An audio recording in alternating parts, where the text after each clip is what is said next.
they're still No. Islamists. Yeah, no, but John, A is from India, so he should know better. Half of his population is Indian or Muslim. Know So better. A And why do should you not say know. he's doing this again? He's giving you his opinion, which to him is the correct opinion. Okay, I can accept his opinion. However, he's not from America, right? And I know that the country he's from, he would have more knowledge on this. I have a lot of close friends who are Indian and Pakistani who are Muslim, right? This is not a new concept to them. In the same way, Americans might not understand Islam well. So, John, I know what you're saying, but I'm telling you, he knows better. He's pushing propaganda because he Oh, knows that he really? should He not. should know better, and he's pushing propaganda as if you Okay, should know better, and maybe you're okay. pushing your If she's propaganda. Islamist, okay, if she's Islamist, then I might as well be too. We all might as well be. Okay, fine. Let everyone just speak. I'll answer that. I'll answer that. See, there is a concept. That's why I said there's a different concept called Muruna.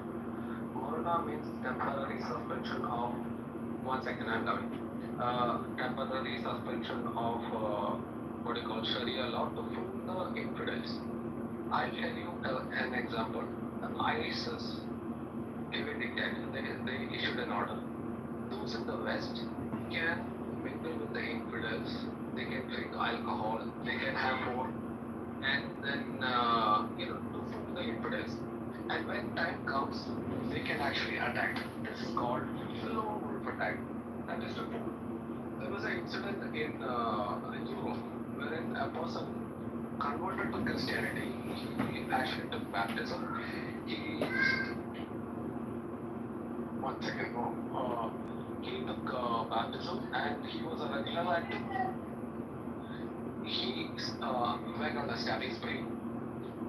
So when authorities investigated, it was found that he was a regular activist. It was just for the infidels that he was pretended converted to Christianity.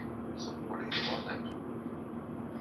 So similar to this is the love Jamal, which mother and Indians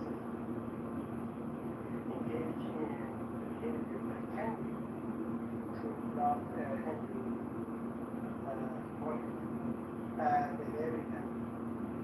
And then was really changed. They would force them to convert. If not, the consequences are really bad. So that's just another example of this ideology, which is, in its essence, is menacing and troubling. Exactly. Now they are one few more steps ahead. Now they are renaming their hotels in the restaurants in the name of Hindus, like something religious that is related to Hinduism, and they are also pretending to be Hindu holy men, that is sadhus. Only when the mob questions them and come to know about their identity, they have found to be Muslims. So this is deception by any means. I don't know that. Okay, AJ, Yeah. I have a question to ask you. So, where's the evidence for you say that it's allowed for Muslims in a normal situation, like under the thing of command or whatever? Because you actually lied about what the definition of command is. That's also under something that's life or death. You can say something by omission, right? That's something that's done in a normal I situation. feel like how amazing what you just said is. So here's a person who wants the entire world to be in the text because he's a Muslim and they aren't. And this is a man who practices 5 different kinds of lying and deception and how he's accusing somebody else of not telling the truth. This is coincidence. This is coincidence. No. It's just like, it's a peak of irony. Man, Sando, you've been actually. It is. No, it is. You haven't hit a new peak of irony. It's amazing. No. What kind of deception are you at? And actually, it's insane. No. The funny thing. No. The funny thing.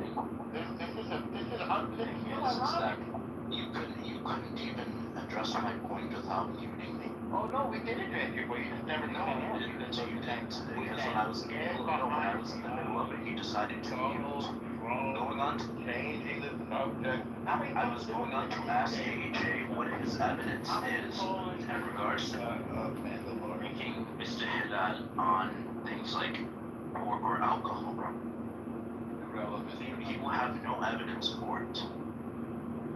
None, because it doesn't exist. I have a different question. Also the other point that I made earlier about And explain about the different kinds of deception, if you know. in regards to so you have PPE, which is in regards to a situation of life or death. Kitman also is also under that context. And in this situation of PPE, there is it's not in the same context as PPE. And for one, it's not classified as lying. Oh, if you like, I literally brought citations. No, normal. If you go to the chat, I brought citations for every. I brought citations for every point that I mentioned. What is the difference? No, here's the thing. I'm not just because you're. What is the difference in lying And you're trying to constantly mute me. I'm not gonna be the normal. the question? I don't know. That's fine. No Question. I'm not avoiding the question. It's deception, but it's not lying. You know. No, it isn't. Okay, Kitover. That's not even what I said.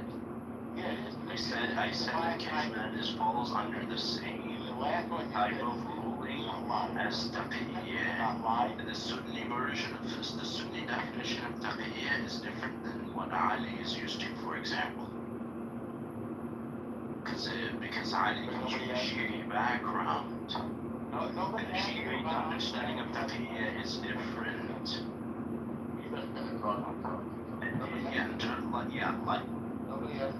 Yeah, if you hide your faith right in a life or death situation, it's allowed. Last thing, what's that ethnic group that you mentioned you're a part of? Because I want to learn more about that. That's the plural term. Singular term is H-A-D-H-R-A-M-I. That's your tribe? That's not a tribe, no, it's an ethnic group. It's Say it again, H-A-B. H-A-D, D is in David. H-A-D-H-R-A-M-I. H-R-A-M-I. H-A-D-H-R-A-M-I. Hadrami. Okay. Which country is this? And they're found in eastern Yemen and parts of Oman. So you guys are on site. You said Arman? I've never heard of the country Arman. So You mean they're Oman? found in parts of Kenya, and originally from like southern Yemen, but they're found in Kenya, Malaysia, Indonesia, and many Gulf states. But are you claiming these states to be from Oman? Because previously you were. I said eastern Yemen and parts of Oman. Are you claiming the yes or no?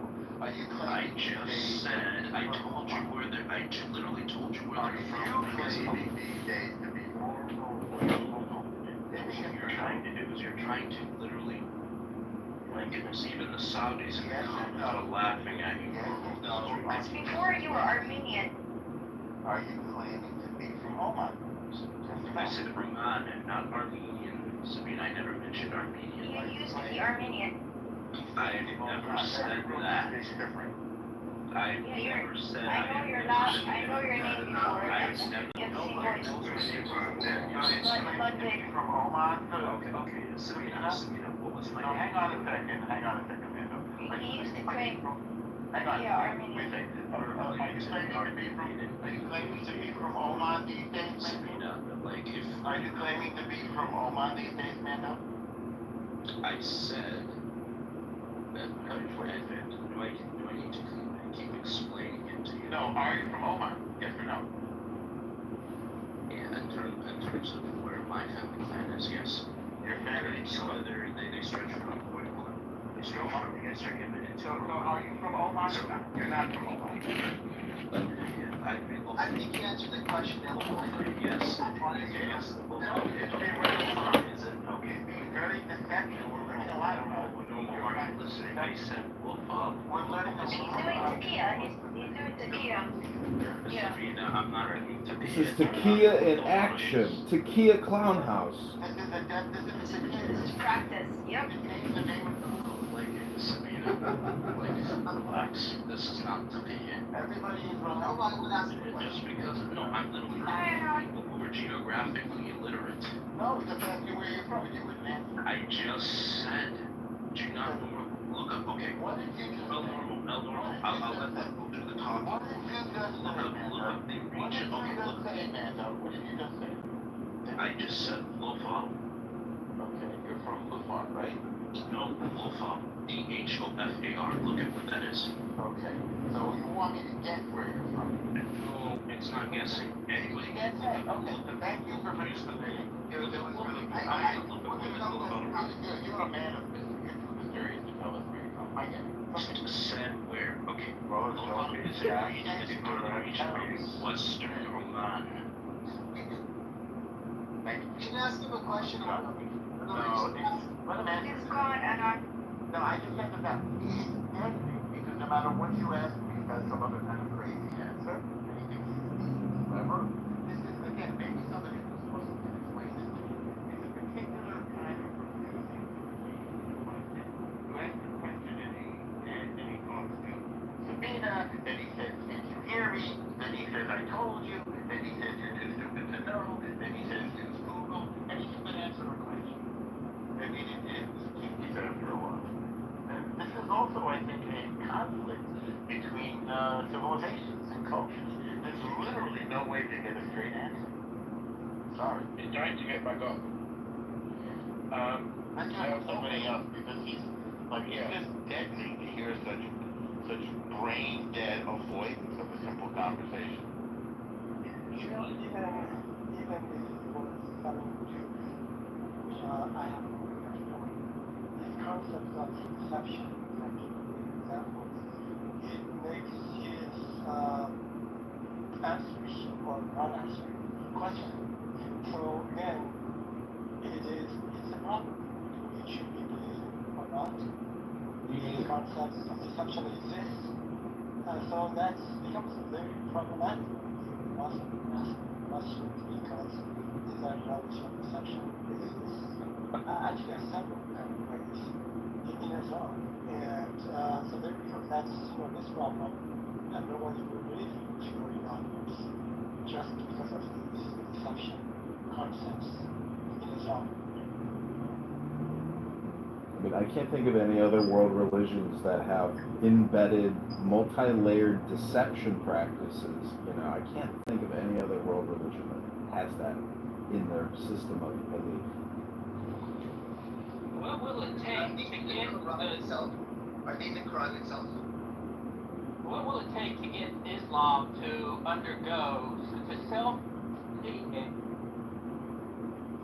a reform, a reformation, so that violence and, killing apostates and infidels and jihad, what will it take to reform the religion to an actual religion? The woman would have to sign on the men from the inside, I think. So is it underway right now with the MBS in Saudi Arabia? I don't know, what do you think? That's what I was hoping.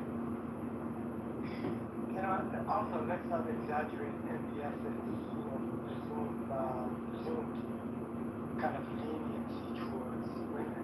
Two things that I can remember in the last decade. Two things. One, women allowed to drive repeatedly. And the next one is women are allowed to leave their homes without chaperones by a young male of the family. If you call this progress, you might guess. These are the crumbs that some Islamic countries, including Saudi Arabia, pretend the progression is nonsense. What we've seen so far in Islam, actually, in countries like Turkey, in Indonesia, and other places, is progressing in the opposite direction, regressing. It's becoming more radical, and in a horribly bad way. So, I appreciate your ambition and desire for this religion to modernize itself, but modernization and moderation and Islamic ideologies are controversial. I don't see somebody spiritual here.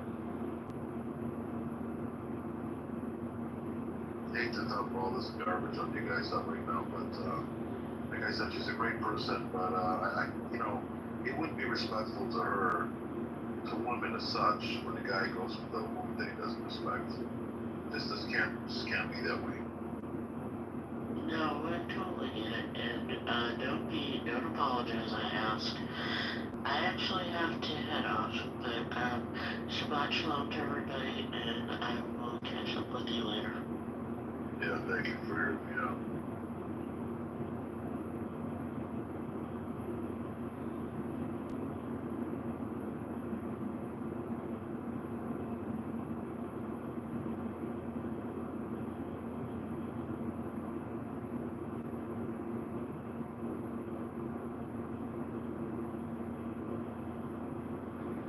Yeah, I'm safe going right into meetings.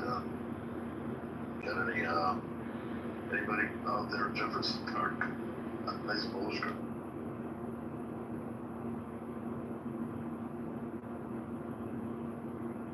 Skoki's a place. I don't know, is Skokie still mostly Jewish?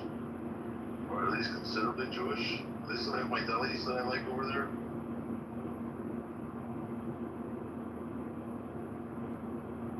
Well, August 30th, Jewish Singles event. $50, such a deal.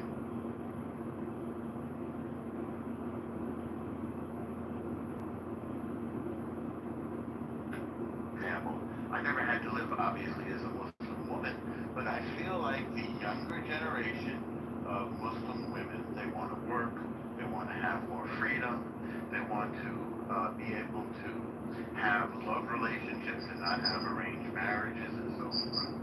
And it seems to me that this is, at least from a Western perspective, it's inevitable. But maybe I'm wrong. Maybe I don't understand Islam very well. There are people. Go ahead. I mean, there are people. I'd settle for them not killing people who disagree with them. Well, you're asking a lot. There's a huge obstacle when you look into Islam against reformation that will actually last and implement strong safeguards against misogyny and inequality and apartheid. When you examine Islam, for me, it's really like a constant revolution towards the past because there's this deep belief that is mainstream to Muslims that the prophecy is that the Ummah, meaning community of Muslims, is in charge to implement the Golden Age. And they're trapped because the Quran being the direct speech of God, they cannot distance themselves from scripture, and Muhammad being the best example. And he had like very questionable attitude. We are just trapped into always worshipping this man that made such horrible things, including child marriage, genocide, being a warmonger, and a misogynist man. So they're trapped, and they just believe that the more they're close to his society in the 7th century, the more God, they're in charge of God's plan, and this is placing Islam closer to ideologies like communism, where people are so delusional. They really think that they can erase inequalities or evil from the world and achieve this perfect world under Sharia or under communism. And so you have to consider the aspects of Islam that is present so much in Judaism and Christianity, except for very, very, very small or old sects. And so this delusional dream is what makes people insane. And this why does Islam really work in synergy with the leftist mindset? That's because there is a revolutionary will. And why does it also blend in when the right is leading? That's because they have a very conservative approach. So this is the mix, a constant revolution towards the past. That's important. I have a question for the group. Can I ask? One second. El, can you pin the link that I have sent you? This clear case of Morona, they're saying the disbelievers that he has converted to Christianity and then Liverpool bombing. So you sent this to me back now? Yeah. Okay, I'll look for it. No, the gentleman who wanted to ask a question, go ahead there. Yeah, thank you, Honorable. This is a question for the room. There have been polls done, there's a specific poll I'm thinking about, done of over 8,000 Indian Muslim women, which found that 67% of Indian Muslim women wanted to ban Sharia law inside India. Now again, India has something like 230 to 250 million Muslims, so I think that's a lot of Muslims. Why would Muslim women want that? And does that suggest that there is a stream of liberalism within large chunks of the global Muslim population? I can answer that. I don't know what is the exact percentage, but women have been suffering a lot in India because the personal law is allowed, that is Sharia law is partially allowed in India. The punishment part is not allowed, that is Samudhat is not allowed, but the personal laws are allowed. So the clerics have been using, not only the clerics, even the family members have been using it to subjugate women for since independence, even before independence also.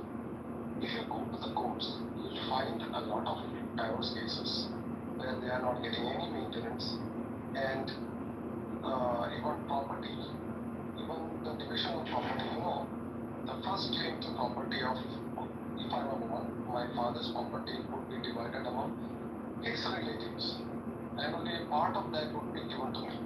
So that puts a lot of women under the mercy, at the mercy of relatives of their relatives. So when women are, those women who are aware of this are actually fighting against this. They want the secular law. So one of the advocates, you know what he did? He remarried according to Indian Special Marriage Act, which gives the right of property to his two daughters. So now the people are following this. Instead of going only for Islamic marriage, they are also registering the marriage under the special provision, so that the property can be given without any legal dispute to their children. Not only that, there are many other cases which is languishing in Indian courts, which takes a lot of time to resolve, and usually it is to the disadvantage of the Muslim women, because this all are interpreted as per Sharia. I mean, the religious books. So that was a unique problem. Look at triple talaq. It was so prevalent among the Muslim men to just say talaq, talaq, talaq. Un poquito de estudio en colegio y la escuela de la secundaria. Say talaq, Para talaq, 4 talaq, años. just divorce the women. After having 3 children, where will she go? She's not allowed to have a job, or not allowed to have a property, anything, nothing. So she is on the streets. Her children are also on the streets.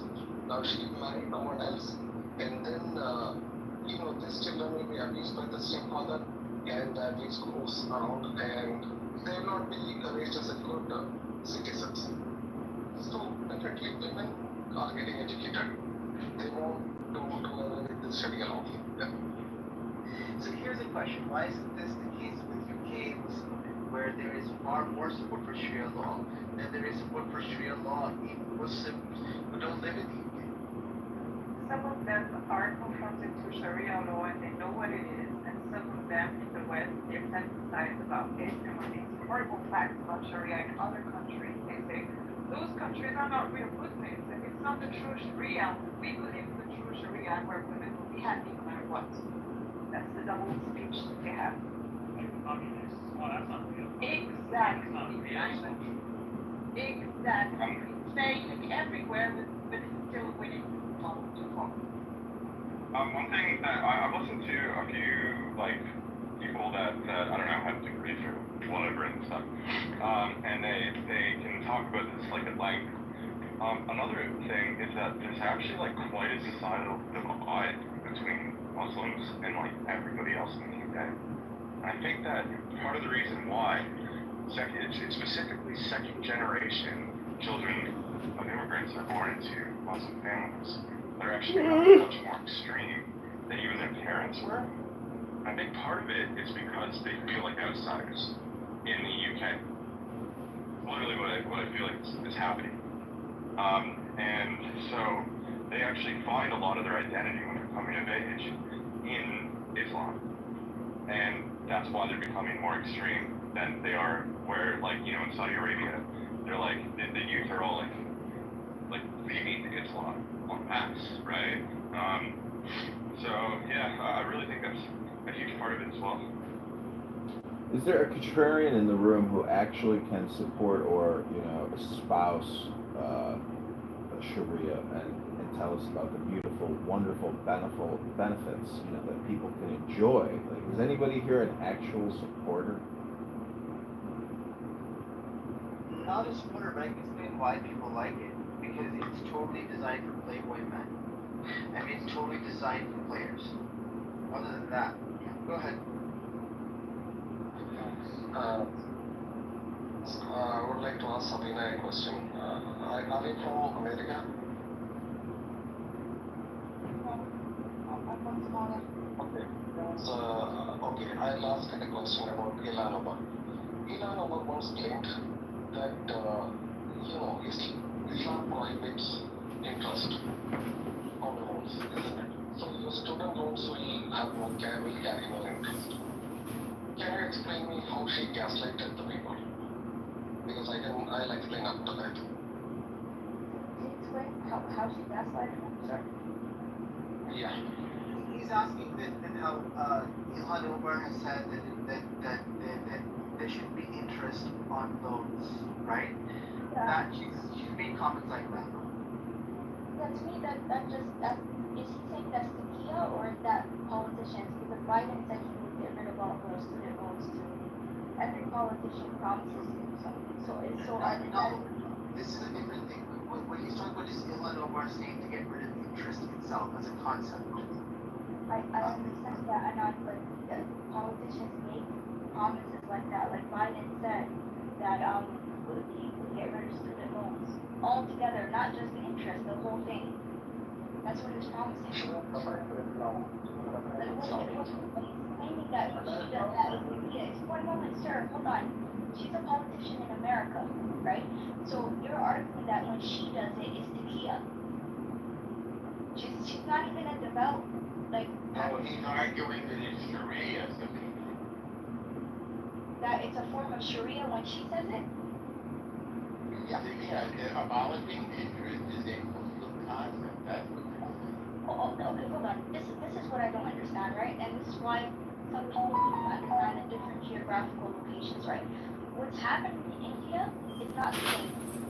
When Ilhan Omar wait, let's stay focused. Do you understand that in Islam they do not like interest? Do you understand that? Yes, I know that. It's called riba. Hang on, hang on. So what the other gentleman said was that Ilhan Omar says we should abolish interest, that is a Muslim concept. Do you get that? Abolishing interest is, okay, that's all he's saying. Right, but I'm arguing that that's not coming from her Islamic perspective, that it's actually coming from the, what do you call it, like no, Bernie Sanders and the whole socialist movement. Bernie Sanders never said abolish interest, and socialism never said abolish interest. It's a uniquely Muslim concept. They have said to abolish student loan debt. Right, so abolishing a student loan is not Sharia. That's not abolishing interest. So if somebody says, for example, I want people to wear a hijab, you can say, well, somebody else wears a hat when it's cold out. Yes, they do. But wearing a hijab is different. So abolishing interest is a specifically Sharia custom or law. That's all he's saying. Okay, that's fine. Look, there's going to be certain things that Muslims say that are very similar to other Abrahamic religions because it's the same as the Abrahamic religion, right? Now I know that This is not like Tamina. This is not like an Abrahamic religion. This is specifically Sharia.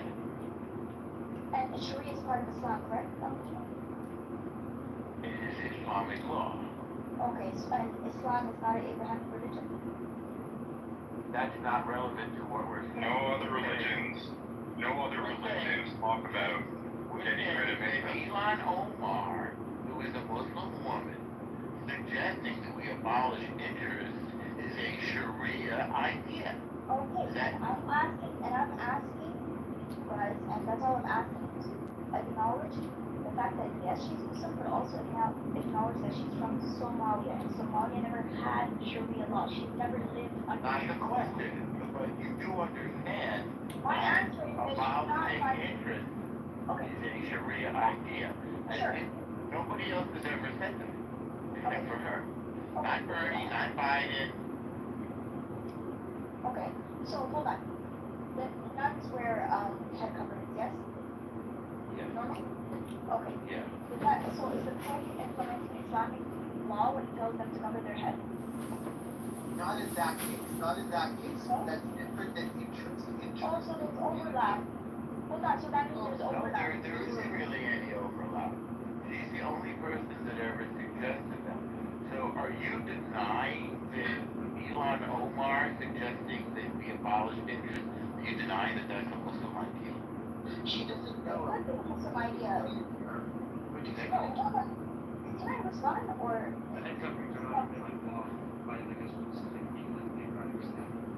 Yeah. But what I'm saying is that. Okay. She's not an Islamist. That's all I'm gonna end the conversation with. If you guys and normal, you know exactly what Islam is. You know what Hamas is and so on. If you're arguing that she is, then AJ said she was. Were you here when he said it? Well, that's exactly. That's how I see it. Exactly. I see her as a leftist. Exactly. She's been saying every single thing that the leftists say. That she parrots all of them. They all say the same stuff. What's your call again? Right. Which would not fly in Muslim countries. That's why I don't get it. Thank you. Okay, thank you. However, there's a difference with banning interest and the rest of it. Banning interest does not come from any other major political faction in the United States. That's different, fundamentally different. Now maybe if anyone doesn't know that, she's not very well read. Guys, my prediction came true, by the way. Remember I told you Jews bring Muslims into the West? Well, guess what? A Jew in Canada just got attacked by a Muslim, and it was recorded, and it happened right before I said it would happen. It's on. Thank you. That's very enlightening.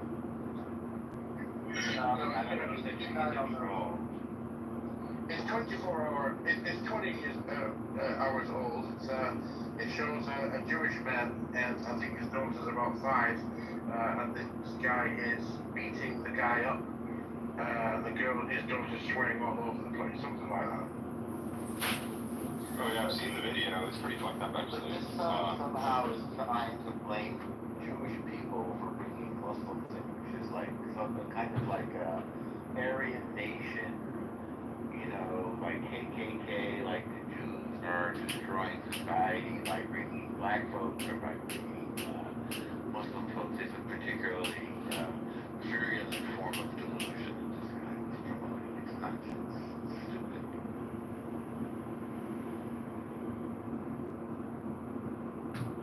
Okay. The point I was making, I wanted to just make sure you understand this. There's a concept of usury in Christianity, but that is for access interest. It's not for zero interest. The concept of zero interest specifically comes from Sharia law. I don't know any other like major thinkers or philosophers who push that. Now, maybe I'm wrong. Maybe there is something, but I would like to know who that is. Okay, I'll finish the issue. Okay. Thing is, you will hear only about the ban on riba, that is a loan, interest rates. But the problem is, how do they get around that? Okay. Now what they do is, they rename the interest. They call it profit. For example, if I take out a loan of 100,000 US dollars, they will add 50,000 US dollars to the wholesale amount, making 1,50,000 and call it profit. 50,000 is the profit, and then they will divide it into EMIs, and you will have to pay the EMIs.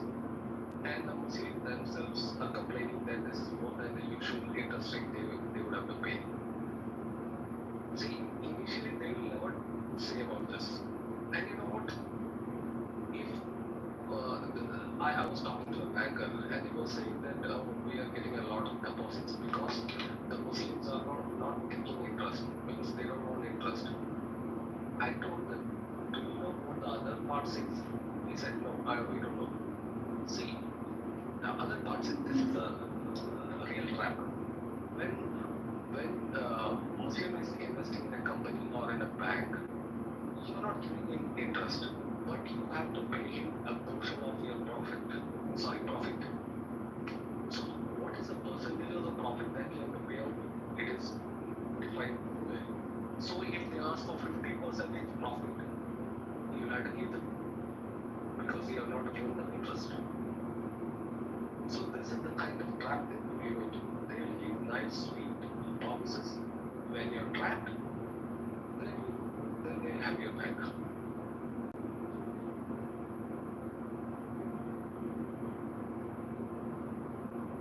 The reason you have that perspective is because your country is ruled by Muslims, right? So that's probably why you have that perspective, right? That's why you're like, oh, if they come in, they'll take over and so on, because that, what happens to them. Hello?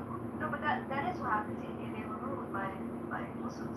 No, but you're saying it's specifically you guys have to because that's what happened to them. What's happening in all of the Western countries is that they being the shell countries and then trying to establish the same rules of law. By the way, the people who speak like this on the right, they consider India a shithole country too, and they think they're the biggest immigrants to the country. What's your response?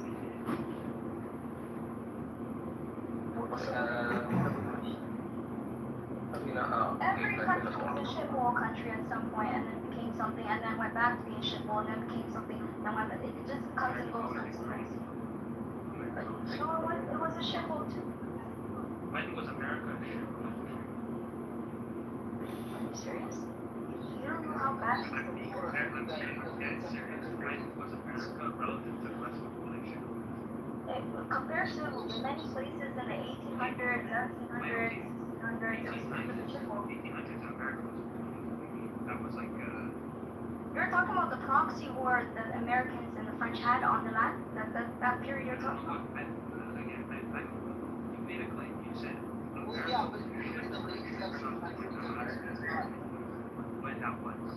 In the 1780s and 1790s, America was not a rich country. You had the very founding of the country. Exactly. And moving forward, 100 So it was like a shithole country for like a year, and then it became a nation, basically. No, not a year. A long time.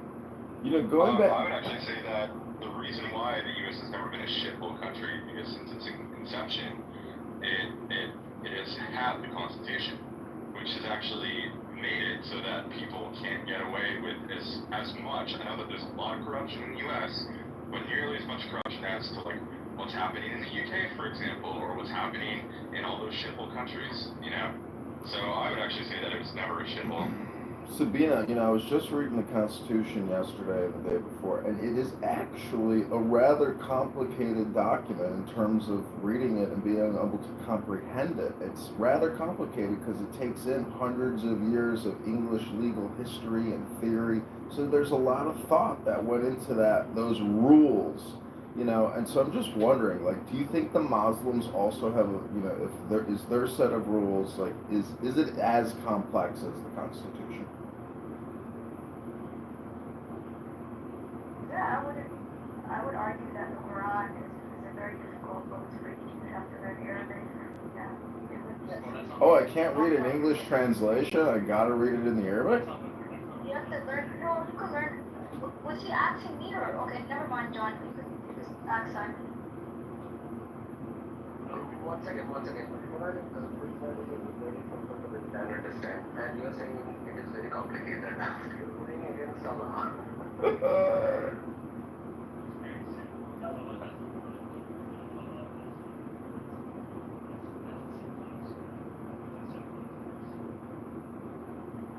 Sabina, see, we were ruled by Muslims. We were invaded by Muslims. That would be the right phrase. Okay. And we were ruled by So you weren't ruled? You weren't ruled either? we were invaded by the Muslims that Is it fair to say colonized? colonized. Exactly. Right, and hold on. So if you come from a country where you were colonized and mistreated, wouldn't that make your view of it different than other people that haven't been exposed to it, right? That's why I'm saying I can understand, right? So How you have a he's negative. anti-colonial. I thought everybody is anti-colonial. Yeah, that's why okay, so if I could just land, that's my point. When Indians criticize Islam, when Indians criticize Islam, I think it comes from an anti-colonial perspective because they're colonized, so their way of understanding and They pushing don't back have to against be it invaded is and normal. What about just that? No one likes to be invaded and closed. Am I allowed to finish talking, Simon? What I'm saying is, okay, you know what? Stop. You know what? Don't ask me questions. I just want to listen from now on. Because if someone asks me a question, then I can't keep talking. So I'll just be quiet. say something, please. If somebody asks somebody a question, please let them speak. Go ahead, miss. Well, let me ask you one more final question, Sabina. No, don't ask me questions. Ask someone else. Okay, let me ask some other people in the room. If, the former speaker, he said, Anand said that being a Muslim is like being a playboy. Like, it gives the guys all the great benefits and the women are kind of used as like chattel. So, like, what are the great benefits of joining Islam? Andrew T. Tell you. Is that anti-Semitic, Jew-hating kickboxer who rapes women in Romania? And I'll stop trolling. That's right. It can easily promote like a toxic masculinity type of model for young boys. It's attractive because they don't have to do anything. Since young boys That's not true. That's not true. The men have to. Also, being a martyr and fighting for your land that's not a hard thing to do.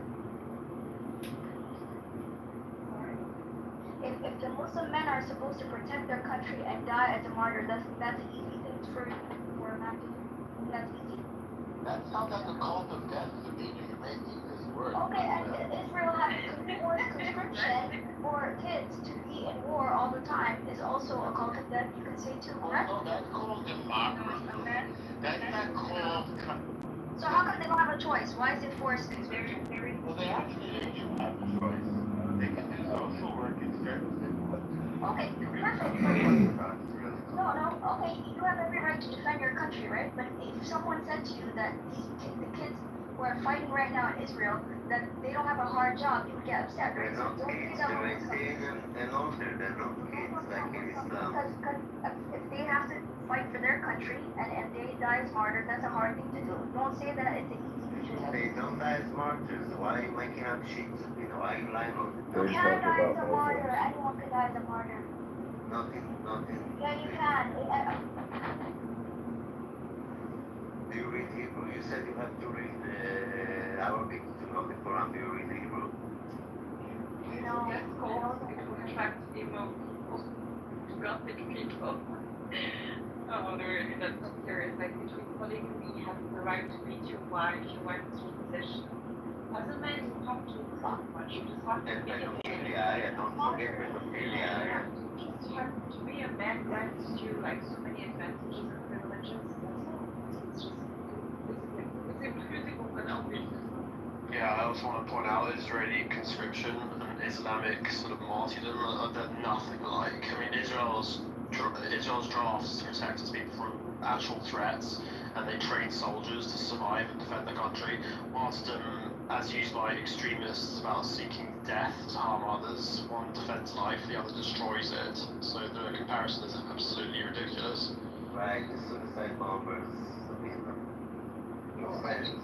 The ones that target civilians, yeah, they're terrorists, but regular soldiers that fight for their country are not terrorists. But like Hamas?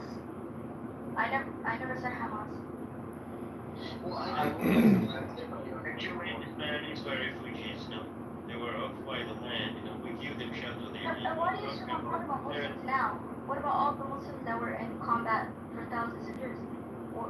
thousands and thousands of years. Really, I didn't know thousands and thousands of years.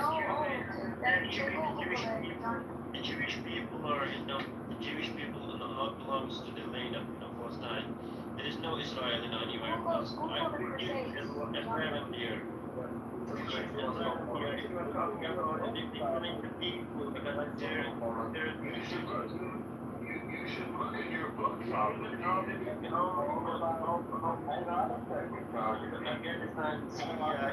on a second, son. But you had to believe your trial. You should look at your book, brother. Brother, Israel's in your book. Look it up. How much can be brave, but Man, Allah is against you are Bani Israel in many times in Quran.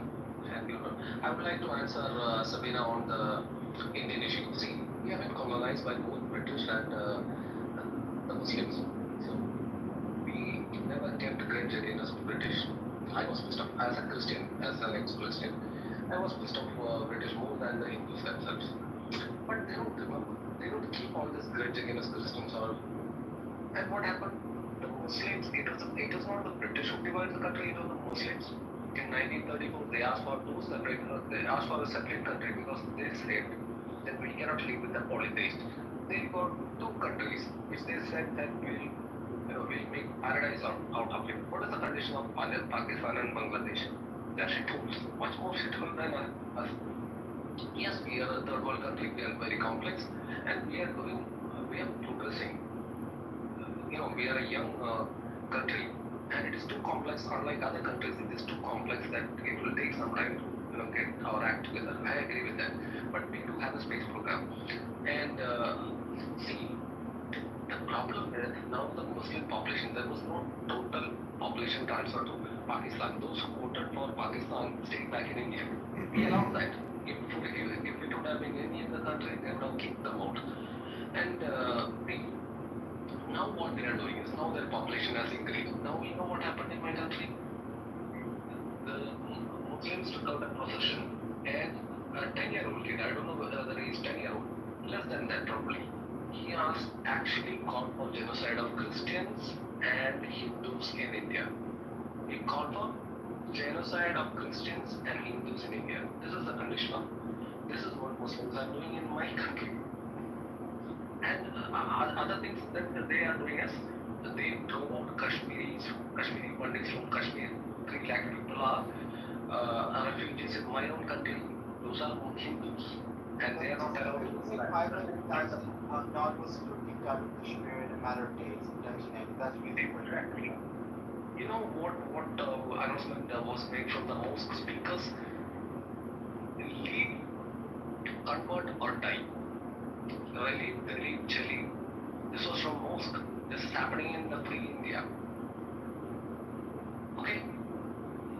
We don't have problem with the other. We have got other minorities like Parsis. We have got Zoroastrians. They are the best minority that we have. They are the pioneers. We have got government in exile from Tibet. They are living peacefully here. But this is the only minority that is creating problem for others. That is why we have to take some steps for our own survival. It is not because that we hate or do something. We allow them everything. Even Sharia law is implemented here. Personal law is implemented. What else do you expect? But you are still not satisfied. I am a minority here. I am living peacefully.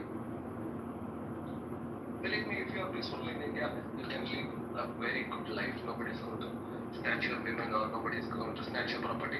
Imagine what would have happened if I was on the wrong side of the line. If I would have been in Bangladesh or Pakistan, believe me, my mother, my sister, everybody will be abducted.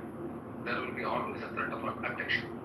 I cannot have property because anytime a Muslim has property, they would accuse me of blasphemy and kill me.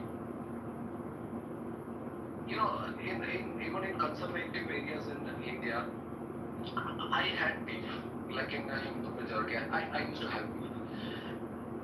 You can have beef, okay, discreetly. But the Muslims want to show their power and we'll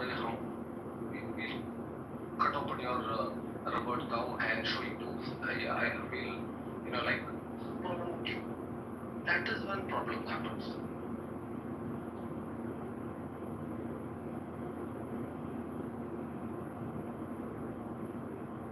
By the way, Hindus from my area, they have beef. The hates that. Oh, hey, Tobias, you're here. What's up, Tobias? How you doing? That was an epic night last night. Holy shit. That went on for quite a while. Actually, I left. I don't know how much longer you guys went on for. But when did the room close?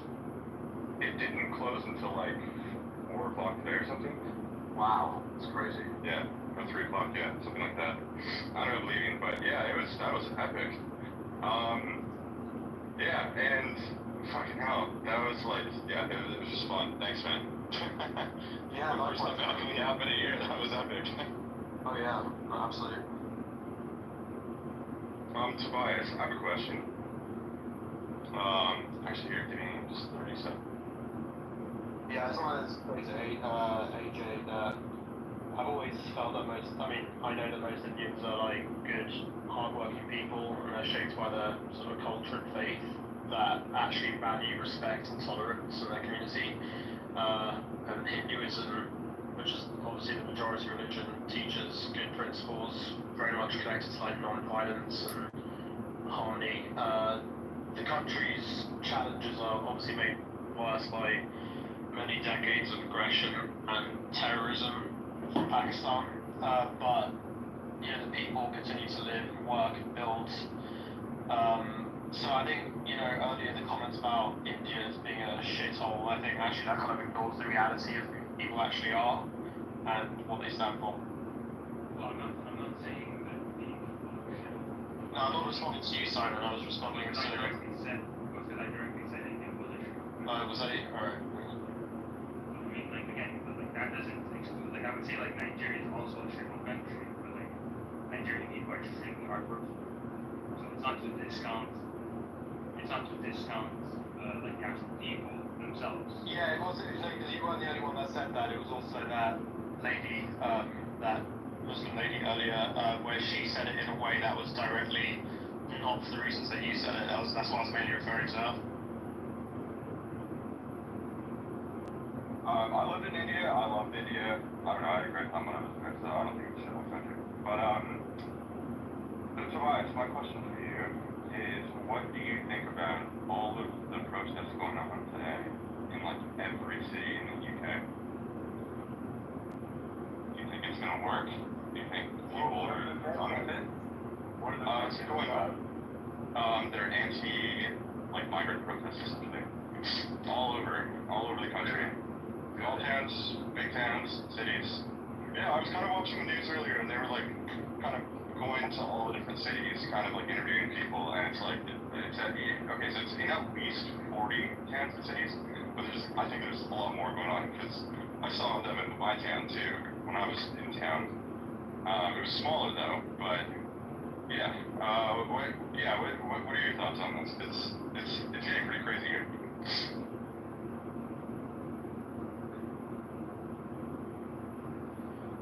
Yeah, I've been kind of busy all day. I read a little bit about it. It does seem a bit crazy, man. I need to kind of read up what's going on. I kind of have a gist of what's happening, or can you enlighten me if you wouldn't mind? Yeah, it's specifically to do with the hotel, the migrant hotels, and they're like protesting at the hotels in all of these different cities. So it's like specifically towards, I don't know if people know what's going on, but in the UK right now, there's been like 250 hotels across the country, all over the place now, where they have been taking these illegal migrants and housing them in there. And the Labour government is telling everyone that it's mostly women and children, when in fact, like, there's even statistics out there saying that it's like 75% men. And we've been having a lot of issues with them. There have been like a lot of underage girls who've been raped by these guys, or women are getting sexually assaulted. These guys are not coming from the best places, maybe what Simon would consider a shithole country. And it's getting to be a pretty dire situation in the UK. And I think that basically the UK is like about to explode. So that's my thoughts on this. And a lot of people are saying it. Yeah, following what is happening in England, it's very pathetic situation. Even now, even now the votes are coming and the government is not able to stop it. Despite the PM saying that we will be deporting them. And all the, as soon as they land, these migrants, they go hang around the schools and, stare at all these young kids. It's pathetic that these people are, if kids are not safe, how will their parents be then settle down and be at peace? It's paranoia for them. It will always be paranoia, like what is going to happen to my kid. And the schools are like teaching these kids, introducing them to Islam, taking them to mosque, and doing all this kind of shit, teaching them about Islam. It's all should be kept away from schools. It should be personal matter. Somehow, even the Christian preachers who are preaching on the road, even those who are being silently are being arrested by the police. Whereas the Islamists, they are taking out big processions, blocking the road for prayer and doing all kinds of nonsenses.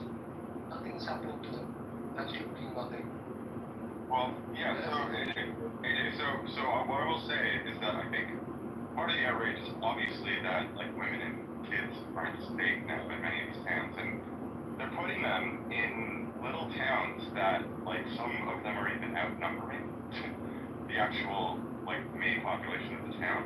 And there's a bunch of these hotels that are actually, like, right next to schools as well, like public children's schools. And there's, like, story after story, mom just, like, sees that there's, like, these random guys that are, like, on their state-given cell phone, filming their children going to school and things like that. And it's just getting, like, super dire. And so that's why the UK is essentially breaking down right now. It's because, and I think the other side of the outrage that's happening is the fact that we are paying something like $50 billion a year to house these people. So a huge chunk of our tax money is going to these people, and then they're coming here, and then they're making our children very unsafe. So it's like, yeah, so that's sort of the issue here, and that's why it's kind of boiling over. Yeah, I'm just reading about it. Just reading about it now. Like, yeah, no, I didn't read about this earlier, but I didn't know it so many details of it. Quite a busy day, but I can see why people are angry about it. Yeah, I guess a lot of people worry about sort of safety and sort of cultural tensions and stuff. And I think it's good that people are finally kind of speaking up a bit, but I'm not sure how much will change, because obviously the government has been ignoring immigration concerns for so many years now, Yes, the Brits are themselves are sleeping on the road. They're homeless, and these people are housing terrorists. And pensioners, I think pensioners are being evicted also in some cases. My name is Tina Peters. According to the media, the entire life paid the taxes, paid the bills, everything has to be run by a good citizen. And they are being thrown out on the road. I don't know what's happening. If you're good, you suffer like hell, isn't it? And I'm seeing young women on the road, homeless women. Such a sad situation, and they are thrown to this road. Anything can happen to them.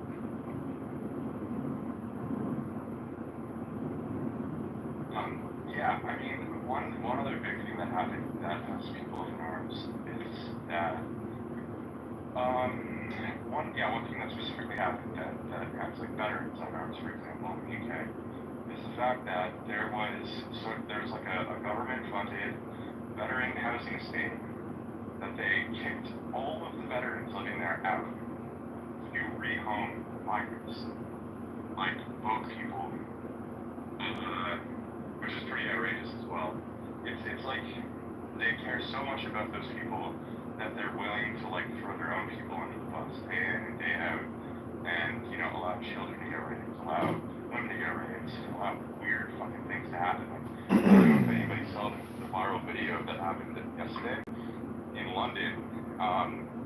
where like the guy literally just like clearly like a guy, boat guy, just pulled his dick out in the middle of the subway in front of kids, and like I think like 6 guys just joined in and like beat him up and did a citizen's arrest on him. It's like a super viral video that literally just came out. I mean, you gotta look at it from.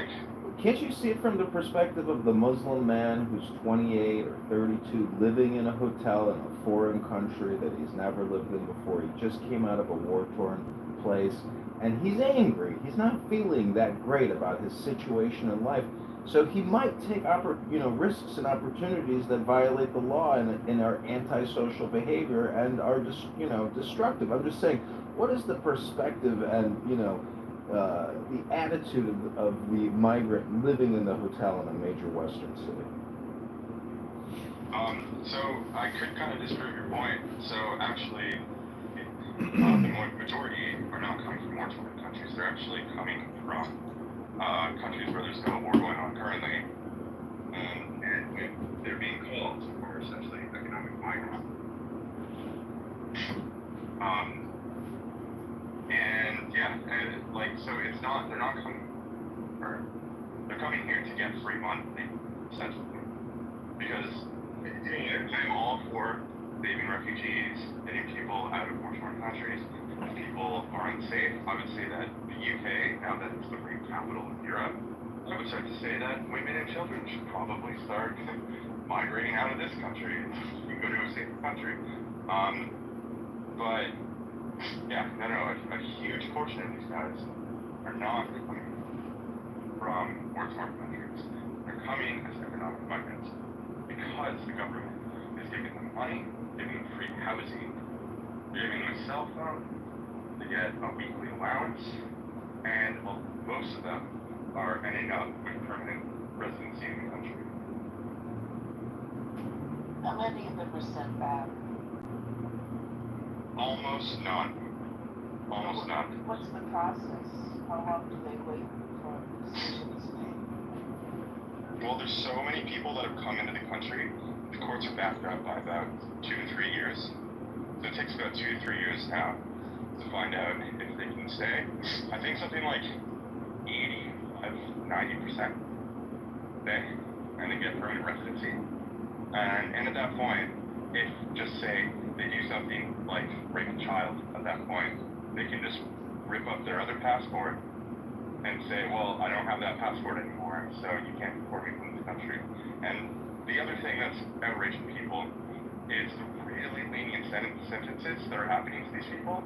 Like, I've read story after story after story after story of people getting suspended sentences for, like, raping an underage girl because they have these lawyers, these NGO lawyers, that are saying they didn't know that it was wrong. And on what basis does the government grant them permission to stay? What do they look at? Lawyers, NGO lawyers, they're saying they didn't know that it was wrong. Is it their behavior, or what is it? Well, to be completely honest, based on what's been going on here, I would say that they don't even look at anything. I mean, I would say that it's essentially just unvetted, like, large, mass-scale migration.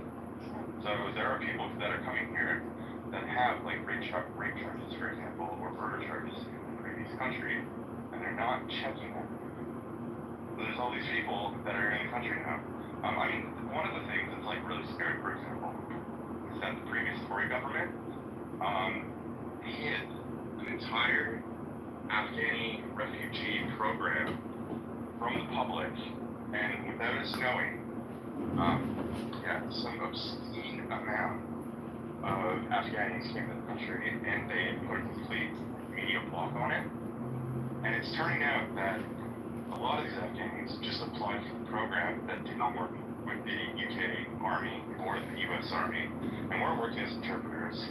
And they're actually, now we found out that some of them are also ISIS terrorists. So it's like, it's a complete shit show over here. Like, I've never seen anything like it. I've never seen such a massive breakdown in his family's society. It's almost like the governments want to demoralize the people and cause chaos. I wonder why they want to do that. Yeah, exactly. Yeah.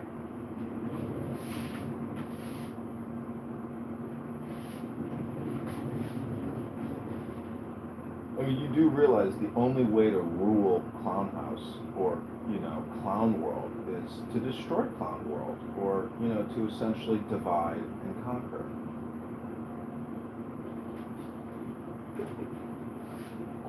Pakistan is not at war with anyone. It has not been at war since a long time. But You mean they just attacked India 3 months ago? Yeah, that's, that demonstrates the religious hatred. They can, if it is a war between two countries, we'll just attack the soldiers, isn't it? An army post. What they did was they infiltrated into India. They flew terrorists. They went to a touring spot. They literally put out, first of all, they asked whether they can say the Islamic prayer. And when they were in doubt, in order to confirm, they put out their pants and checked whether the men were circumcised or not. And they immediately shot them without anyone asking any question. And when the accompanying women was in a state of distress and said, kill us also, they didn't kill them because they wanted to leave people so they'll be in a state of trauma. And everybody in Hinduism, one Christian also was killed.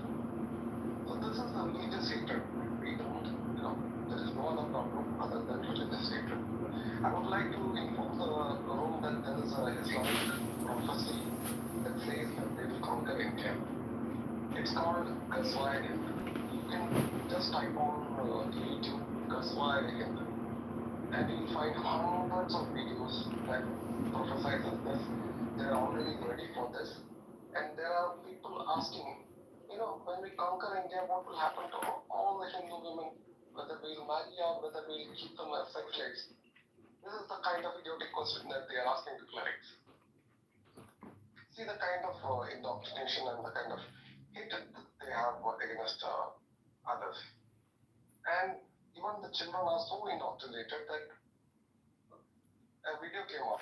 Like, we'll be celebrating our next holidays in New Delhi or in Mumbai or at some other city.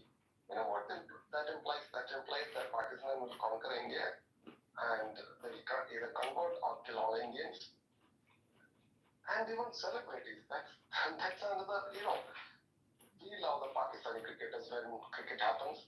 So even prominent Pakistani cricketers whom we have helped, many times, they were talking about this. They are saying that rivers of blood will flow. Which means only one thing, that again the Hindus will be slaughtered by Pakistanis.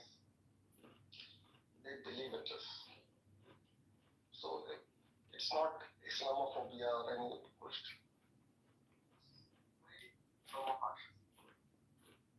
And they will do it, whether you like it or not, whether you are friendly or not, whether you do anything for them. They think that is your country is our God. They will be it.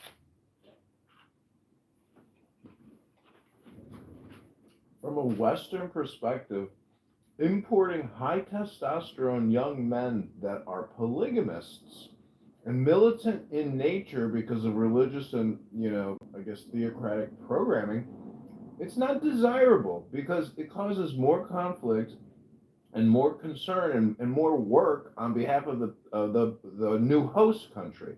It's like bringing fleas or parasites, into your home. I mean, nobody wants to deal with bed bugs. Okay, I love the metaphors. They're very.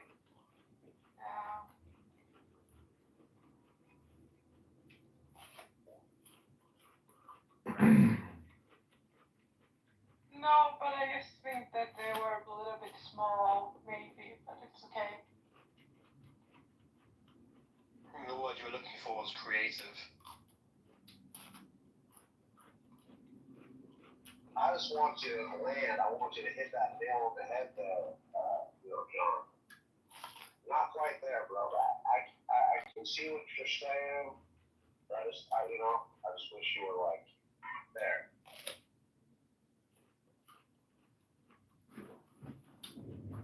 Well, a lot of people, the way they deal with bed bugs, they just throw the whole mattress out, and then they got to do a full sterilization of the room. I mean, you can't leave one little critter left, otherwise they can remultiply. You got a whole nother infestation, and then you got to throw out that mattress again.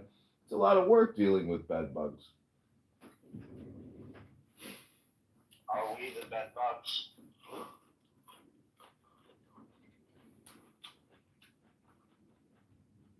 Well, sometimes you don't know if you're the parasite, and sometimes you don't know if you're the host. But intelligence is being able to determine whether or not you are the parasite or you are the host. So, what if we are able to realize we might be the parasite? Are we still intelligent? I don't know, if you describe yourself as a parasite, would you describe yourself as being intelligent? I'm not saying that. Maybe sometimes we all can be a parasite, right? I don't think that's the question. I think the question is ethics. It's what is right, what is wrong, and that should be the guidance when you speak.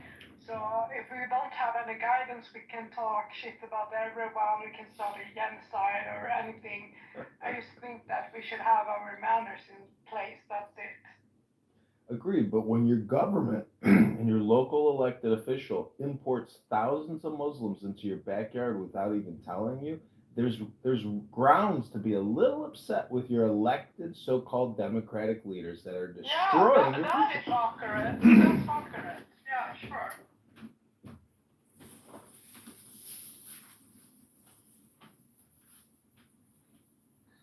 I have sent you a website. It's called thereligionofpeace.com. It's a very informative website. They update the daily attacks or incidents that happen around the world. It also gives the statistics on what is happening around in the world in a month. And there's also some interesting things running like Ramadan.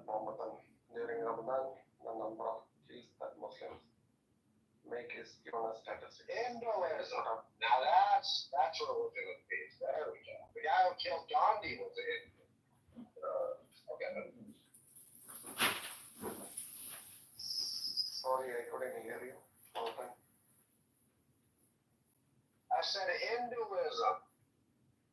That's the religion of peace, right? It's the guy who killed Gandhi. He was a Hindu.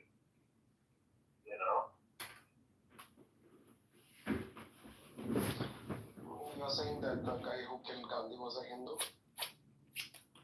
Yeah, he was. That's what I've been reading. He was a Hindu. Yes, of course, he was a Hindu. When women were being raped in Calcutta in Direct Action Day in 1947, you know what Gandhi said to these women? Learn how to get killed. If the Muslims want to rape you, just let them rape you. He was also responsible for another genocide in 1921, wherein the Muslims almost wiped out the Hindu population in certain state of Kerala.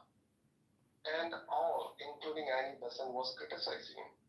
So he was basically appeasing the Muslims. He allowed them to massacre the Hindus on more than 2 occasions. He considered the creation of Pakistan and Bangladesh. He also sat on a protest to give Pakistan 50 crore rupees. Okay, you know what Pakistan did? They took the money and bought ammunition and raided India. Can we talk about Israel and the problem Israel has? I mean the problem the Muslims have with Israel instead of other countries, please? Sure, but Well, he's saying some interesting things about the Mahatma Ji I've never heard before, and I gotta say, it's a little alarming. it's alarming because even I was not aware of it. And only when I grew up and the people started saying, I opposed them. I said nothing like that happened. But when I read history, and when I gone through the what do you call it, the accounts of those who were privy to it, I have a different view.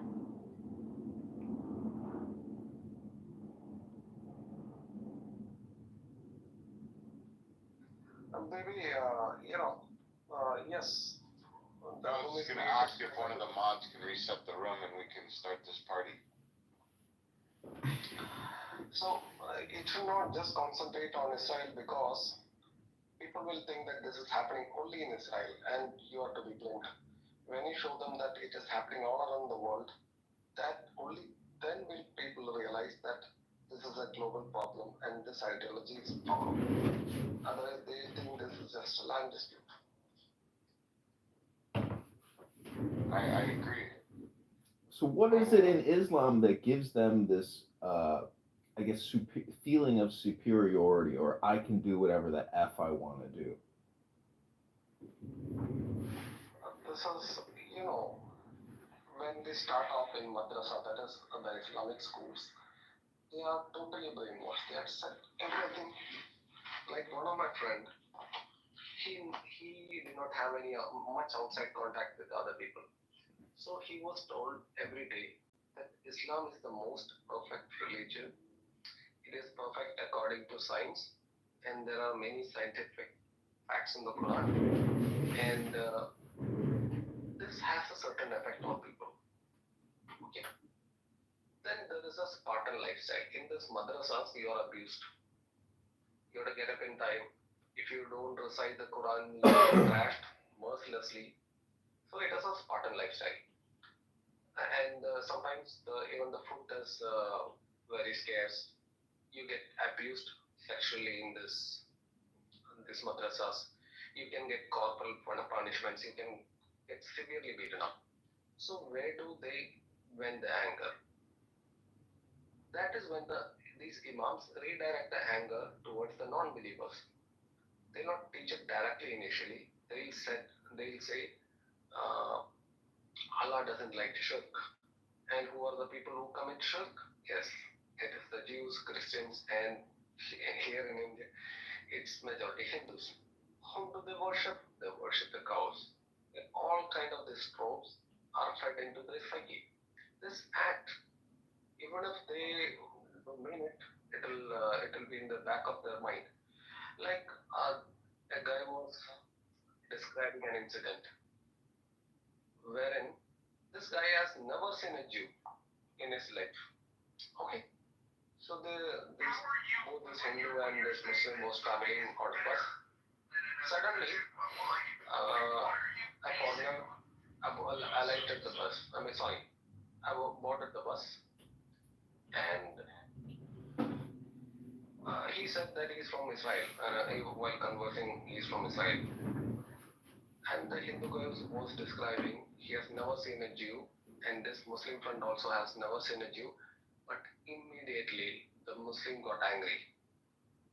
And he is usually a cool person. He was like so angry with this guy whom he has never known.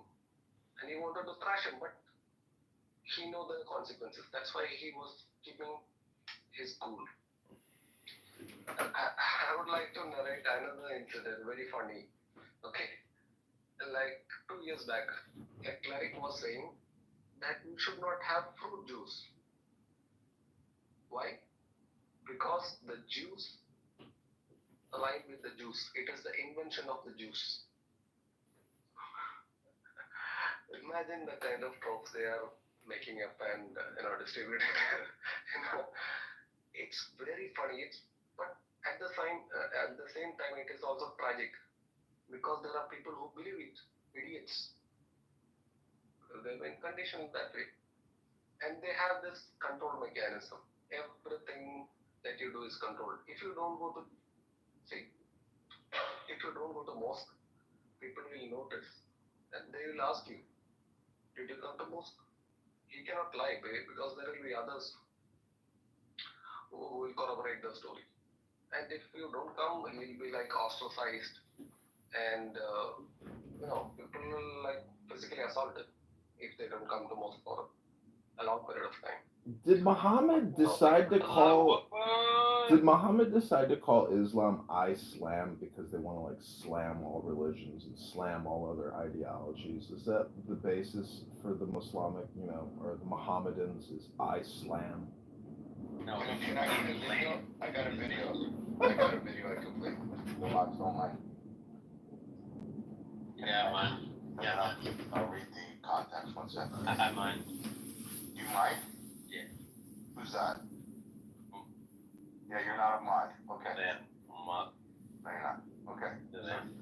Mod, can you mute that guy so I can play this video? No, I'm mod. Mute that. Okay, 1 second. What's the video, BB? I'm playing it. 1 sec. But what is it before you play it?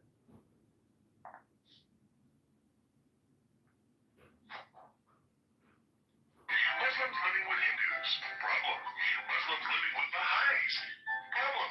Muslims living with Shintos. Problem. Muslims living with Buddhists. Problem. Muslims living with Christians. Problem. Muslims living with Muslims. Very big problem. All right, I don't want to hear. I don't like to bang on any religion, so I don't. Okay, I don't think it's helpful. Thank you, though.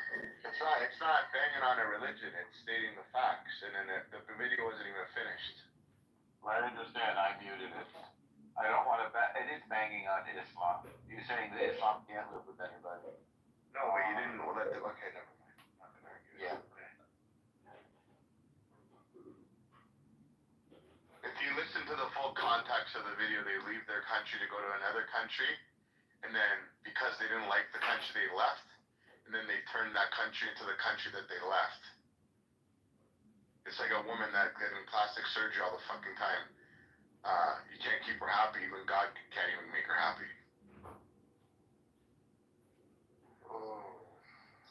When Pakistan was divided, the man responsible for partition was Muhammad Ali Jinnah. He was a Shia. Okay. Now the Sunnis in Pakistan are calling Shia. But how did you stand, Norb? You didn't want to slam, but this guy's been slamming Islam for the past 20 minutes that I've been in the room. But you wouldn't let me play the video. Okay, another sect called Ahmadiyas. They were at the forefront of partition. Now the Sunnis are saying that they are not Muslim. They are being persecuted, while Ahmadis in India are having a peaceful life. You can see during Eid, they are not allowed to sacrifice the animal. Their minarets are broken down. Their places of worship will be bombed. Yeah, Muslims are safer in India than in Pakistan because you don't know who is going to come and place a bomb in Pakistan. Most Shia bombs the Sunnis, Sunnis bomb the Shia, both bombs the Ahmadis.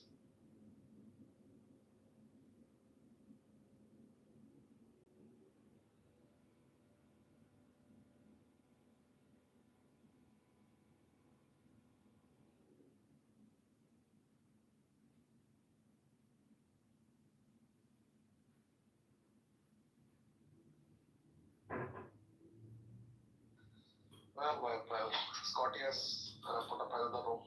It says the Zionists can't be reasonable or have a debate. And there is no one in the room except Scotty.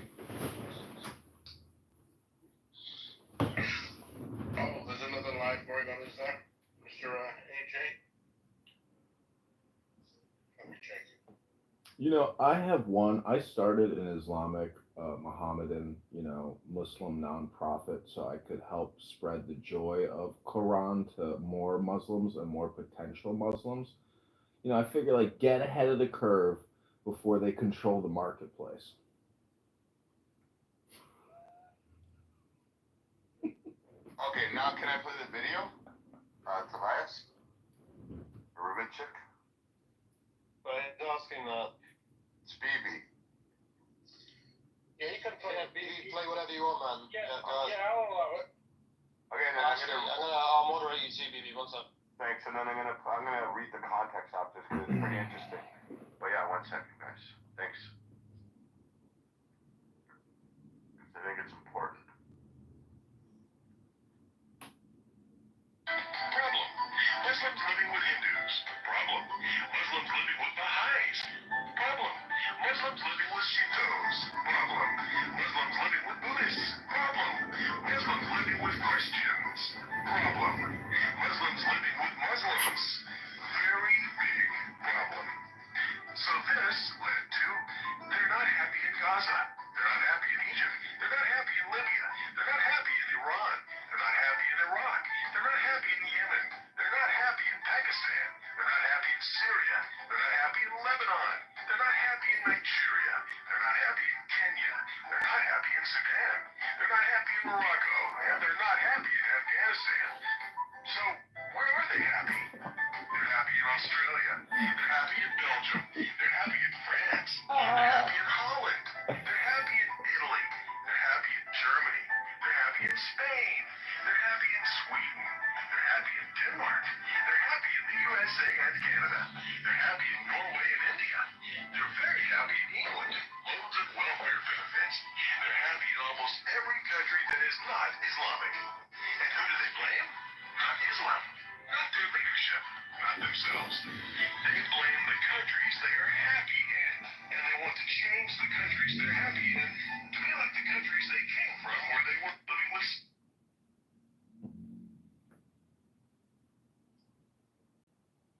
So When you read the, it says, for those not following the logic of this video, Muslims flee their own countries to objectively better countries than the only one they fled with, the goal of turning the new country into the one that they fled from.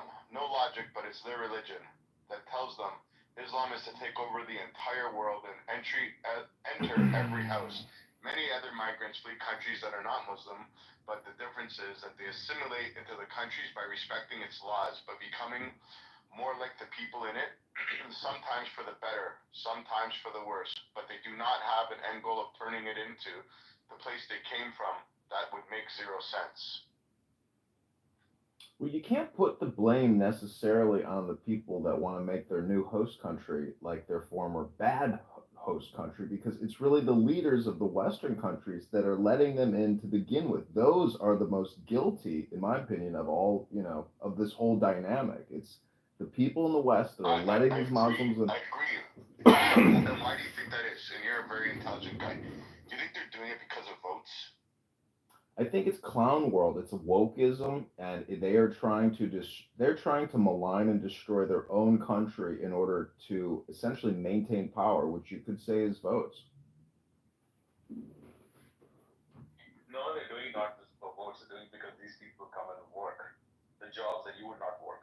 But they're not. But they're not. Like in Canada and the United States, if you see it, they're coming here because they're making more money. Like in Canada, they're making more money than somebody who's worked here for 35 to 40 years, getting a retirement pension and benefits in old age. They're making more. So my mother tomorrow, even though she came as an immigrant, worked her whole life here, worked for 50 years. I think she makes $1,100 a month, retired. If she goes tomorrow, throws away her passport, starts speaking different language, she would quadruple that amount. How the fuck is that right and normal? I want to know the actual stats on how much migrants, like what's the ratio, how much they're taking off of the system as opposed to the people that actually built this country. I would agree with your statement if it was 20 years ago. They come here, they work. No, they come to Western countries and into Europe, they take the benefits of it and then burn the flag of the country that they're sitting in, receiving the benefits of it. True, but I'm saying there's demographic change. I mean, you cannot deny that the average age of Europe is now like 45 plus, 47 plus in Spain and in Norway and so on. You cannot deny that sooner or later, the doctors, the nurses, lots of these people will be immigrants. And out of immigrants, a huge number of them are going to be Muslims. So you think, wait, hold on. Because from my understanding, the Muslim world's making babies at a faster rate than anybody else, but somebody who's very well versed on his Yaakov, he could give you like actual data and stats on that. But Yaakov, you actually talked about the birth rate. Yeah, in West countries, they have much larger families than native populations. In the U.S., average American family is like 1.69 kids per woman. It can be anywhere from 3, depending on where you are, 3 to 5. When you're getting all these benefits and you're getting housing allowances and other things, it's easier to have kids. Plus, there's a built-in incentive to have children. Like,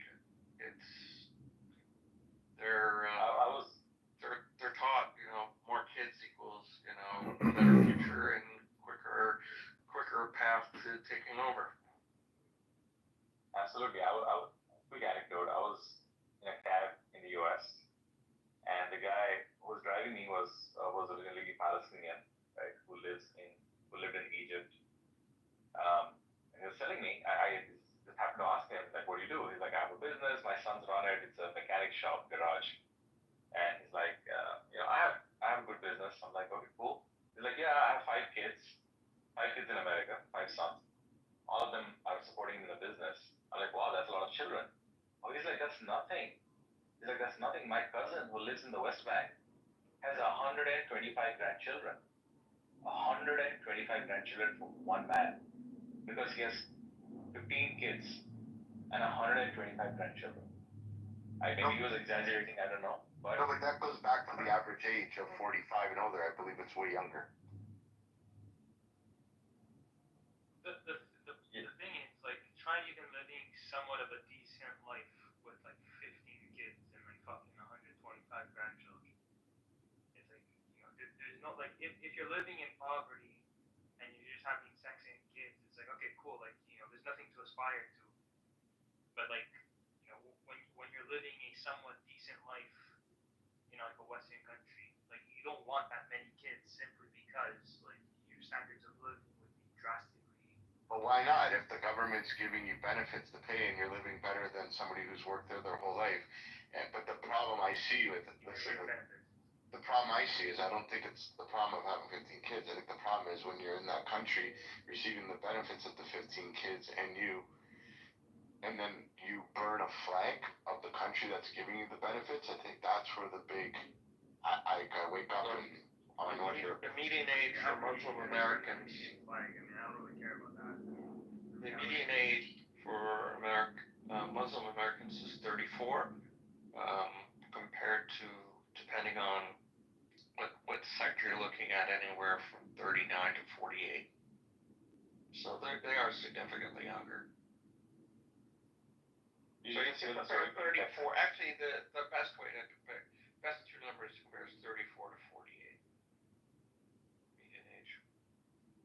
Did you hear the story from Texas where in Dallas they bought like 400 acres of land? Wanting to get that got shut down. That got shut down, I know, because that empty was land. Yeah. Why? Yes, so they were trying to create a small little Islamic piece of land within Texas where Muslims will rule. They will have a central mosque and mostly Muslims will get housing in that community.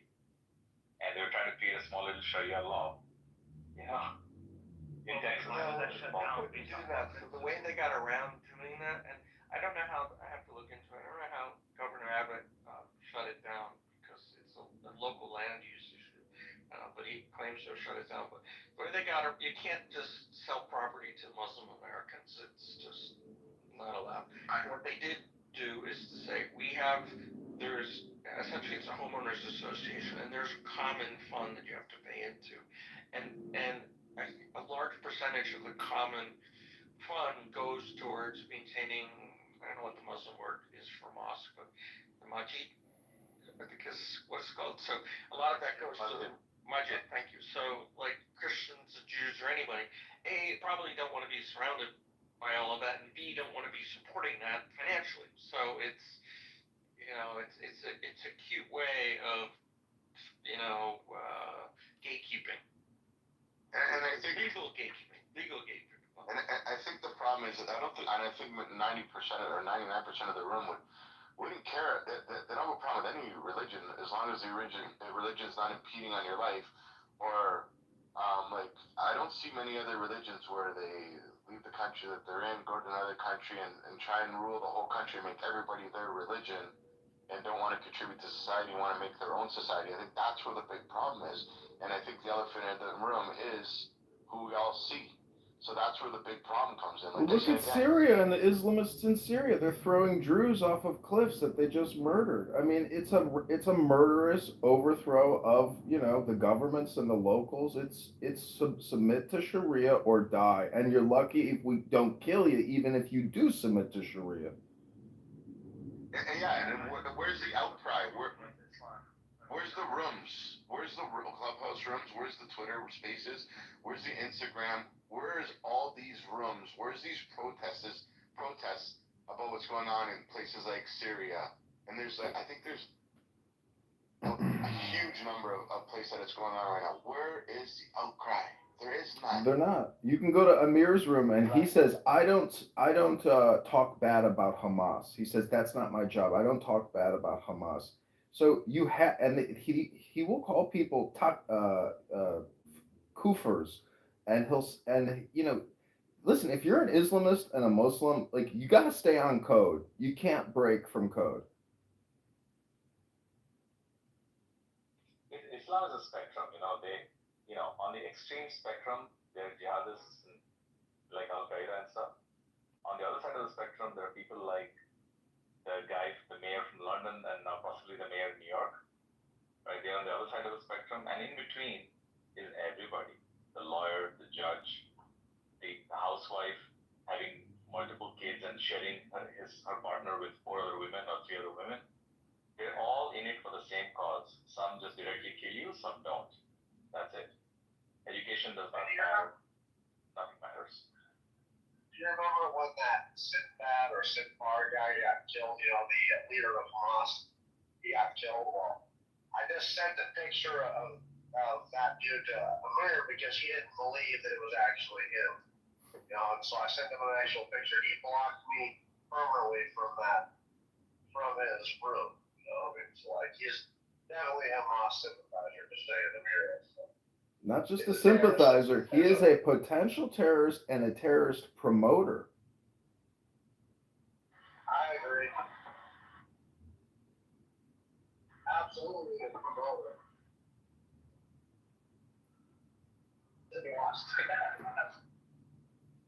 It just reminds me of, you guys remember when ISIS was like doing their thing and they were big? And you would see little groups like in Virginia and I forgot that there's little camps, and then women were also running to join and be married to them and this and that, and it was like, what the fuck? This is more of a passive aggressive way of what they're doing now, but I think it's more dangerous, far dangerous of what's going on with these rooms, with these guys that are promoting and sitting back and saying, I'm just giving you the news and that. No, you're not. You're grooming. Yeah. Just as bad as our schools were grooming us for college. I mean, who the fuck are the groomers from? Yes, that Amir, yes. See, if you're a leader and all you do is stir the pot of hate, you're not a leader. You're actually a leech, a parasite, a turd.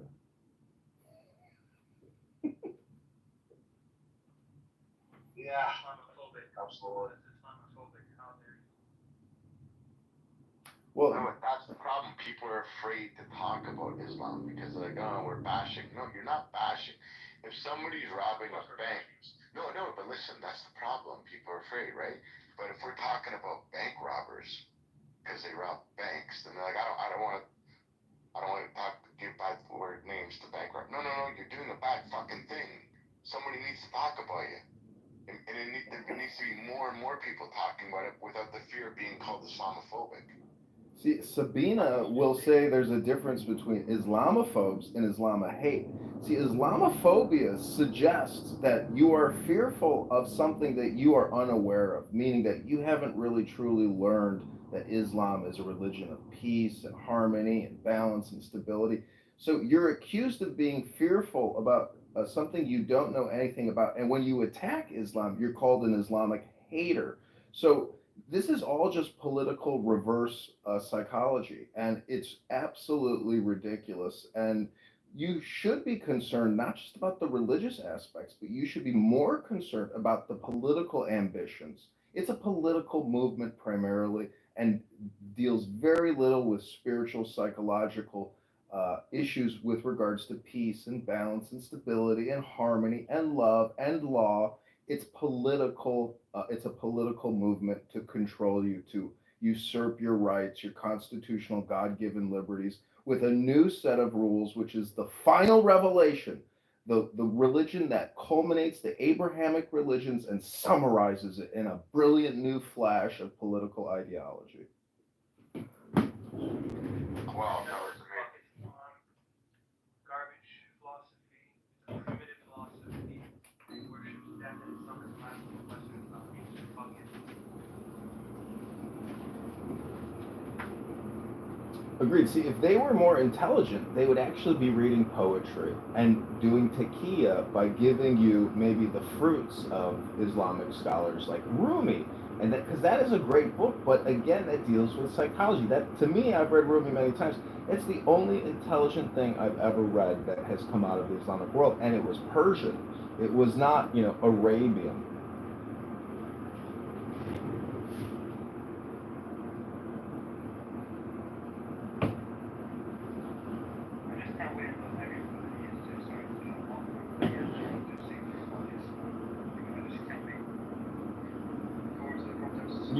You won't see that because in the left and the West, we are totally woke. Wokeism is the herd psychology still. The mind virus hasn't necessarily been broken, and it will take strong leaders and patriotic leaders like Trump and J.D. Vance and other great Americans who are willing to resist the woke mind virus, which is an infection in our soul, in our charter, in our constitution. Well, do you think the guys, do you guys think that, realistically? Because I think you may grab something, but I don't know, because everybody, I don't know what your ages are here, but when I was a kid, everybody loved Michael Jackson. Right? The Jackson 5, Michael Jackson, he was like everything. He was like mesmerized, the way he danced, the way he sang. And then towards the end, everybody turned on him. Well, he was dangling babies out of windows. The guy turns out to be a sociopath, psychopath, and Everybody talk about Cosby too, bro. Everybody loves Bill Cosby too. No, whatever. Yeah, exactly. But the people we're talking about, they don't dangle babies out of windows. They throw them out fucking windows. They throw people off rooftops. And murder. Well, look what the former speaker said about Mahatma Gandhi. Historical revisionism is a bitch because a lot of people think Mahatma was this fantastic leader, but no, he actually gave up a lot of his own people to appease Muslims and allowed them to get murdered and said, learn to love how to get murdered. Like that. So there's a dark side to history with regards to, this glorious revolution and liberation of neocolonialism or colonialism. So, you have to take everything with a grain of salt. Naked with young teenage girls too, bro. Well, he was just trying to boost his chakras, All great leaders need to keep their chakras boosted. Yeah. But how many of us have seen those videos of the child marriages that are going on today in 2025 still? The people, how are people not shaking their fucking head? Because, from the TikTok, Instagram, YouTube consumers of the West, when they see something happening in a third world, they just go, oh, that's just third world customs, not my problem. But literally down the street and in every major U.S. city, they're building mosques at an unprecedented rate.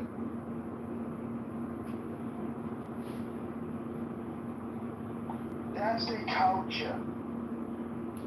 I mean, Jewish restaurants in Chicago get torn down and they build mosques. It's happening all over, and the Saudis fund a lot of this. There's a lot of criticism in America for Israel and other countries, but you don't ever hear these complainers talking about Saudi Arabia or Syria or Yemen or any of these places where the virulent strain of Islam exists. And meanwhile, we're importing it into our own major cities and even rural towns. It's an invasion, and Trump is just the man to stop it, and he is stopping a lot of this Muslim migration. Yeah, absolutely. He's the man because he just took $250 million Qatari plane. You know why he took that plane? And why did Qatari leave it to him? Do you have any idea?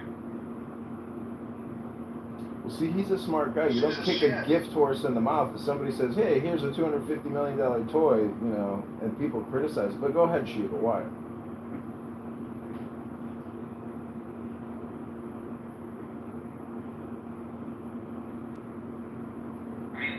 And the biggest sponsor of terrorism in the world is Qatar.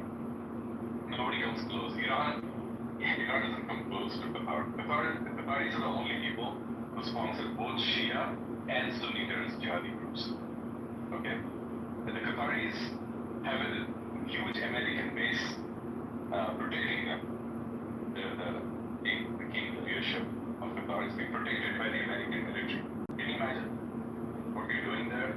And to take a gift from them for $250 million, that means I'm making peace with you. I'm not going to touch you guys. Keep doing what you're doing. And as long as you do business with me, we'll get along. That's it. So I wouldn't give too much of a... Well, why do you even think that gift was like a sincere gift? Because there's a lot of liabilities with maintaining a plane. It's like, here's a toy that we don't even want to take care of anymore because we'd rather upgrade to the new model. It's like it's basically a bullshit gift. What if it's act that Trump goes on it one day and they fucking control it and fly it into a fucking building? Well, I'm sure the Air Force will strip it down and they'll do all the checks necessary. But the point is, why are we taking? They will give it, no problem. They have lots of money. Qatar has a lot of money, right? Flying around. They'll give it. But why are we taking? I think the principle is don't kick a gift horse in the mouth. We'll take anything you want to give us for free. I mean, we're sick of spending money.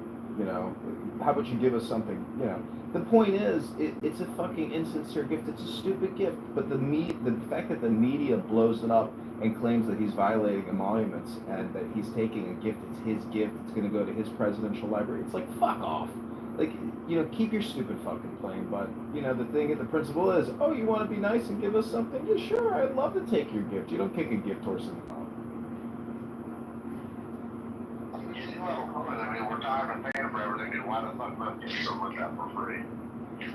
So you take gifts from Al-Qaeda? No, I mean, you make a good point. I mean, I think before they abandoned Afghanistan, they should have torched and destroyed every single piece of military equipment that they left there. To leave the Afghanis with U.S. military weapon systems to make them into a strong army is fucking mind-boggling. Mind-boggling. Yeah, that is strange stuff, but I mean, we did make them an actual legitimate military, but we didn't, as citizens, we didn't fucking, we didn't want that shit. I think most of us wouldn't even want to be in Afghanistan on the hindsight. And Donald Trump, he wasn't in power when this happened. Withdrawal happened under Joe Biden. I mean, the fact that Yasser Arafat's daughter has, $3 billion, $5 billion sitting in Parisian banks, and a lot of that money came from donors around the world or U.S. aid.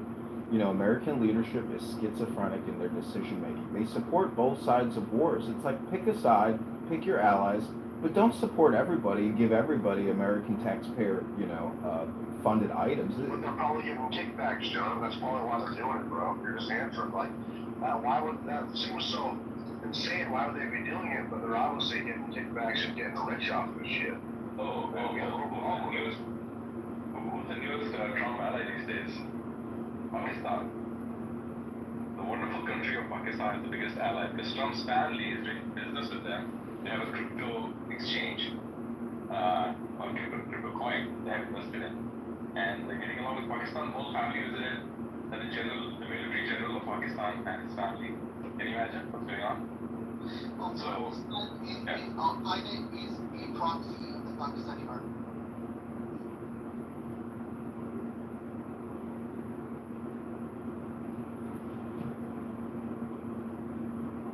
Yeah, I mean, Trump's sons just issued a SPAC, which is basically a blank check IPO, I think, for $100 million, so they can make an acquisition. It must be nice to go to the market and be like, hey, we want to start a business. We don't know what business it's going to be yet, but if you could maybe lend us $100 million, we would love to take that money and buy up somebody else's business.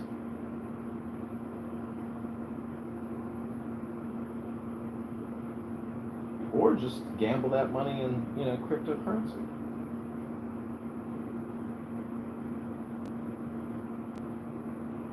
so yeah, I voted for Trump, don't get me wrong, but I don't know where this is going.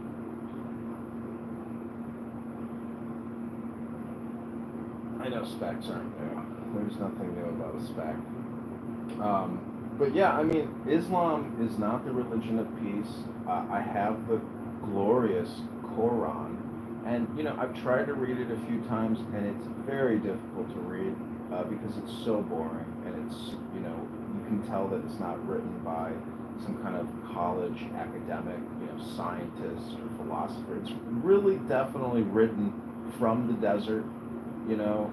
But I have heard in some circles that at the time, the Jews were actually happy that Islam emerged out of nowhere because it was a political movement that was used to fight Christians, and many Jews felt that they were persecuted by Christians. So now there was this third party which was waging war against Christians and Christian kings, and Jews were supposedly happy that there was this new force fighting their own persecutors. So, but now in 2025, I think that type of opinion is irrelevant. Islam is so devious because it mixes law, politics, and religion into one. With no differentiation. I mean, the beautiful thing about America is we have separation of church and state. There's no government religion. So, when you merge religion into a government, that's like total mind control. There's no liberty or freedom there to experiment with new ideas. It's either submit or die.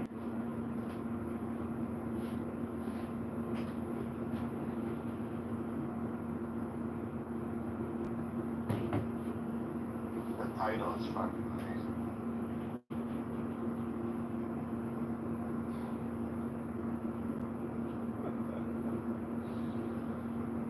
So who is the supposed Jewish ghost that wrote the quote glorious Quran?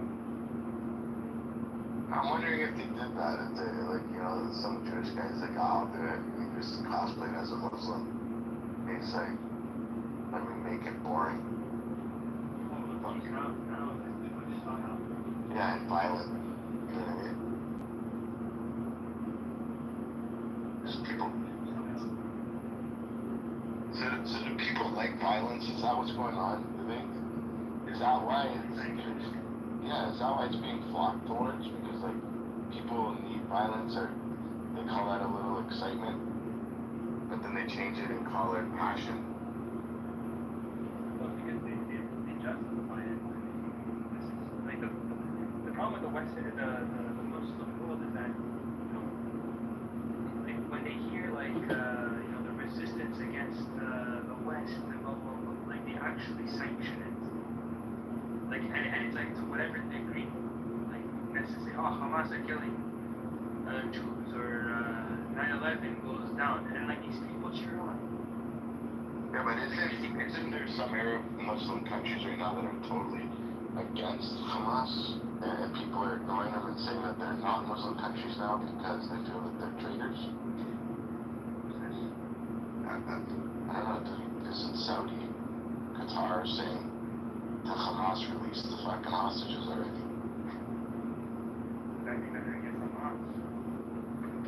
Well, you have France, Canada, that are saying to Israel, we want to shit on you and want to recognize Palestine as a state. So you have countries that aren't Muslim countries that aren't talking the same. Hamas released the hostages, but you have Muslim countries. Okay, that's honestly, that's like dumb. So Canada, France, like country. When you look at Roger, yeah, go ahead. Roger, let's talk about the causation as to why this happened. You know, we had a refinance culture and a culture that, you know, a certain generation participated in to taking out millions of dollars out of their equity to send their kids to, you know, study women's studies at, you know, Cal State Berkeley. So, I mean, this same generation is a direct cause of the same pattern of frivolous financing that the generation that they're complaining about engaged in. Yeah, the good old-fashioned HELOC. You don't see many of those. Is that like a wrestling move? No, the HELOC, it's a home equity line of credit where people would take the value of their home and they would borrow against it. And your home is an ATM. Yes, and then essentially never paying your home off. I remember people buying houses in Modesto where they move out of the Bay Area. They'd go to Modesto, they'd buy a very inexpensive home, and then the value of the home would go up moderately. It wouldn't go up like the 12% per year that the Bay Area would, but let's say it goes up like, I don't know, 7-8% per year.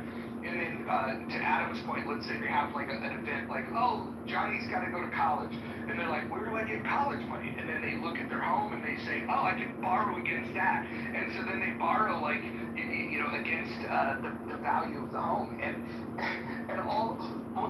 they're not very good at math. I mean, yes, it's a source of income. And if you wanted to use it, you could. And I think you should be able to. I don't think it should be hard to get a home equity line of credit, and now it is. But it's not a wise move because the whole point of property ownership versus rental is to be able to have this asset. And now you can use that asset to pay for the education if that's what you wanted to do. It's just a really fucking bad idea because basically what you're doing is you're helping a kid get a degree that they're probably not going to go into the field of anyways. It's like 80-something% of college graduates don't go into the field that they studied in. So you mortgaged your fucking house for nothing. Like not even just that, Mojo, but like the same generation raised a culture to where loans, you know, lends are otherwise forgiven. So a lot of these kids have not produced a positive return on their parents' investments. They're not taking their parents in, okay, when their parents are getting sick. They're not, you know, showing up and mitigating certain costs of their said parents aging in place. They have just taken, and have given nothing back in return. So to your point, when you actually, you know, take out a home equity line of credit and you're paying interest on that, by the way, and then your snot-nosed kid is only taking and not getting anything back, I mean, that's a really shitty investment. I mean, wouldn't you say, Mojo? I would say it's a terrible investment, and you also got to link to the title of the room, small government, big government, no government. When you look at the cost of an education, it's directly caused at this point in time because of the involvement of the government backing loans. When the government got into the business of backing loans, the lender said, okay, I don't have to worry about credit worthiness because the taxpayer is going to back it up. So anybody that comes and applies, they can give them the loan that they want. Once the institutions learn that, hey, these people are qualifying for bigger loans and more people are qualifying for them, we should raise tuition prices. And then the lender has no objection to lending lots of money to anybody because the loan is guaranteed. And the institutions are like, hell yeah. They got a bunch of fucking money that they were given from the taxpayers. Tuition is going up. And so if you want to fix the price of an education in the United States, you got to get the federal government out of it. And if you think that's bad, wait until they do the same exact thing with medicine. Yeah, I remember like when, you know, lately, when, you know, the Trump thing with not just Columbia, but other universities, and we were subsidizing, like, not just the endowments. Everyone knows, like, you know, ARPA has, like, several $1 billion endowment. Like, this is just money sitting in the bank. But just, like the amount of staffing they have versus students and, like, how much they charge, you know, per year and how much they pay professors and I don't know, the whole thing just, if the government's like subsidizing a huge portion of it or some portion of it, whatever portion it is, yeah, so like what's the incentive for the university to lower their costs or lower their tuition? It makes no sense. Because if people are going to keep paying and the government's going to keep subsidizing, why not, right?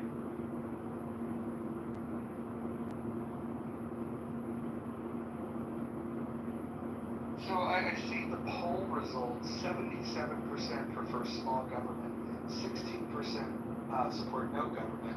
I call that the spirit of Bima that is still with us. And then 8% prefer big government. I'd love to hear from the big government people. Like, what do they mean? Like, why do they prefer a big government? Like, why is that a benefit? Love to hear that. Well, it doesn't always come down to the belief that this fiat currency bubble supply system is infinite, and therefore we're just mean and nasty people who want to be fiscally prudent, that there's enough to go around, and it's all artificial control. Well, I think those are the people that have bought into a particular lie, but I also think that there's plenty of people that are just stupid. I would say the no government on the, but I question it from sideways on it, because if you had no government, without protection, like, I mean, I want you to think of this. I promise you, like, if there is no rules, and we just had, like, whatever goes, whatever you can determine, and, you know, we're gonna call it the frontier, when the frontier was there. It didn't work out for no government on the frontier. I do recall in history that it never worked out well for them. So, I mean, you're gonna have someone like me who will have no problem conquering you. I'm not that kind of nice guy. I may have, I'll just take your stuff and leave you for dead. I may decide a whole different type of government. I'll make sure you're in a government. It'll just be one of my choosing. And you'll end up facing the consequences. And see, people don't realize, like, government protection from fires, wildfires, what are you going to do? You set up this settlement, you magically think everything's going to be utopia. You're not going to have, like, a government entity come in and save you. You're not going to have rescuers come in. How about your heating supply, your electrical supply? You know, government there, like, you need those things. You need an infrastructure, you need railroads, you need grocery stores, you need all that. Private market may or may not take care of it, but if there's no government, private markets private companies aren't going to build to the extent that they're going to, because there's no protection for them. They also require protection. They need to make sure that they're not going to be robbed. They need to make sure that they can safely set up shop in an area. That they're not going to have to shell out massive amounts of money just to repair things that are damaged, because, hey, there you go. And they don't have electrical grids already installed. They're not going to set up shop there. They're not going to build. So it's always confusing to me when I hear the no government people, like the big ones, and they just think that somehow or another, everybody is just going to go kumbaya, pick fruits in the orchard, and then they'll just share the peaches they got while sitting there, standing naked in the sun all day, and nothing will happen. About mass protocols for disease elimination, like your mosquitoes, they carry a shit ton of diseases.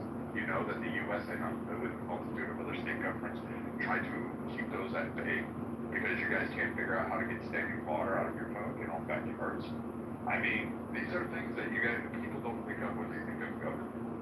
You know, I would love for one day for us to do a room where we just play the debate that I had with Dima about anarchy, and just listen to her explanation for questions like, hey, we have 5,500 nuclear warheads.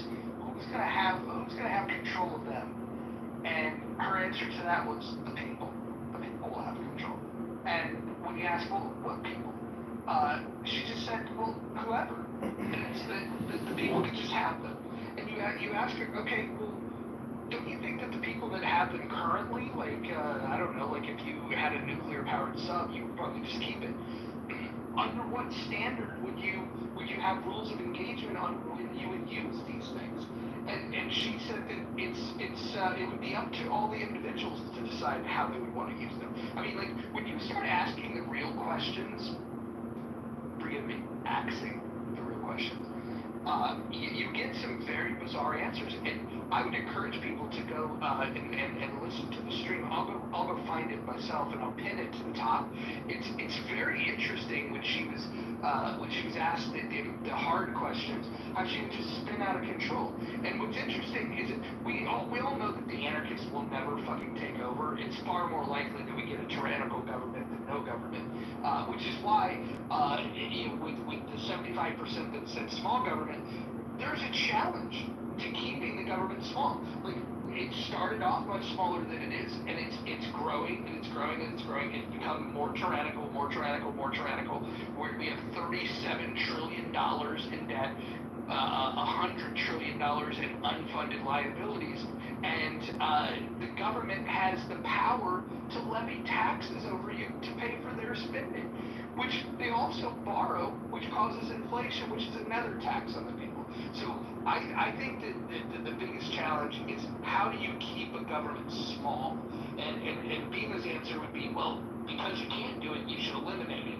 And I think the real $1 million question is, if the nature of government is to expand and to want more power over the people, how do you control that? How do you limit their power? We have documents in this country that if we followed them would do that, but every president that we've had likes to ignore the Constitution, including the one that we have in office today that doesn't have a very good understanding of the Constitution.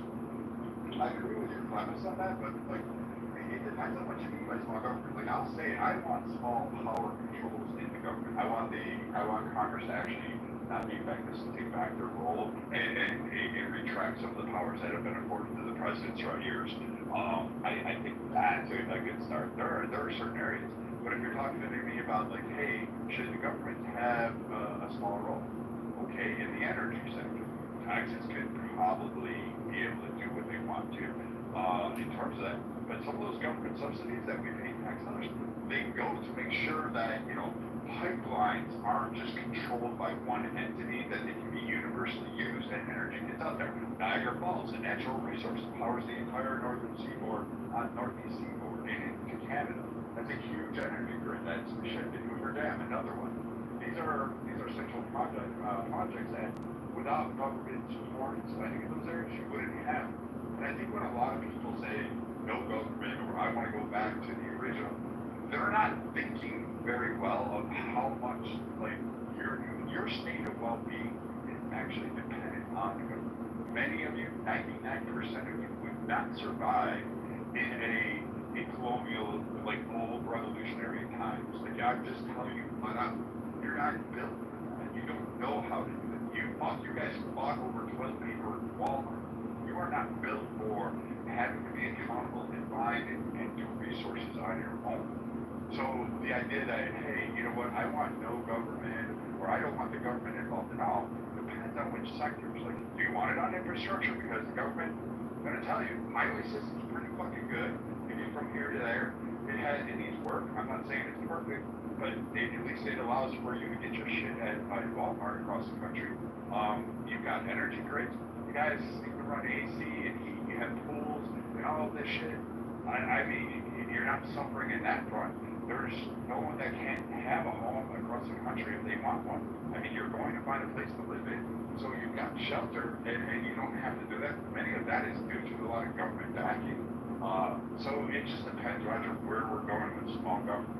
We can pick up certain things, and I agree, the $1 trillion is a bit much to have that much in debt up there, but I think it's a lot more nuanced versus big, small, or no government, and then the people cheering no government. We should never listen to them. Ever. Well, I agree that people are going to have different ideas of the reach that government has into our lives.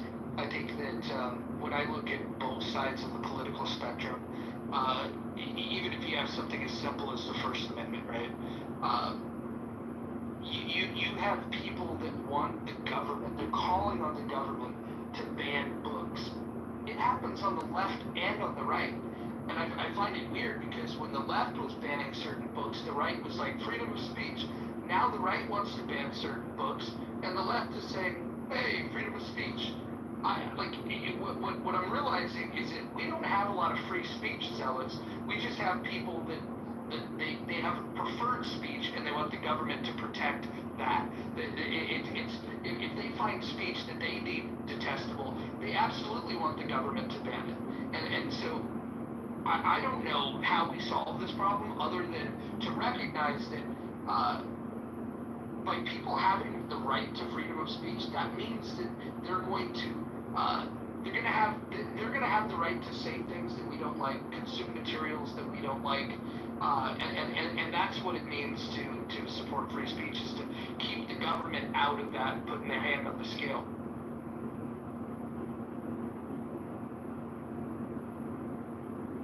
Says the richest 1% owned more wealth than the bottom 99% combined.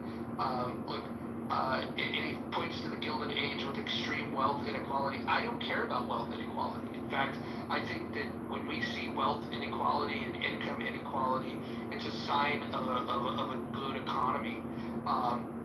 Where you have a large concentration of wealth, you're going to have wealth disparities. I want wealth disparities. That's my evidence that there's wealth. You know where there's not wealth disparities? Where there's not a lot of wealth. And so, I'm pro-wealth disparity. And by the way, this idea that the richest 1% own more wealth than the 99 combined, I'd like to see a source on that. I don't buy that. A lot of people will take this information into present day, and they'll say, oh, the rich get richer, the poor get poorer. It's not really true. The poor have gotten richer, and actually now the poor have a free ride. I'm definitely in the camp of instead of eat the rich, I want to eat the poor. I don't know why people prefer being poor over being rich. I want people to have more money. So I'm on a crusade to cause the poorest Americans to pay more in taxes. I think that they need to pay their fair share. 97.7% of all federal income tax is paid by the top 50% income earners. The bottom 50% income earners pay 2.3% of all federal income tax. It's time we change that. No free rides. The poor need to pay higher taxes.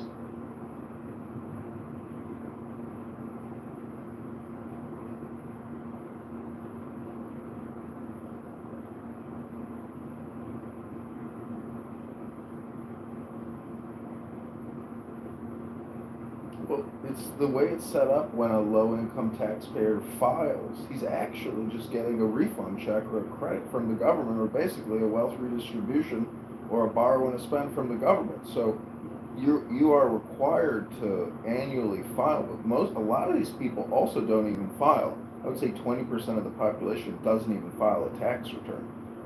So it's to your benefit to file if you're super low income, because you're just going to get the annual refund from the government. So the system itself is fucked up. Correct. This idea that the rich are the problem is I'll never understand it. I would say that we need to start having more straight talk, that the rich should be held up in higher regard. And the poor, they're the ones that need to be shamed into paying their fair share. And I think it's high time that the poor dig into their pockets and pay their fair share. Well, so let me ask you a question. Do you believe that instead of giving people a child tax credit, sorry for the parents in the room, but do you feel that instead of giving a credit, they should be charged more in taxes? Because if you look at the likelihood of that said child coming into this world being a beneficiary of the government, shouldn't those said parents be charged higher in taxes? I would go the opposite way and then just give a tax break for single people that have no children. Okay, so I was controversial, but then Roger stepped on the gas. That's good. So we've incentivized, if you think about it, we've incentivized the idea of like, you know, like marrying with kids, these are gonna create tax credits. But the truth of the matter is the people that get fucked are the people without kids. If you don't have kids and your property taxes are going to fund the school, like how is that equitable? You don't even have little bastards to go feed down at the fucking schoolhouse. And by go to feed, it's because they don't teach them anymore. It's like a fucking, this whole school lunch program, it's fucking amazing to me that people literally believe that it's the job of the school to feed kids. It's almost as if parents don't have any responsibilities. I don't even recognize the world we live in today. It's weird. You know, it's crazy to me, Roger. I remember, like, when I was in middle school, my mom used to send me to school with, like, a check for the month of, you know, they just added it onto your account, and, you know, you put in your little pin when you went up to the lunch window and you got your food, and, you know, my parents paid for my food. Like, I guess I never questioned, like, were there people around me that weren't doing the same thing, and, like, how fair is that to my parents?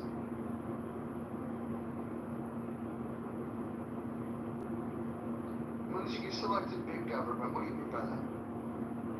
I just wanted to troll. I would argue that Social Security is big government. So let me ask you a question, Roger. Do you feel like Social Security at this point, given the cost of living, do you feel like that's helping anybody that lives independently aging in place? Because that should be the goal, right? To live independently aging in place. Is it helping them?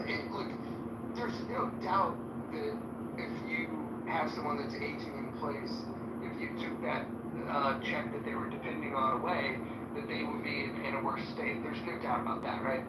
The question is, what would be a better system? And there's far more efficient systems. And maybe if we just got honest about what Social Security is, if we look at the fact that it's dependent on fewer people collecting and more people paying in, right? And then when that breaks, that's when you realize that's when the clarity arises in the fact that people like me that have always said it's a Ponzi scheme, when there was more people paying in, less people taking out, it didn't appear like a Ponzi scheme. But once that triangle is upside down and all of a sudden you have more people collecting than putting in, that's when you realize that we're fucked. And so I just wonder why people can be anti-Ponzi scheme in other areas of their life, but when it comes to Social Security, they think that it's perfectly justified. You know, Mojo, let me ask you a question. Do you feel like there should be an age limit for which somebody should be able to co-sign a student loan? Honestly, I think co-signers is a dangerous thing to do, because if you want to talk about fairness, right? Yes, wealthy people can co-sign for their kids. They have the credit scores. They have the income requirements. This is where I think that I think we should deem credit worthiness on an individual basis. And I don't think we should give loans to these little snot-nosed bastards that don't have a means to pay it off. Now, if you wanted to have a deferred payment, that would be one thing. I think the way that I would loan money, if I were structuring it, if it was Bank of Mojo and somebody wanted to borrow for a student loan, what I would say is like, oh, how long are you going to be in school? They'd say, oh, 4 years. I would say, okay, no payments for 4 years, no interest for 4 years. But then I would have a payment plan that on the back end of that, as they're starting their career, they can pay it off. Well, and see, Roger, you know, for me personally, Yes, they do. I saw one of my cousins that has... They don't exclusively have. She has a fucking master's degree, and she's a yoga instructor. Meanwhile, at the end of my grandmother's life, part of her Social Security was being garnished because she was a co-signer of her student loan. Don't you think that there should be safeguards to, you know, protect people from ending up in those situations? No.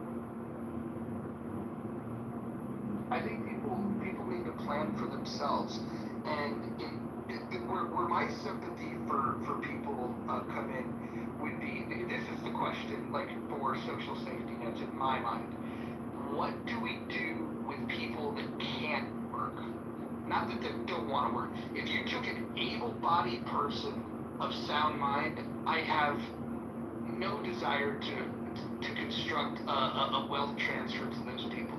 Maybe there could be skill building workshops so they can better participate in society. But the real question comes down: what if somebody's mentally ill, or what if somebody is physically disabled, and the limits of what they can do, and their ability to be able to produce for themselves and sustain themselves? What do we, in a civilized society, do with those people? Now, there are some people that, for efficiency's sake, would say, fuck them. I can't get there. I do have compassion for people that can't help themselves. Because the alternative would be to turn a blind eye on them, and then all of a sudden we're not human beings. We're like a bird that just throws the weak bird out of the nest. It's not going to be strong enough to fly on its own? Fuck them. We're going to throw that bird out of the nest. I don't think human beings should do that. I think that we should, if we're going to have a construct around social safety nets, we need to figure out who qualifies for them. We need to figure out who's going to pay for it, and then how do we make it as efficient as possible to make sure that the need, the resources are meeting the need in the most efficient way possible. And so my limitation would be, I think that if you can't work, whether it's for a disability, whether it's for age, it could be blindness, it could be, there's a lot of different factors, right? A busted hip, you're fucking out of the workforce. What do we do with those people? That's the only social safety net that I think is worth discussing. Everything else is a money grab and transfer of wealth. I don't know about that. I think the only safety nets that should exist should be for orphan children and disabled people, whether they be elderly children, and veterans. I just don't believe in any other safety net beyond that. So what doesn't have to be the government, right? There's charities that do this work. This is correct. But what do we do with the orphans, right? Because I've thought about this, especially when we're talking about abortion. Like, I can't kill a baby, and but then if you have some absentee father and a mother that that doesn't have job skills, and the kid's fucked, right? Do you rescue these kids and put them in a chocolate factory and call them Oompa Loompas? Like what do we do with the orphan? I just don't know.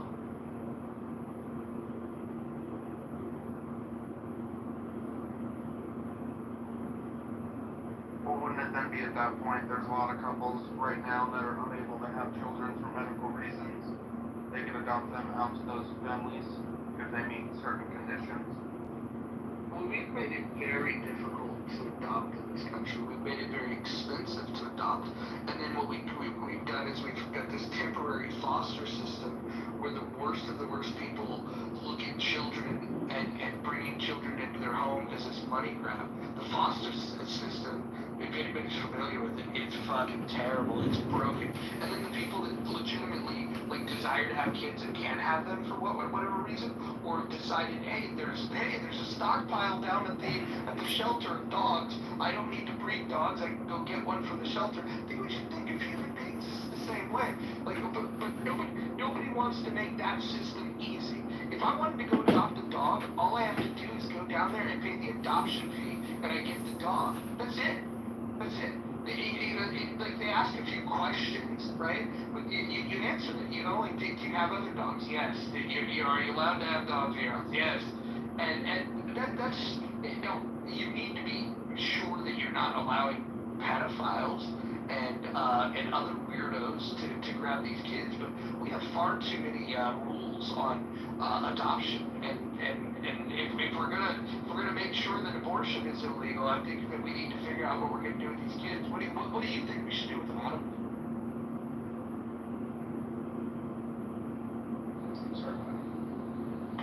What do we do with these kids? What do we do with the orphans?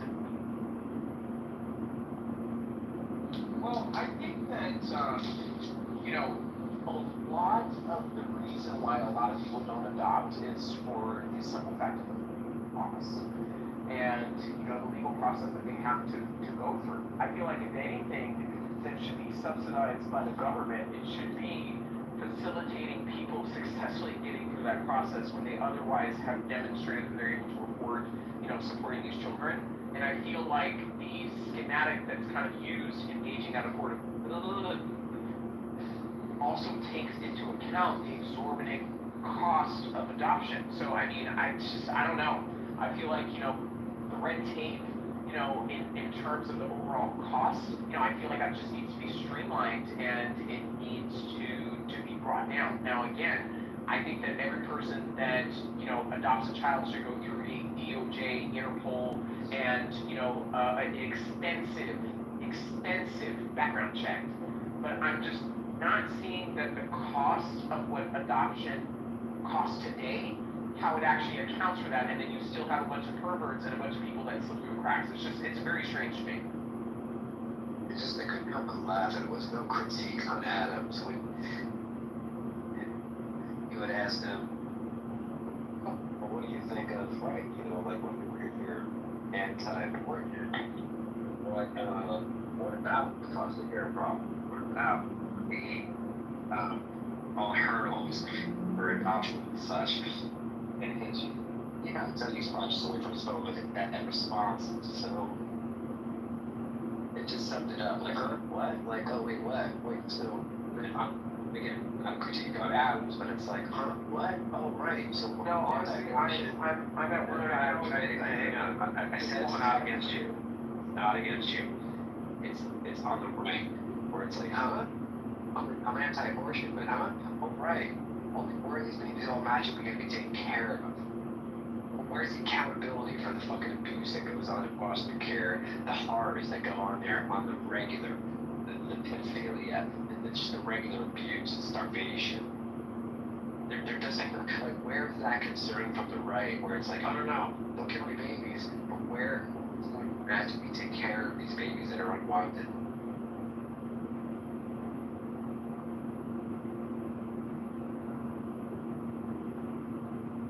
Well, I mean, right off the bat, America needs children. We know this. So, these are very easily fixable situations, and for some reason there's a reluctance, not even an observation of the Constitution or people having, complaints about, a lack of rights. For some reason, the system continues to remain broken. So, I've come to the conclusion that America hates children. Like, it absolutely does. Like, if you look at the policies that America has laid out to the detriment of children, all the way down to abortion, like, I don't know. I just feel like this country hates children for some reason. It's very disgusting.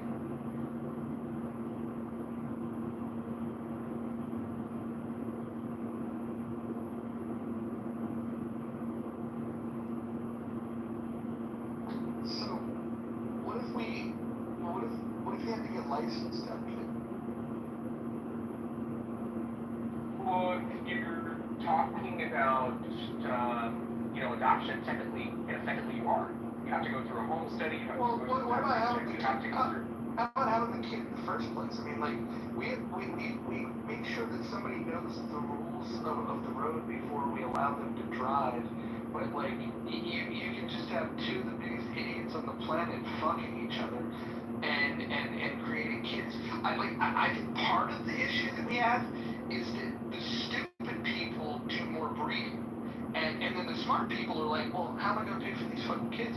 And then they put these limits on it. The reason the Western world, birth rates go down is because people are using, they're not just out there saying, let me have 11 kids. No shade thrown at you, Kima, but having 11 kids in 2025 is probably an expensive endeavor for most Americans. But yet, you're free to do that. And then we want to look to the government to say, hey, what are we going to do with these fucking kids? I guess that's almost a small government that runs when they have license to have kids, but you want small government. That's kind of... I'm throwing the question out there of, like, why is it that the stupid people want to have so many kids? Are you calling Kima stupid? No, this is not for him in particular, but if you look at countries with high birth rates, it's it's not exactly the fucking world beaters.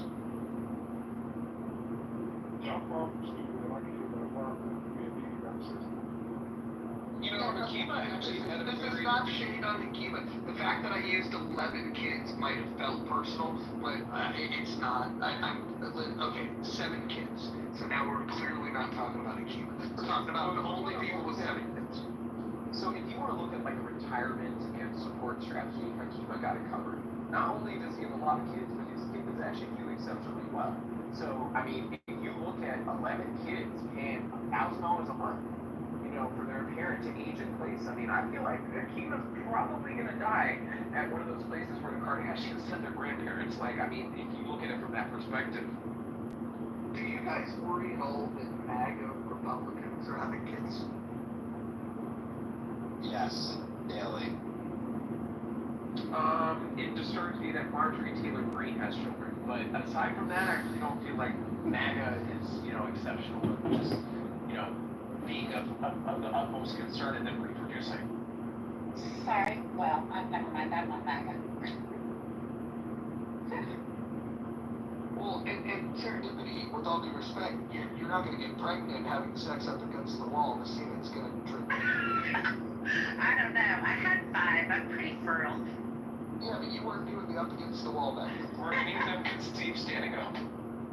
No, but the last one was definitely conceived upside down. Well, that would be, you know, consistent with science, according to Roger's theory. Yes. I knew I was ovulating that day and I wanted a baby.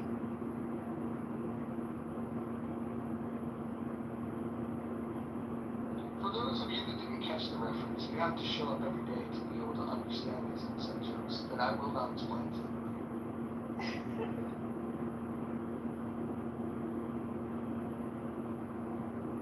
Dr. Jordan, tell me about the animal community. What do they do with if an animal has too many offspring? Is there like a social safety net in the animal kingdom where they say, hey, we need to take care of the weak animals? What do they do in the animal kingdom? Well, I mean, inexperienced moms don't always succeed, and they might lose offspring for different reasons once they're born. But you know, it just depends. I mean, they're meant to carry as many, you know, like a lion, pride, you know, or elephants. They will also help care for others' offspring. So I think that it just depends. You're saying it's a jungle out there? Yeah, oh, never mind. You know, there's an African proverb that says, every morning in the Serengeti, a gazelle awakes knowing that it has to be faster than the fastest lion. And that same morning, a lion awakes knowing that it has to be faster than the slowest gazelle. The point of this is that every morning, whether you're a lion or a gazelle, you need to be ready to run. I think that we should think about that. I'm more interested in the positions that women want to assume to conceive.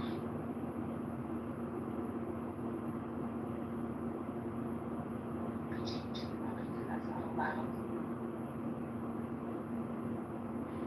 Kind of, sort of, maybe a little bit. I think that what they're talking about, just throwing darts at it, is the scarce resources. Someone asked me about the grizzly man. I used to serve on the board of grizzly people. I'm happy to talk about.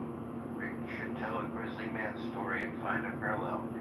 Yeah, well, the grizzly man was a bad example.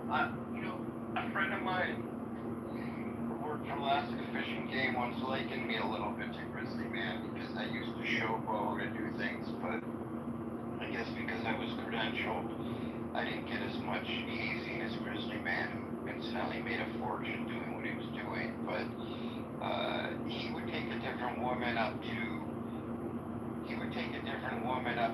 Alaska every year. I don't know what the nature of each relationship was like if he, you know, was sincerely into them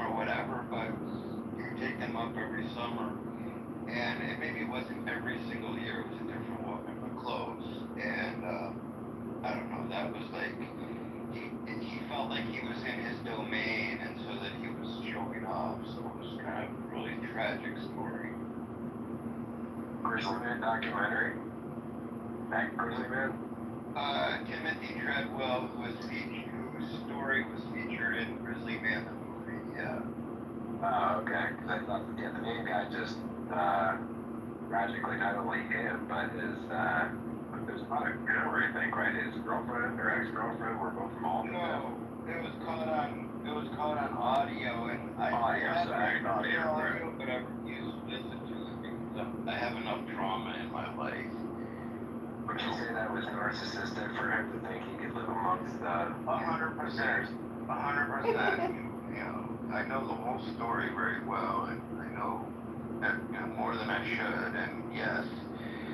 But, he wanted to be an actor, and he found his acclaim doing something different, but then like many people who get involved with these things, he thought he was like God's gift to bears.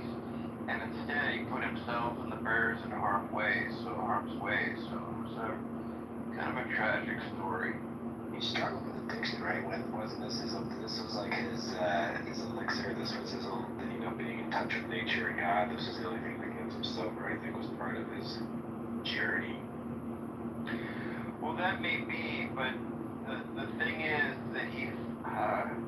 I don't know that it's any different than some professional athletes who find themselves in a situation where they have these adoring fans, and then their heads get bigger, literally and figuratively, and he could do no wrong. So, I know the person who found his remains. I remember having a conversation with him about. Because I used to go in and train wild grizzly bears. Well, bears that were orphaned, right? And, work with them on behavioral enrichment and stuff. And we used to have these conversations. I came from a science-based perspective, and I would never do what he did with those animals. And I've written about, in different forums and publications about what's safe and what's not, even for photographers, of course. But Timothy Treadwell was an exception in that he gained a huge fan base.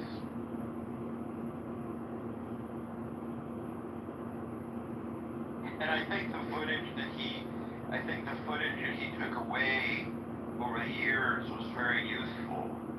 But he didn't follow the rules. And you begin to think that, you can get away with this or that. It's a whole kind of psychological journey that people go on, I think, in these, when you're with wild animals, unlike an inanimate object, like a race car, right? Like, if you're race car driving and you get a thrill out of it, but there's an allure in working with dangerous animals that you think, you're safer than you are, so, I don't know, I'm done talking.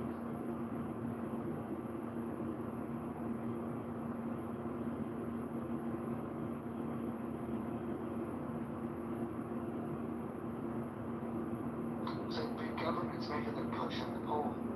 It's up to 24%.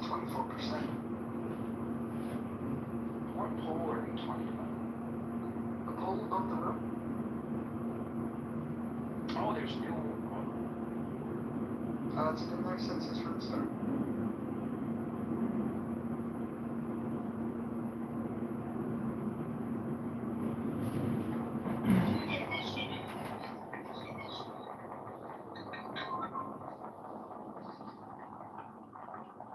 So 1 out of 4 people that surveyed want big government. It's amazing. You got a lot of win there, Edward. For everything. How are you?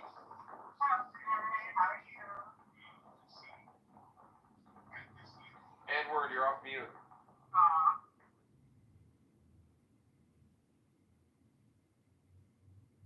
Yeah, what's up with that, Randy? How come these polls don't add up to 100%?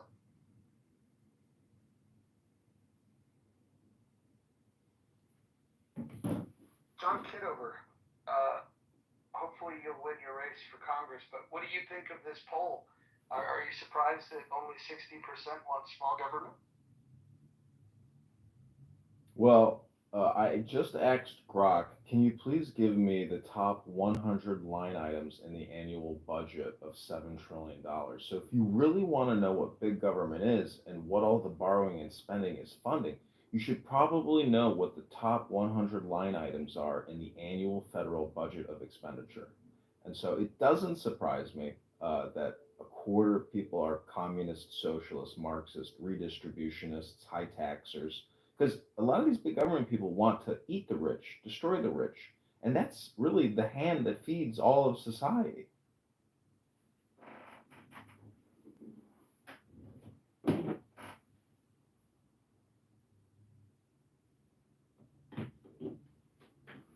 But if you have just a moment, I will read to you the top at least 30 line item expenditures. Can you give us the top 10, start with 10 and work it to number 1?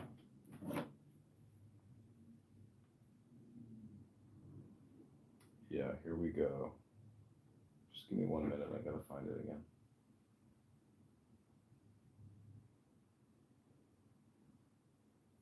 Capitalism is good, Lou. In fact, I think it's the best idea that human beings have ever come up with.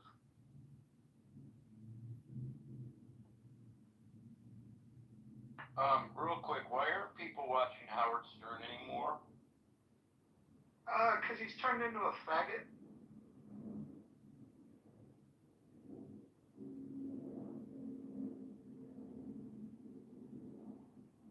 I could use that word. If you look at my PTR, I'm an ally. He's just not funny anymore. He's probably happier in his life because whatever trauma led him to being as funny as he was once upon a time, he's probably worked through all that stuff. But now he's just not funny.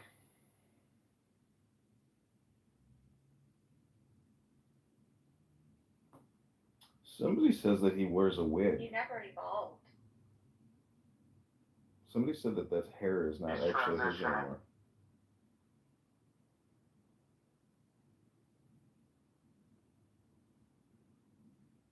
Well, he did do the blackface comedy routine with that famous African American comedian actor. So, there was a time where you could be sensational and try to be funny with race play, but those days are over.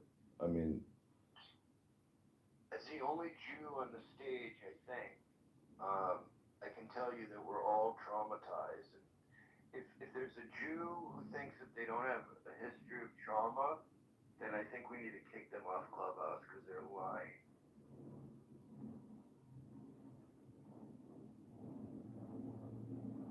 well, there's a lot of Jews. My father's a Jew, my uncles are Jews, my aunts are Jews, my cousins.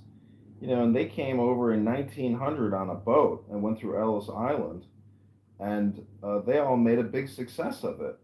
And I think a lot of immigrants that come to this country are very focused on success and eliminating a lot of the bullshit, of American culture and society, and they maintain their close-knit little group, or they're just hyper focused on success and they don't look back. And success is, what they absolutely value. I mean, it's a little materialistic, bougie, or commercialized in a way, because a lot of these immigrants are such brand whores. But that's the psychology behind their success in a way, that they're not going to accept mediocre jobs. They're going to go for the big positions. They're going to become optometrists, dentists. What's interesting is that if America was so centered on success, we've lost the propaganda war in perhaps the most important fight of our lives, and that to me is kind of insane, right? Like, okay, so we can in terms of commerce, in terms of building economies, we can do all these things, but we've completely lost sight of the need to win a propaganda war against people who have far fewer resources but many more bodies. It's amazing.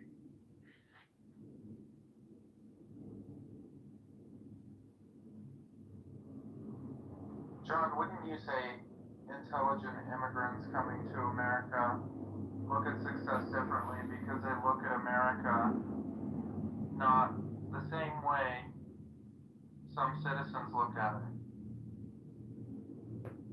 Yeah, it's like Meaning the process of becoming an American is knowing about America and how it functions and falling in love with the idea that, hey, if I can go here and I can do it, I'm going to do it.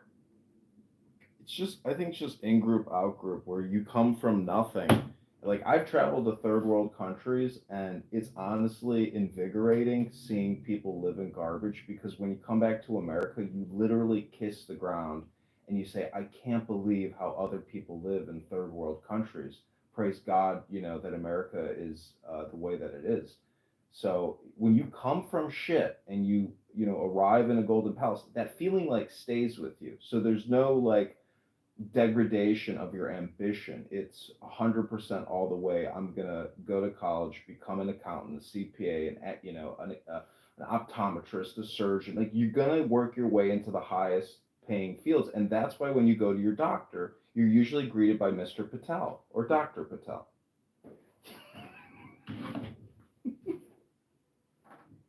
It's hunger. The majority of immigrants here have a drive and a purpose in them. They have something they want to set up for multiple generations, and oftentimes they achieve that. By the third generation, it's gone usually, or everybody's assimilated. But the wealth in America is usually dissipated or gone by the third generation because you don't have stewards anymore. You don't have people that are hungry. Once you touch the golden cow, as John put, or as long as you live in comfort and you have your iPhones and you live in this utopian mindset that you don't need to scratch out a living, you don't need to fight, you don't need to be forceful, you don't need to even challenge the rules, to break the rules, then you're just, succumb to mediocrity. We have a lot of people that are mediocre, and they're fat. I'm sorry, the majority of people are fucking obese, mediocre, honestly.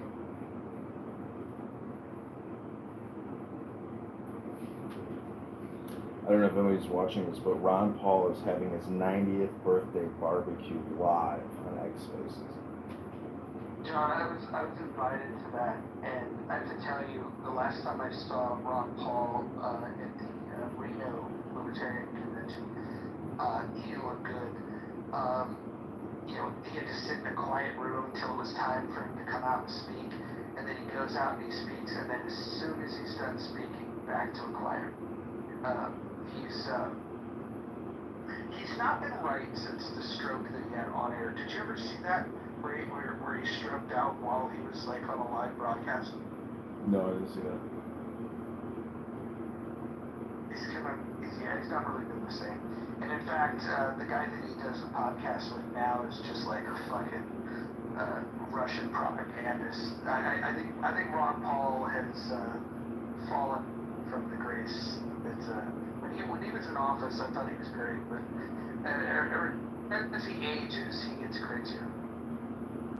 Yeah, I was happy and proud to meet him, but he did not have that Trump gusto and bravado of saying, well, we're going to lock her up. So, he was not an effective communicator when he ran as president. But these are the top, I asked Grok, what are the top 20 spending categories of the annual $7 trillion budget? This is from the lowest to the highest. It's allowances, commerce at $15 billion, energy at $20 billion, community development $30 billion, science and space $35 billion, agriculture $40 billion, natural resources $50 billion, general government expenditures $60 billion, housing $80 billion, international aid $70 billion, justice $80 billion, transportation $120 billion, education and training $200 billion, veterans get $305 billion, health including Medicaid is at $620 billion, income security, which is $675 billion, defense at $921 billion, net interest $928 billion, Medicare is $1 trillion, $11 billion, and Social Security at $1.4 trillion annually. Now, that doesn't seem totally accurate to me, but I think it's like a good index at least. So that feels like 2023 numbers.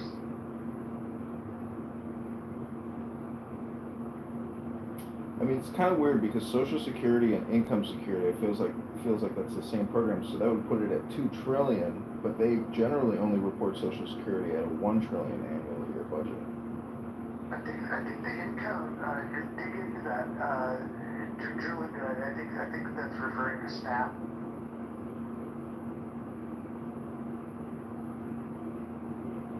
But another way to Does reach that fall under agriculture? Because that's part of the agricultural programs.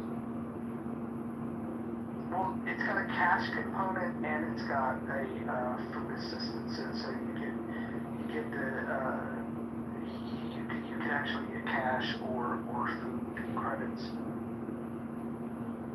Why do states individually manage the disbursement of these programs as opposed to the federal government administering the disbursement of these programs? Well, a better question is, well, why did we collect it, send it to a centralized place, pay huge administrative fees, then disperse it to the state for additional administrative fees, only to trickle out pennies on the dollar for the benefit? I mean, we have created the most inefficient system possible. Like, even if you are pro redistribution of wealth, like, at least be good at it. At least distribute it with less administrative costs.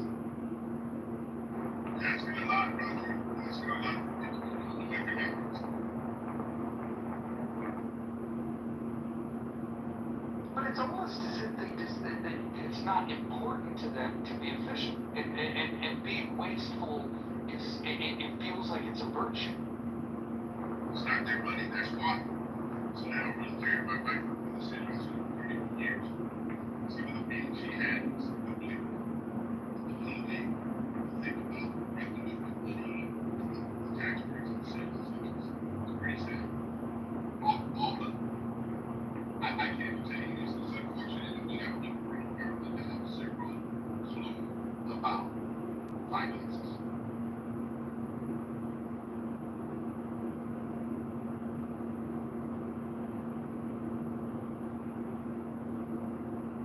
If you guys want to learn about personal finance, there's a guy on YouTube, younger guy. I think he's back in LA. He's a young kid that sold real estate. He's just really smart. What he does is he gives really sound personal finance advice about like credit and investing and saving and just how to manage your personal finances. And his name is Graham Stephan. I don't know if you guys know this kid. And what he's figured out is by giving high quality information for free, the algorithm really favors him, and his YouTube channel kills it. He makes a ton of money giving free advice to people on personal finance, and I would highly recommend it. Also, sharing his videos with people that are younger, because he's a younger guy himself, and so when you got old people like me, talking about personal finance, sometimes kids' eyes glaze over, but Graham Stephan's got, an energy and a fresh face. People should check it out. Is anybody here familiar with Graham Stephan? No, I never heard of him. But this is what income security breaks down to. It's a $675 billion 2025 estimate. Covers programs aiding low-income, unemployed, federal retirees. This is the breakdown. Refundable tax credits. John, your numbers are bogus. It's gonna get worse. Okay, like I keep bringing up the feedbacks. Okay, y'all think that I'm trolling. Okay, that is going to be the bane of our freaking existence. The fatter and the more unhealthier people get. Just in, I believe it was this room yesterday, people were having a conversation about, legalizing drugs. So, I mean, if you're going to fund a healthcare system that's going to have a bunch of fat, lazy drug addicts, okay, don't you think that that's going to start to burden the taxpayer? These are the numbers. Refundable tax credits are at $115 billion. Food and SNAP, child meals, $150 billion. SSI, $67 billion. Unemployment compensation is $62 billion. Federal employee retirement is at $160 billion. Housing assistance, $60 billion. And then there's other foster care TANF program, $62 billion. Again, this all comes out of cbo.gov.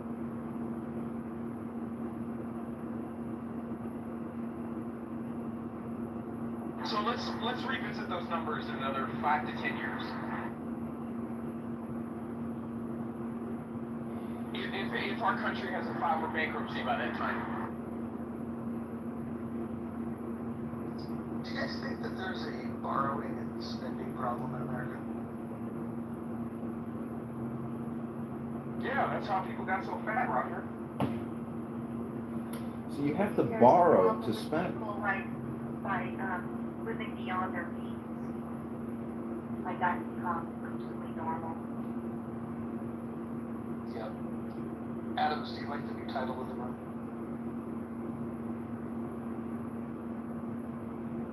Oh, beautiful title.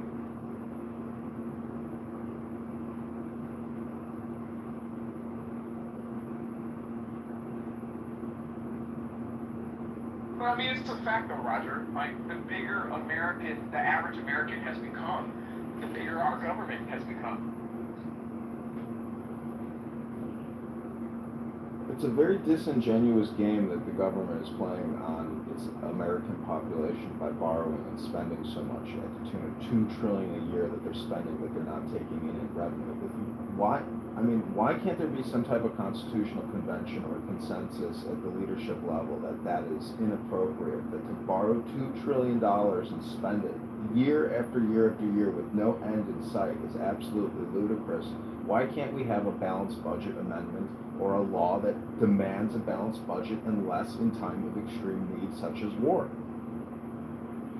Hey, John, you know what answers that question. I was talking about inflammatory, right? Well, it's not. It's actually just linguistic logic and common sense that, if you talk to Maxine Waters, she would say something like you just said, or she'd give out there some other type of deflection. I mean, this is very clear communication that demands, that you perk your ears up and say, he's 100% right. Why aren't we all going in the streets and demanding accountability but rational budgets and rational spending? You can't spend now unless you borrow, and so it creates this future event which we want to avoid, which is essentially bankruptcy, liquidation, or degradation. I mean, the same rules that apply to your checking account should apply to the rules of your government. Otherwise, that mirror system is broken. It's dishonest, disingenuous. It's like looking in a mirror and seeing a fake image of yourself. We want the real image bounced back to us, in our fiscal accountability. This is unsustainable. Chairman Powell says we are on an unsustainable path, and at 2050, at $4 trillion in annual interest, plus all these other expenditures that I just read, it will create hyperinflation, and your milk will be $20 as opposed to $1.99. Your bread, your eggs, your butter, it will all go up. I mean, in Weimar Republic, prices were doubling every single day in the early 20s. So that's what will happen, but we can prevent that. But that's the worst part, is that shouldn't even happen in a well-functioning economy.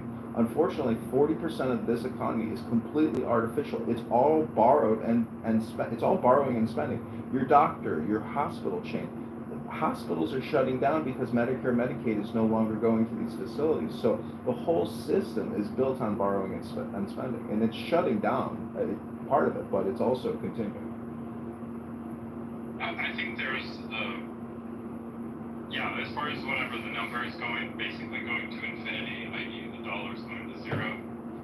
I think this is an inevitable path. I think there's sort of like some optimum that they can, try to ride it out. Like, what is the optimum level of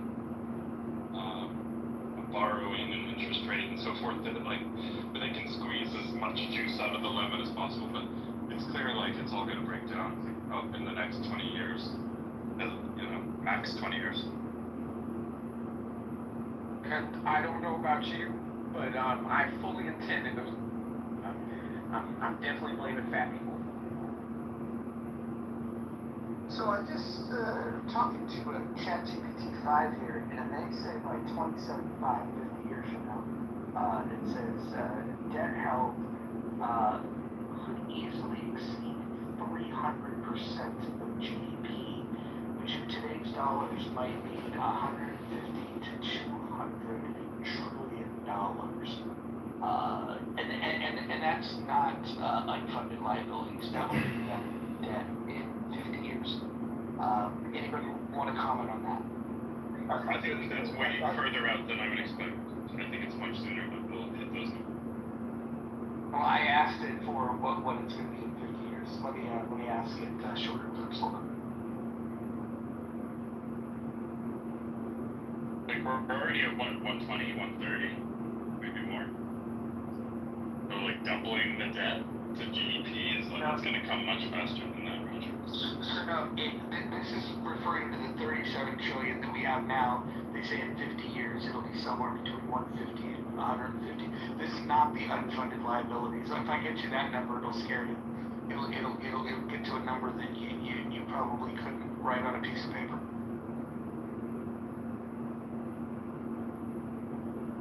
So I hear you guys talking about the problem. So what's the solution? I would offer a solution, but you guys aren't ready for it. You want to hear it? They're not ready, Roger. They're not ready. Roger, I would love to hear it. Yeah, I think. Listen, I hear you. At the same time, I love that. It still comes down to the individual behavior. So, Roger, I love to hear it. Yeah, this is my prescription for getting the country back on track. I would get rid of Social Security and Medicare and replace it with nothing. I would get rid of the Social Security and Medicare tax because we don't have those programs to fund anymore. I would also get rid of the federal income tax, and I would replace all 3 of those taxes with a federal sales tax. And and then so we would eliminate the top 2 expenditures in the budget, which would allow us to more easily balance the budget.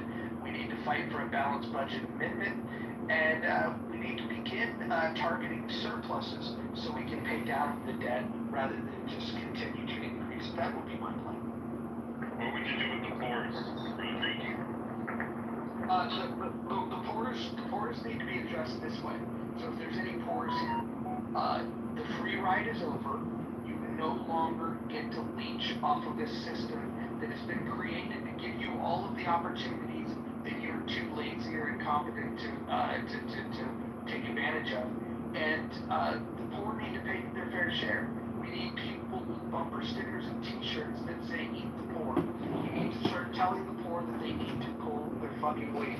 We need to stop with this lie that the rich are the problem in this country, and we need to acknowledge the fact that the rich pay the majority of the taxes, and we can no longer allow the poor people to not pay their fair share. And if we institute a federal sales tax, eliminate the income tax, the Social Security tax, Medicare tax, what we will effectively do is create the conditions in which the poor people can no longer hide. They will have to get jobs because if they want to consume things, they will then pay a federal sales tax on it. That's my solution. Roger, I like your plan. I think that to take the people off the drug dependency is going to be very unique. With the things you said, Medicaid and Social Security and the drug spend and all these things, they do need to be replaced because you cannot do the country based on programs. People supposed to be working. Programs do not. Because unfortunately our country says, look, Grant New Deal, Mr. Lyndon B. Johnson, the role of the family is just all around downhill right now. We have too many programs. I agree with you. Let's eliminate the program, tell people to go back to work. All you gotta do is take care of their family, make better choices individually. It's all money about the next 35 You'll never win an election doing that way. You just won't. You have, like that, it's all great, these ideas, and everybody can say, oh, we can just worry about the debt, just worry about the debt. That's not what government is. That's what economics is. That's what accounting is. That's what a CPA fucking does. But governing, you have the people back, and you have to somehow figure out how to implement a drastic economic program that you're asking to take away some. FDR got his program passed through because a lot of bullshit, but he was giving out goods. He was literally giving out fucking money right, left, center, it didn't matter who. You are now asking for the American people who have had, I don't know, 100 years of cookies and saying, hey, I'm going to give you this leaf of lettuce and pat you on the ass and send you out there in the world, and now you're responsible. You got to figure out the human element. You got to figure out the governance. Otherwise, that plan, all that talk is just BS. How do you implement the government policies that would help decrease? You can have Kitover over here screaming about trillions of dollars and manifest economics. It don't mean shit. No one's going to listen to it because $1 trillion is not something people can realize in their hands, especially when they're at a grocery store. Hey, Brad, so like the white man, I mean, come on, Brad, you're taking that away from me, man. I got a regular white man. I got a question. I'll just call up somebody randomly. Double, would you like to answer my question? Double? Are you there? No, he's afraid. We'll go to Necro. I'm gonna get to my around. What do you need? Okay, I'm gonna ask you a question, and you gotta be quick with it, okay? Alright. How many zeros is in a trillion? 12. Great. I want people to now write that down. Actually, write down the number 3, followed by the number 7, and then add 12 zeros.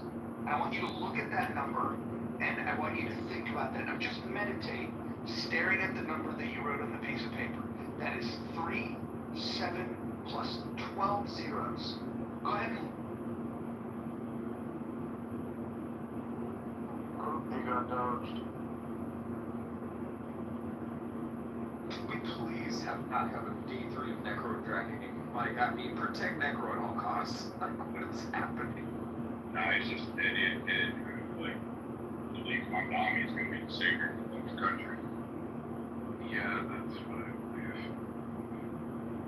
Can you take me the savior? You can do everything for me. Yeah, Brad, are you saying that this communist is not going to help us? Are you telling me that he's not the savior of New York and America? No, he's going to spend more money than he's going to blow through if you're worried about the death there. Take a look at New York City's money. He wouldn't do that in fucking a month. They'll be gone. You know, Roger, I heard that they're trying to change the age of consent in New York to 9 years old by 2027 if that man wins. Yeah. But it's for it'll be the Democratic nominee. I don't think he'll win because even though all the young people are voting for him right now, I think the city of New York, I think some of the Democrats will wake up. Hey, what's that the offer that Hills and the Democrat nominee? Anyone Democrat nominee for what? In 2028, without a shadow of doubt. For what, Earl? See, president. No, y'all need to first of all. They have the Democrat Party. Let me just tell you something. Let me just tell you something. It has nothing. It good morning, man. But aside from that, listen, y'all keep saying this nonsense about Gavin Newsom. Gavin Newsom is facing 2 recalls. So if Gavin Newsom is not able to successfully compete in the state of California, what makes you think that he's going to gain electoral votes across the rest of the country? He's not. Thank you. So again, so let's just put that in. If the Democrats are going to run anybody, I'm telling you at this point, they're not going to come from New York. They're not going to come from Los Angeles. Okay, they're going to come from Middle America because that's truthfully speaking the only bastion of the Democratic Party that still exists that is somewhat still sane. What Democrats live? So wait a minute. So right now, who hasn't worked as a president or Newsom, Pritzker, AOC has one, Shapiro has one, and Gretchen Whitmer has one. They're all collecting and fundraising for all of those presidents. Other than Nate Powell, like, don't forget her at the ring too. So there's a lot of stuff.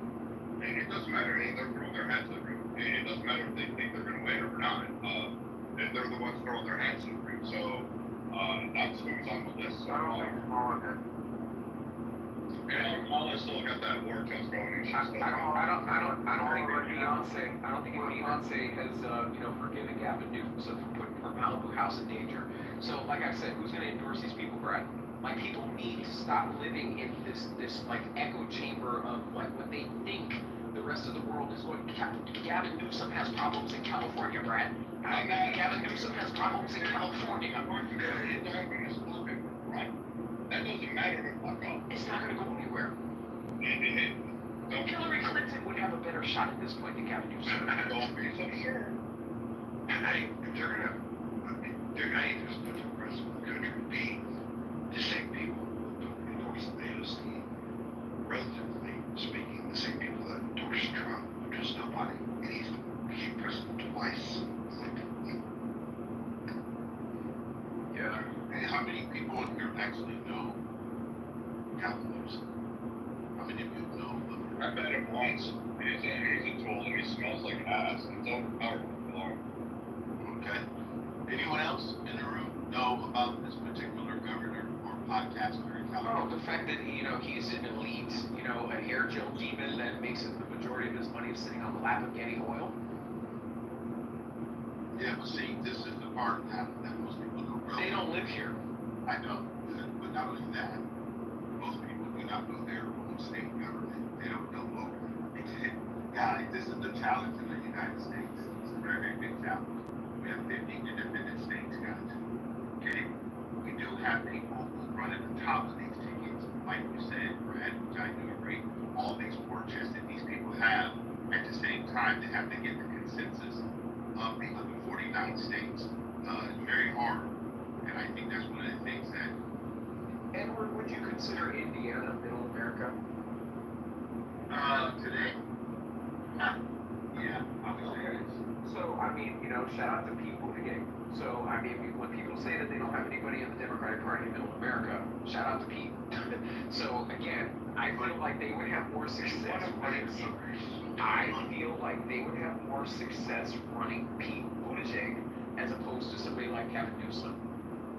I would agree with you only because of the fact that most Americans today are not politically astute. Okay? So if you look at the fact that most people in the last 2024 election voted through middle America and to New York and California. Exactly. I don't think most people watching the map. I mean, you got to get the map, and that's why the people from Texas who did not want redistricting to happen don't understand the game now. It's changing rapidly. But let's not forget that Texas gave us Jasmine Crockett. Yeah, exactly. And she's interesting together. So I'm going to tell you something else. Newsom's already, he's got, like, if someone like Newsom runs, he's got California. That's going to down. It's going to stay blue. Illinois, New York, those are all going to be there. He has to win back the blue wall and has to figure out how to flip Pennsylvania. Shapiro needs a force to be reckoned with. Another one. So the people sitting there sleeping saying, oh, Newsom, he's got problems in California. I agree with you. He does a shit job over there. But that's not to the national average. And again, the presidency is about showmanship. It's optics. Brian, do you understand that Trump lost California in this last race by less than 100,000 votes? Like, you didn't see the auditing that they did on the California election, and they did 3 million. That's 3 million. 3.1 Exactly. voters. Exactly. So again, they're selling MAGA hats on Hollywood Boulevard. That's great. That's fine. Again, they're going to California's gerrymandered. All the electoral votes are going to the Democrats. It doesn't matter. Trump can run. You can throw whoever you want. You can throw Reagan back up there and see. He's not going to win on this cycle. So what's going to happen is Newsom's going to be a prominent player and a bigger voice in that area. When he throws his hat in the arena, you can dogpile all you want to. The Dems are going to rally behind him, and what you got to focus on is Michigan, Wisconsin, Pennsylvania. You got to maintain the shore of Georgia. You've got to worry about Vermont and I guess New Jersey a little. Like the Carolinas are going to be a prominent player in this next election. It's like Newsom. You guys are only focused on what he's doing in your backyard. Trump had no experience in decimating sleeps being proactive politicians. Newsom's going around the podcast. He's going around from city to city, town to town, talking with people, gaining that war chest. You're not, you guys are just worried about what Newsom's doing in the backyard. You don't fucking care about California. What he cares about is the national ticket. And he's going to be enforcing it. Whether you like it or not. Forget that California is a border state. So,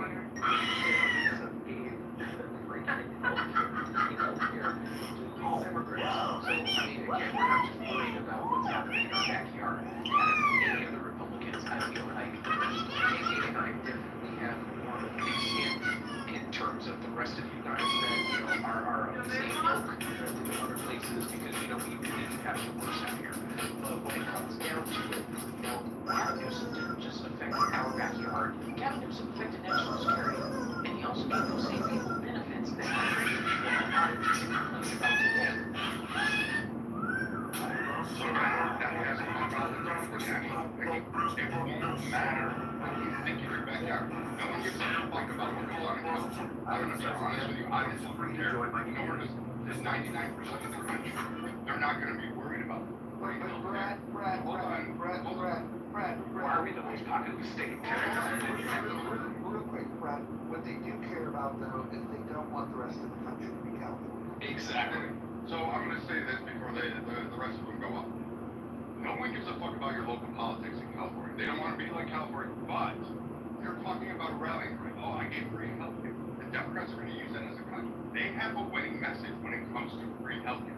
The Republican Party doesn't have an answer. It absolutely does not have a strong message.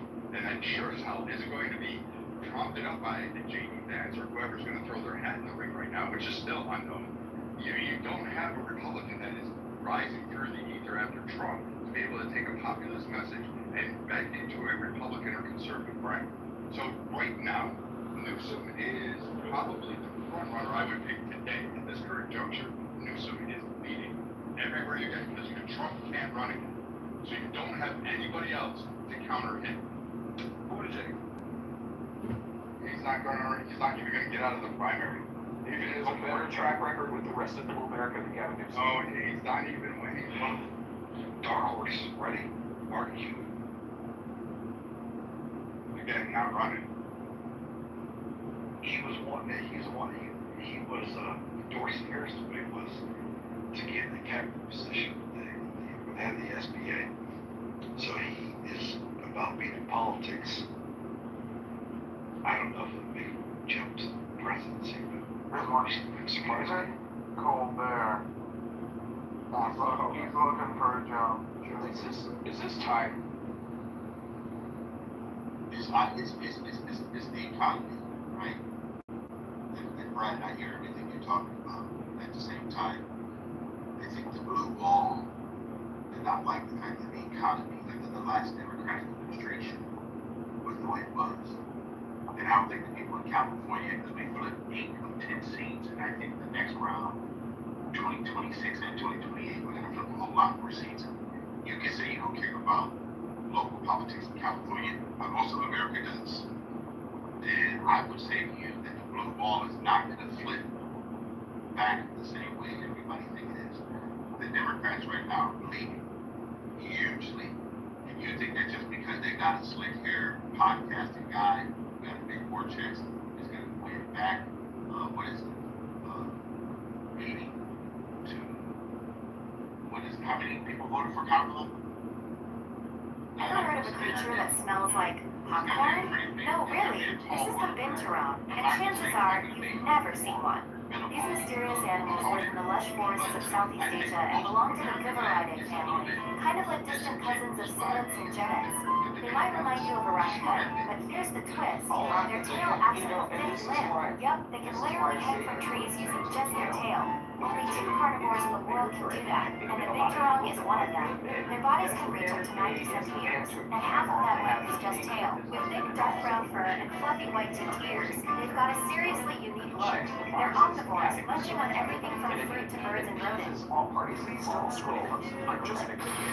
So I just, I encourage y'all to really take a look at that, because I feel like he's going to be a bigger threat this next election cycle than people are willing to admit. Well, you just got a money generator. That's where you guys lose on this one. Neither was Kamala. Neither was Kamala. Yes, she was. Yeah, but Kamala in my side, that she ran. So, Kamala broke in terms of fundraising events. Like, her dollar amounts were obscene for the few months she was running. And she had access to Biden's war chest. So she got all that influx of cash, and then she raised fucking significant numbers down there. Like, that was fucking impressive for a short time frame. I don't like Kamala. I think she's a cum stain on fucking the United States.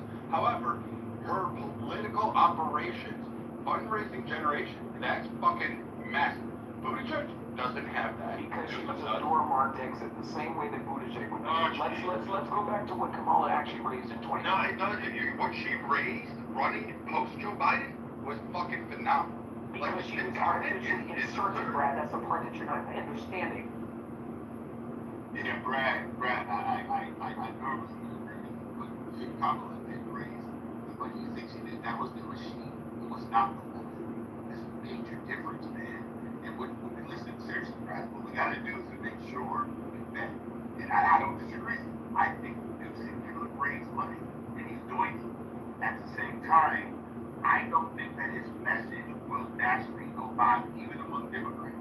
I think Democrats have been disillusioned. They've been bamboozled because they've been told so many lies that I think that it's coming to roost, man. I'm telling you, it's just coming to roost. This is how we lose democracy. Like all this like pro-MAGA, like you're just as bad as the Dems right now. They're like the libtards. You guys are really just as bad. You're shitting on things that you don't see or think that, oh, it's by feelings. And you're doing exactly what the progressives and the retards actually do. Again, Buttigieg is not a dominant player. He's not a fundraising juggernaut. He proved that under. Neither was Kamala. That's the point. Dude, shut the fuck up for a minute. Stop coming off mic every time someone talks. Fuck. Again, Kamala raised a lot more fucking money than the entire Democrat Party that was running when Joe Biden was in. She was top of the fucking ticket. She gets that cause. Again, you guys don't recognize the danger, so all that Republicanism, all that conservatism, all that MAGA bullshit is gonna go out the fucking door if you don't fucking actually quickly grasp that there's more to governance than just bitching about the libs. Secondly, the dismiss Newsom, the dismiss Kamala, the dismiss the Democrats before fucking even the campaign's ticking up, and you're watching their numbers and their optics and their polling rise significantly, and there is not an heir apparent to replace Trump. And don't give me J.D. Vance, because his numbers and his fundraising war chest ain't doing all that fucking great right now. Brad is cooking, like, I don't know. You're going to grab that review as well. This reminds me of the COVID days. This is very anti-science. What I don't understand is why do people even use this artificial term MAGA, Make America Great Again, to describe these red hat, Trump fanatics? Like, that is basically a meaningless thing. It's a Republican Party, and people who scream, MAGA, I just don't understand what that means, whether it's a liberal screaming MAGA or a Republican screaming MAGA or an independent or whoever. To me, people that use this term MAGA over and over again in their communication is someone who just is trying to create an artificial, adjective describing a meaningless thing. It's American people who want fiscal prudence and they want common sense approaches to what we're doing at a national level. And prior to Trump, everybody knew that Kamala and Waltz, were going to be a cultural disaster. When Kamala is saying that she wants to provide transgender surgery operations to all prisoners throughout the United States, even illegal alien invaders in our prisons, on a podcast, like, that's when Americans started perking up, in my opinion, to, hey, why am I actually going to vote for this biracial woman when she wants to provide all this free transgender surgery? Like, that to me was a big critical point in the failure of her campaign.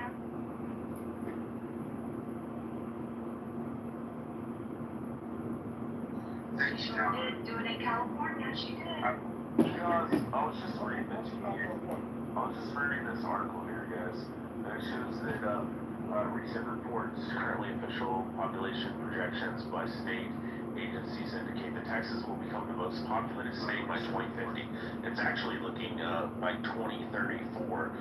The estimate is 39.5 million people in California and 44.4 million people in Texas. And it also goes on to want to talk about in the next 10 years. That Dallas-Fort Worth is going to surpass Los Angeles. So your fucking state is hemorrhaging atoms. It is a fucking rat hole that everybody fucking hates. And they're all leaving. They're all coming to Texas. So get fucked with your fucking California nation bullshit. Same with Manhattan. There are $15 million condos, $10 million condos, $8 million condos. No, but no, Adams is like, this is why California's the most populated state, because it over here it's so amazing. Even though you gotta say we're a bunch of little car cooks. No, I agree with you.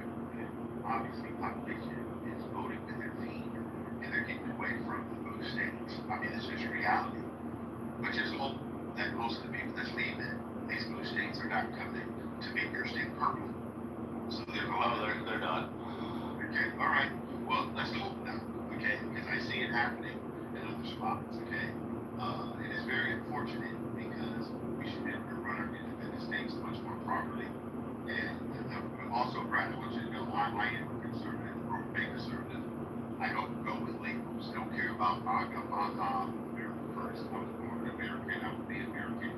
And I just don't like the way our country is currently ran because we have too much big government and I hate bureaucracy. That's it. Yeah, the one thing I'd say about Texas is they have a tendency to get people to align really quick in the state. There's a lot of patriotism here, just on the basis of the state. The next presidential election will depend on how the midterms go. If there is a big shift in the midterms, which there are 21 seats that are up for contestation right now for Congress in the midterms, like, no, I'm assuming that everything falls according along party lines right now. There may be some incumbent upsets. There may be some, wacky things that go on midterm night. But I mean, if you're thinking that Republicans can just lay off the gas, it comes down to governance. Trump passed a big, beautiful bill, but nobody is talking and writing about that on the Republican side. That's not something that's been fucking really great. It's on the top of the ticket. It's not a signature piece of legislation that has caught the optics of the conservative circles, moderate, independents. They're not necessarily happy with it. They're not dissatisfied, but they're really not happy with it. Trump holds a lot of significant weight. But again, who is the heir apparent? Who are you going to throw in there? You've got Rubio. I mean, he could probably pick up the mantle, but that man's flip off the line. You've got J.D. Vance, who can win. I would, if it's Newsom versus Vance, Newsom wins. You put maybe Ted Cruz throws his hat in the ring again. No, not even him. But I mean, there's no one really on the bench that you go down, and I mean, there's no one that I see that can actually pull off against the DNC machine. And let's not forget, the DNC, various PACs, are fucking funneling money all over the place. Now, the only thing that could really help Republicans is if there is an heir apparent that can take and bridge Trump to conservatives, to Republican, to independents, and to more centrist Republicans. If they can bridge that, they can find that guy that can do that and somehow brings everybody in alignment, then the Republican has a shot. Because right now, the Democrats are infighting with their progressive, retarded cousins. And so you have this shift that's going on in there. But if the Democrats unite under one person, like they do so, and everybody's saying we're going to send our money that way, Newsom's going to walk away. It's going to be a tough fight. And I don't know. Someone tell me who's the next candidate that you think is going to be able to shellac the DNC machine. Hey, Brock. I'm going to keep saying, right? I don't know where this is. I think that the American people is going to be the next group of people that determines what's happening. And I clearly think that in 2024, it was more about the American people, not about Donald Trump. I think everybody knows that Donald Trump is at the end of his rope. I think the American people got tired of everything being so expensive and all these foolish laws and people talking about getting pregnant and the LGBTQ questions and all this other stuff going on. I think the American people got just tired of it. And I don't think it's going to change that fast in the next 4 years. That's just what my observation is. People were sick and tired of what was happening in our administration in Washington, D.C. And all of us know that the last 40 years of governance was horrible. Whether you're on the right or the left, we all know that. And at the end of the day, we don't want government that's foolish. It's not even what you listen to. Like, you might be right that people didn't like the last 4 years. What you But what you're missing, people not liking the traits, you act like people in American people, it's not American people don't like what's going on right now. I don't know why you think that they're going to carry over some Republican win somehow if things stay the same as they are. And you said like half rights, they're still here. Like all the things you said that people didn't like still exist right now.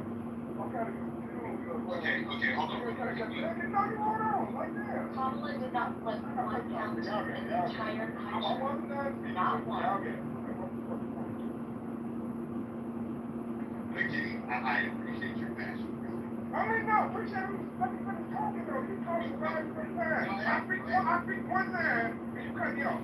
No, I didn't cut you off. You did cut me off. I was listening. Wait, hold on, guys. Hold on. Let me just say this. I don't know who it was that cut him off, but this is a habit. When Hakima speaks, people do cut him off. I think that Hakima is the most oppressed person on all of Clubhouse. So I want to give Hakima his ability to get his points off. Hakima, go ahead. They know this. They do. I just appreciate it. If I wish people would like let me finish like I let everyone else. Because I've been getting just as long as y'all. And I have spoke for all 45 seconds. Like, damn, can I speak? I think they might be threatened by you, Hakima. That's the only thing I can think of. I'd say he has more of a masochistic voice. Okay, That's what I call him. They don't like the truth. Okay, if it's coming from a boy, that's a big problem. You don't have no masochistic voice, Rich. You're just a fucking racist. Just like how you were calling a black woman a nigger. Just like how you were calling a black woman a nigger in the other room last night, Rich. Okay, wait. Man, I wasn't even in a room with black ladies last night. Okay, Roger, can I do something here? First of all, I wasn't trying to interrupt you. I'm sorry.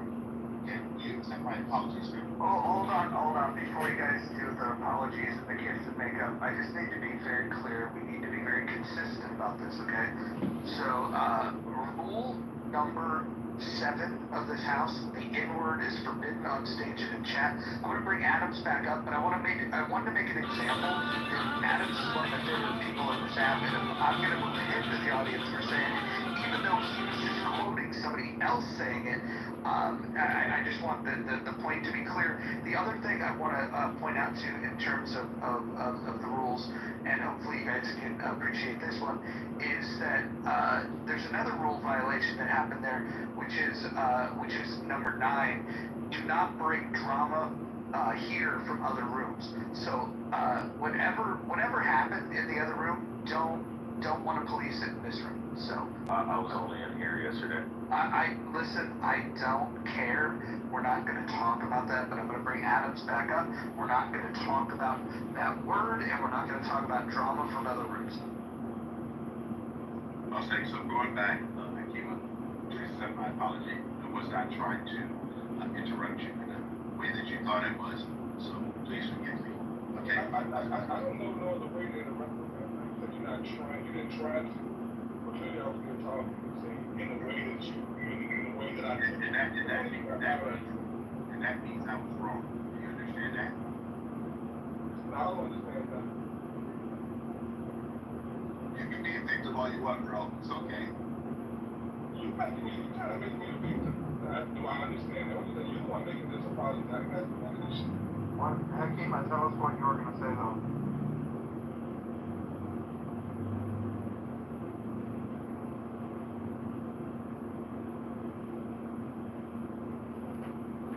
Hello? Did he say it? I speak when I just said nobody want me to speak. When I do speak, you cut me out for no damn whoever that was, they cut me out.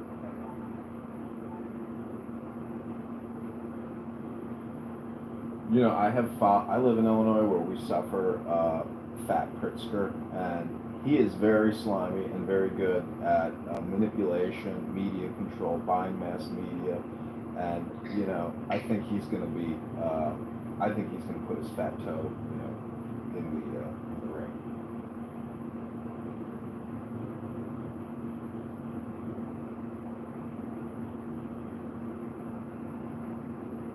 I couldn't imagine somebody as fat as him doing well.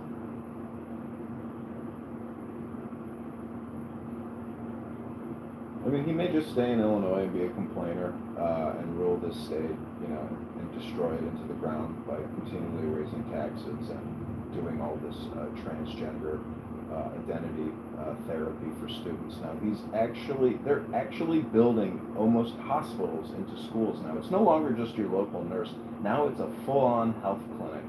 And they're doing mental health assessments to find out if you're trans, if you're gay, or what your feelings are on trans and being gay, and even maybe what your feelings are about Donald Trump. They're doing assessments and diagnostics now where you have to get a sheet to opt out, but they want to know about what you're thinking, what you're feeling, and they want it recorded, put into a database. So they are literally taking steps to prepare the future generations for wokeism, and you know, this type of governance and ideology has to be destroyed. They're building low-income housing for transgender community. They just announced that the other day. Hold on, I'll put the link in the chat. I just want to mention, I love Nick. Nick, I don't know who you are, but you're awesome. Could anyone share with us what Democrat right now run any good governance anywhere in the country? Is there any Democrat governor, mayor, anywhere? Fetterman post-stroke is turned into the best statesman that this country has. Yeah, jumping on that, Shapiro for Pennsylvania is a good governor. He's a Democrat. So you guys get me too, right? Fetterman. Well, Fetterman is a senator, but Shapiro, as a governor, is a great governor of Pennsylvania. I personally would like to see Steve Bannon run for the Republican nominee. Yeah. I mean, I don't really like the guy, but I just think he's a really good music guy and say, run as the Republican nominee. Well, John Bolton also said he's going to run as the Republican presidential candidate. You thought Trump? Yeah, Steve Bannon. Steve Bannon. Yeah, Steve Bannon would crush Joe Biden. So that means we still don't have a national Democrat that will be able to govern properly. We don't have the Democrat. You guys went back to what you want to, or that's Republican. I'm looking for a national. You said Shapiro, Fetterman. I don't think Fetterman can do it nationwide. As Democrat, like if I'm a polymarket, I would put my money on Shapiro. Hold on, I have a question for the people that voted other in the poll above. And if you haven't voted in the poll, please do that. Right now it's a pretty tight poll, and I'm curious. When you say other, like Nye said other, Howard said other, like who are we thinking? AOC, Antonio. I don't have anybody in mind yet, just General Joe.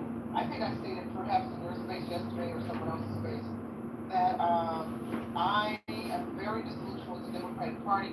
I don't like Newsom. I think he's a freak. I don't like Pritzker. I think he's a freak. Both of them, if they run and elected, it's a wrap for women and children. And I have to believe that Democrats are on a mission to normalize and legalize pedophilia under the MAP umbrella. So no current Democrat politician, whether it's a senator, governor, someone on the grassroots level who's kind of rising star on either in the Democratic Party, will get my vote right now because I don't trust these people. Republicans right now, their leadership seems to be very weak as well. So when I say other, I'm looking for somebody fresh, slightly provocative, a voice that we haven't heard, similar, but doesn't align so much with the fringe on either side. Someone new, inspiring, invigorating, and I'm not sure that we've met that gentleman. Are you? Matthew McConaughey. No, I like her assessment. But do you think anyone on the Republican side is pushing this transgender pedophilia kind of stuff? It's possible. I haven't seen it. So I won't say no because I don't know for certain. But I have not seen it on the level that I've seen coming out of the far left. So I'll be traveling on Tuesday to the state capitol of California to go against AB 495. It's called the Stranger Bill, where any person can walk into a school. And with this bill comes a sheet. They say you can be a caretaker of any child and take them out of school. They call it the trafficking law of California. Only 2 months ago, they passed another law here in California that you can purchase a young boy between 13 and 17 years old for prostitution. This is benefited at the highest level. We have a Democratic majority here in the state of California. This is sad. This is what I'm talking about. The elected officials that we currently have, we got a lot of people in office who are claiming the children. Leave our children alone. So the pedophilia issue is like the trans issue. It is not something that most people are actually concerned about at the end of the day. And there are pedophiles on both sides of the aisle. Same corporation, different division. Listen, I agree, Mr. Driver. It's not an issue now, and by the time it becomes an issue, it'll be too late for people to act. Because these converted politicians know that your average American does not care. They're not paying attention. They don't think it's real life, or they have this idea that it's only 0.0% of the population ex-white. So they're already hosting TED Talks to normalize these things. You have studies coming out of Ivy League college universities claiming that babies are born trans and people are born pedophiles. So if you're born this way gay, you're born this way pedo. So everybody deserves special rights and equal treatment and cupcake prisons if they get charged with dealing with kids. So yeah, it's not an issue now. Nobody cares now. By the time folks really wake up to what's subtly happening, it will likely be too late. How can you? They've already convinced y'all to put your kids on a cocktail of drugs because puberty is bad. Like, come on. How can you In say? the state of California, they tried to get it to pass through legislation without even an actual vote. So yes, they're trying to sneak it through. And it only did not get passed because a Republican in the state of California said no and kind of did a whole media blitz with it. But yes, you're correct. How can you say that, Dr. Jordan, that people, voters, Americans don't care about this trans issue, the puberty blockers, the transgender surgery science, let alone pedophilia? It costs $100,000 to convert a man to a woman, to cut off that genitalia and get them on these puberty blockers. Here's my opinion, but how many, for example, I can't think of a trans person that I know, maybe one that I know through someone else. I don't know anyone who's registered as a sex offender. I don't know any pedophiles. It's called a mental health crisis. The suicide rate of these young men who decide to become women is prolific. It's like... Okay, but this is, so I think looking at the trajectory of the Epstein news media, I don't want to call it a circus, but the news media cycle, I mean, look at the only reason that that's still in the news is because Trump has been afraid to expose himself to whatever degree that he's vulnerable, right? So if he hadn't pushed this issue more, we wouldn't be talking about Epstein right now, in my opinion. And so if that tells us anything, someone of notoriety has to give it coverage. I mean, when the guy who is the New York Democrat, who's the guy who was married to Hillary Clinton's assistant. Wiener! Wiener. Okay, so Wiener, I mean, I could be wrong about this, but I don't think the Wiener story got a whole lot of coverage looking at it through the lens and with respect respect to the context that we're looking at it at this issue now. So Trump is keeping the story alive. So to Nye's point, it might make if it bleeds into it bleeds into 2028 as what's his name, Epstein's story, then maybe it does have some legs, But I just don't think that we're nearly as exposed to pedophiles as we are to people on the spectrum of gender. The point is that it's clown world, and you have to. First part of diagnostics, and is to realize that we are still in clown world. This DEI, all the spending, the big beautiful bill, all of this stuff is one whole system, and it's easy, as Brad is saying, to get distracted. If Republicans think transgender is opposed to the economy, everybody's a fool. I mean, who cares about these cultural issues? I don't want to pay property taxes, and I don't want to pay income taxes, and I don't want to pay 100 other taxes, which ruin my livelihood. The clown world system has to be broken, reformatted, and common sense and fiscal prudence has to be the mantra, in my opinion. I mean, I agree. We need to restore common sense. Trump keeps saying that. Trump keeps saying that's what he's attempting to do. I mean, look, the past 4 years, they have redefined what it is to be a woman, what it is to be a man. You can be a flurry, a fuzzy, and all this other weird stuff. You can't say breastfeeding, you have to say chest feeding. You can't say menstrual products. It's just weird. And this is all coming out of the upside down, loony policies from the left. And I will vote for the candidate in 2028 who wants to restore common sense. And right now, I don't know who that is. Well, Joe, you asked the question, because I put other, and I'm not saying this is kind of a boring answer, because I don't know he's the best candidate, but I do know from some of the research and things that I've done, the post-mortem on the last election, a critical population that certainly tipped the election towards the current president was veterans. And I do think if and I'm an independent, but if the Democrats really want to get serious, I think they got to find someone more center. So in my thinking and why I put other in your poll was, I think it's got to be someone like a Mark Kelly, who's also a veteran.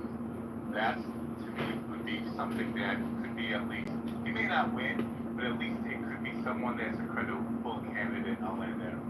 I think Mark Kelly. I think Mark Kelly has VP candidate written all over him.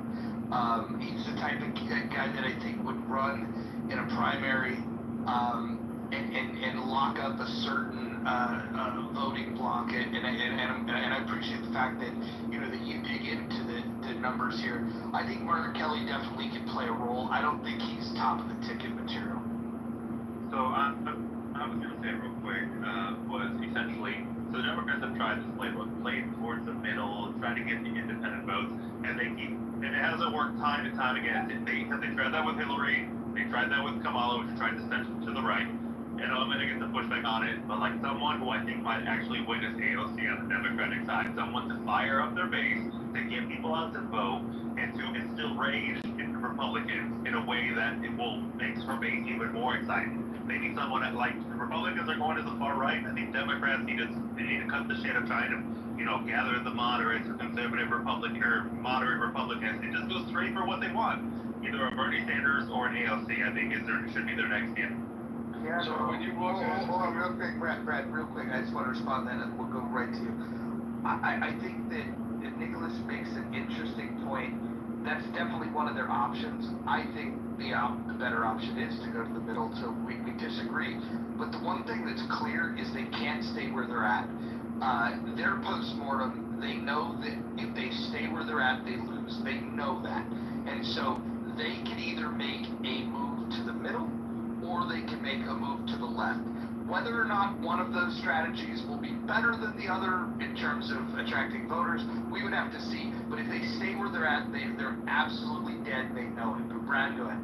Yeah, and so like people saying AOC, I get the point. Like, she's a good cheerleader for the DNC.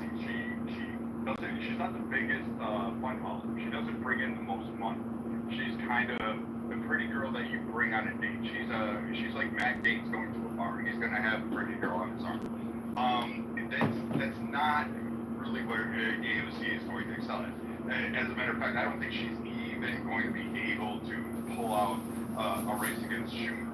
I just don't see. And when you look, even after all of her stump speeches, all of her gallivanting across the nation, going through and talking, and all these things, screaming online on the news, she still only got as like Emerson did, Morning Consult, all these polling places, even in their own little collectiveness, she only polled 11%. Kamala wasn't doing any of that. She's still way ahead by like almost triple digits in matchups with, and we still haven't had that. I do not think AOC would be the answer. I would love it because it would be easier for a Republican to actually win. That would be a great ticket if AOC threw her hat in the ring, but I don't think anybody in the DNC really thinks she's a viable candidate, even at VP level. I think what they want is her to be a cheerleader. And remember, her district is redistricted, gerrymandered to the fact that even a glass of water that has a blue label next to it is going to. So there's no way that she has really faced any kind of really political backlash or had to stand on her own 2 feet to get elected. And New York State is going to be hard to sell that because again, she's an Instagram girl. Like that's how the political apparatus look at her. I'm going to go to Newsom, who's got a national appeal. Shapiro, maybe, but he's screwing up pretty bad right now with his key left demographic, which was a lot of getting way too involved in the Israeli-Palestine thing, and he's making dumb career choices right now that's really pissing off a lot of people on one particular side of the aisle. He's also just not doing what he should be doing in Pennsylvania to really secure that state, which is why it's going to be a federal state. So, I mean, again, like, I'm looking at Pritzker Newsom right now. Whitmer is still in the way. She's a ghost right now. She's staying very quietly, but she's going to fundraising events. She's going to PAC committees. She's like traveling around and she's collecting in money. She's getting money on reserve. So I think she might be a player in this, and she's not having any controversy. She's trying to keep her name out of the news, and she have a go at it. I like politics itself. Like, who's going to be the best governor is irrelevant. It's who can you sell on a national stage, and that's what I'm looking at. Newsom can sell on a national stage. Pritzker is utilizing all the benefit. He's constantly trying to grab headlines. Shapiro is grabbing headlines the worst way. So I mean, I just don't. I don't know. I don't think Shapiro's going to do it. Kelly is definitely not presidential. It can't rip him up in the rafters. So he'll fumble like Westmore. Westmore. Up to 2. What about Westmore? He's going to run his third party, and he's going to lose if he even throws it in the ring. So, I mean, I pretty much disagree with a significant portion of what Brett said, but I want to back up real quick to some of the arguments, right? Like, AOC is from a state Democratic district. So was Bernie Sanders, right? Nobody expected Bernie Sanders to be a problem, right? AOC is someone who can't run on the national stage. The Democrats did not expect Bernie Sanders to almost take it from Hillary. Like, this is so similar to what happened with Bernie Sanders, and they have similar appeals to where, whether or not you hate her or whatever, the working class people think that she has their back and she's looking out for their interests, and she can simplify a lot of the Democratic messaging so the people in her district actually understand what the fuck the Democrats are trying to do, which is something Trump is actually very good at, and so is AOC, and so is Bernie Sanders. And so I think AOC is a much bigger threat than the Democrats are realizing it, and I think she should be the one I think she might take it. I know it's not a popular opinion, but I think she could take it from the. Okay, so let me ask the question. What's a bigger issue, anti-Semitism or pedophilia? Now, arguably, Jews represent a very small population, but to use an old trope, we're well-resourced. So I think we're going to be pushing Pritzker, who's got tons of connections, tons of money. He's got $4 billion. Josh Shapiro has 150K. He's more like a zoologist. I just don't think there's a lot. The front runner among the chosen ones is definitely going to be Pritzker. You see, he's so fat. I think you Unless guys Whitmer marries me and confirms. I think that you guys need to figure out these elections moving forward are going to look a little different than they have in the past. The way that people get access to, an exposure to the candidates and the candidates to the people. And if you look at what Trump did in this victory, one of the things that he did really well that was a game changer was his appearances on podcasts. He was meeting like niche audiences, and one of the big challenges that they have with Harris is that Harris was so disingenuous that she couldn't do a podcast appearance without looking like a fool. If you guys have seen the podcast appearances, she just looks terrible. You need to have somebody that's going to be able to present well, that's going to be able to go into an environment where there's going to be tough questions and maybe get heckled a little bit. If you're hanging out with comedians, they're going to try to find the humor in things, and you're going to have somebody that has the emotional intelligence to be able to navigate those conversations. I don't think that Harris had it at all, but I look at the field and I'm trying to figure out like who would be able to do that, and I think Booty Juice might actually be the best for putting on the podcast circuit. But you guys think of anybody besides Booty Juice? You know, he is a special appointment. I don't know if you know how he became captain in the Army. He never went to boot camp. He never did anything. He just got specially appointed by the CIA, to be an officer. And Mojo, wasn't it that Kamala with Joe Rogan, she wanted him to come to her? Yeah, he invited her and she declined. Here's another interesting thing. When the libertarians were having their moments in the sun, what's her name? What's her goddamn name? Fucking, it slips me. She's so irrelevant. No, the goddamn fucking libertarian broad that ran. She was actually offered an opportunity to go on Rogan, and she declined. And here's something that people don't know about that campaign, was that when she was running, she was also working full-time. She didn't take off time. She was teaching at Clemson, and she didn't take the time off. And if the media wanted to meet with her to do an interview, she wouldn't meet with them until after 3 p.m. Eastern time. Like, think about that. So, like, noon Pacific, on the West could work, but she would not make herself available for anything. And so she never wanted to quit her day job. Now, you might say, well, why are you mentioning that? The point is that there's some people that really want to run, and there's the people that know that they have no chance. But when you're given an opportunity to get exposure, the reason why she didn't take that was that she knew she'd make a fool out of herself. When people, imagine Harris on the Rogan podcast. Just imagine even the layup questions that she wouldn't be able to get right. If a tough question was fine, she would just be fucking terrible. What the Democrats need is they either need someone super polished that can go out there and really deliver good answers, or somebody that's so fucking ignorant of the fact that they are dumb that they'll just go on there and they'll just say words. Like, if you guys were to tap on somebody like Bima, for example, not her specifically, but that idea of, she can be asked a tough question and without any thought will just blurt out a dumb answer.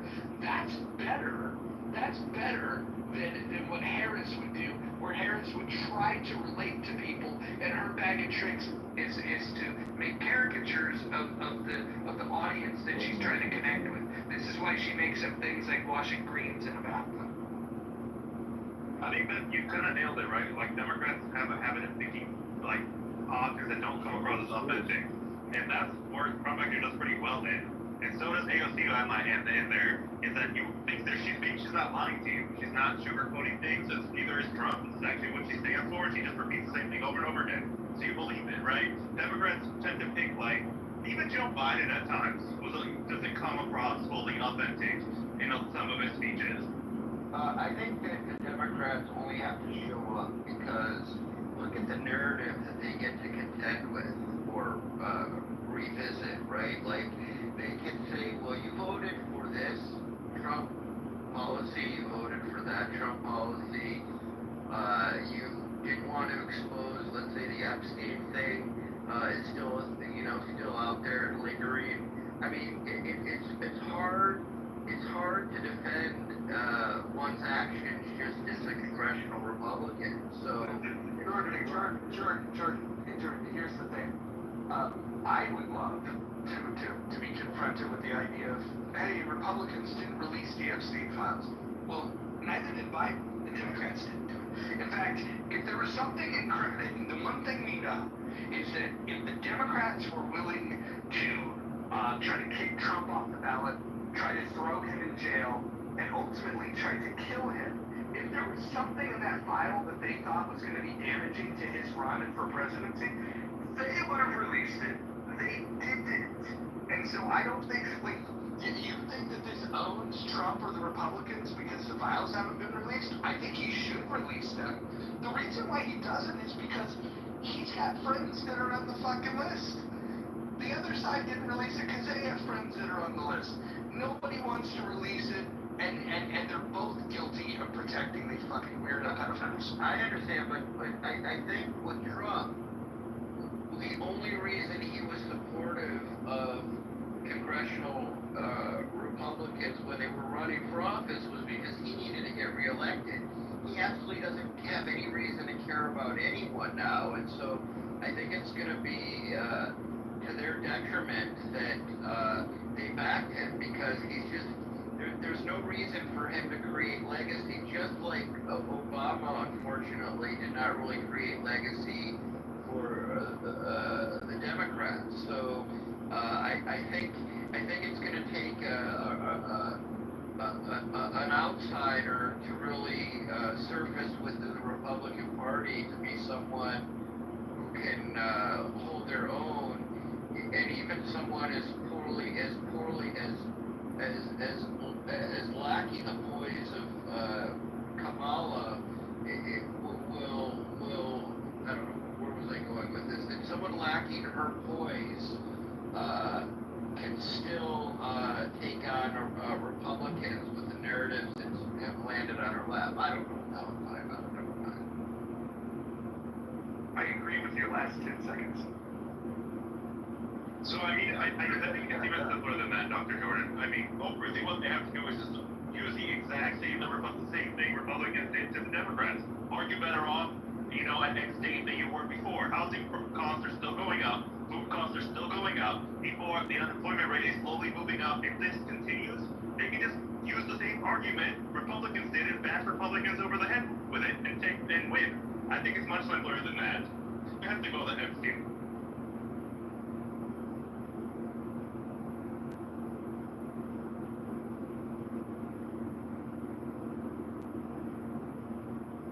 Man, I should get paid for my opinion.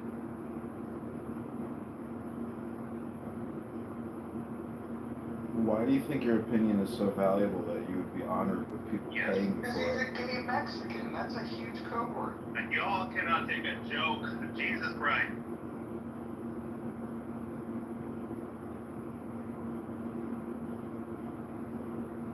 El Normo's here, the gentleman that I voted for. How you doing, Normo? My prediction doesn't win next cycle either. God, you're so negative, man. I mean, how about keep hope alive and you gotta believe and all those political folks? I'm with him. How about I'm with him? Do you think that would work? If you mean I'm like stupid, yeah. I hadn't thought of that. I'm just pointing out that was Hillary's campaign slogan, and it seems to be one of the all-time worst campaign lines with her. But it's all about me, me, me. So I want to point out something that Pete Buttigieg, he attended a 2-week indoctrination course and was appointed a captain in the Navy Reserves and deployed to Afghanistan to beef up its credibility. No ROTC, no years and years of training. Hey, you're an officer, you're going to Afghanistan and you're a captain, and you work for the CIA. How did he get his position? Did he get his position? He's formidable looking, isn't he? I put it in the chat. By the way, Norm, I'm with her. It's not really a campaign slogan. It was stronger together. I don't know, though. I know he's button in New York tonight. Or Yeah, that was inspired by her. maybe it was both.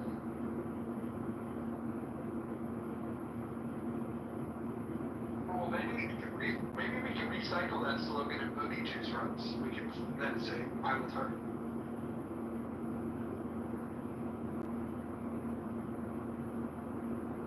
The Democrats just don't like it. And from their side, they should hope that they use the midterms because then they can fight it as an outside candidate. I mean, it depends on how the economy is at that current juncture and what's going on in the world. I don't think the Epstein is going to be a Damocles over the next candidate's head or the Republican's head because all they have to do is go out there and say, I'm going to release the tapes once I'm elected. And they may or may not. And everyone is kind of the opinion that if there was really anything really negative about Trump, they would have dropped it already. That would have been out there. That would have been out there. Okay, shit. Biden, Kamala, Hillary, Obama would have written. Well, how do you just release it on Trump? So, I mean, they would have found a way. They would have leaked it to like fucking like a New York Times reporter or somebody. They would have found a way to do it. They had no problem leaking other information. I mean, did we forget Russia? All the quote leaked sources to news outlets. Every day they can find ways to manipulate that shit, and they did. They're already. I mean, we've been fully aware of this. So, I think honestly, the Democrats are out of abortion. They're out on LGBT because that's like not even a thing anymore. That you can really rally behind, or that the population doesn't care. So that's a social issue that they really don't have in their fodder. And the only thing that the Democrats are going to be able to run on is either the wars, which it depends on how these two end up resolving. Trump has made some progress in the Russian-Ukraine thing, so maybe he will, come to a resolution on that. But the problem is for the Republicans is there needs to be someone standing next to Trump doing this. And it's not been J.D. Vance. He is not pushed into the limelight. He is not the one that is gathering headlines. He is not being photoed on. Everything is still 100%. El Normo, can you hear me? Hello, El Normo, can you hear me?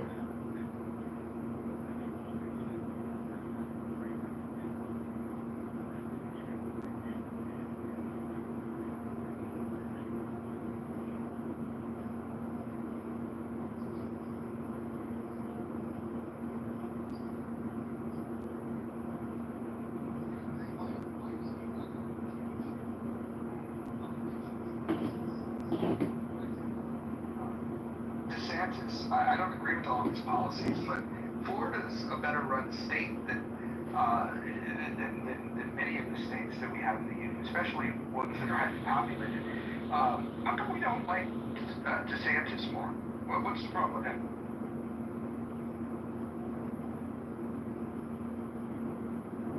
I think you keep running into Trump.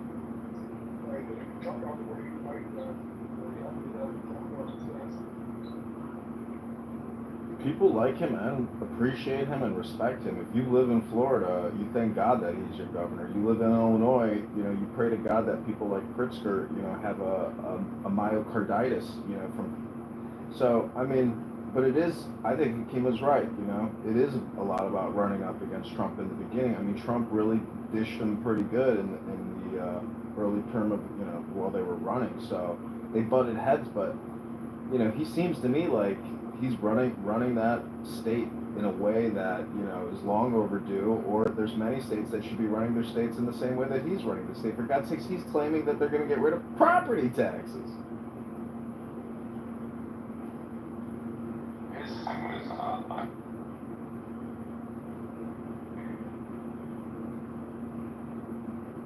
and he acquiesced to Nikki Haley.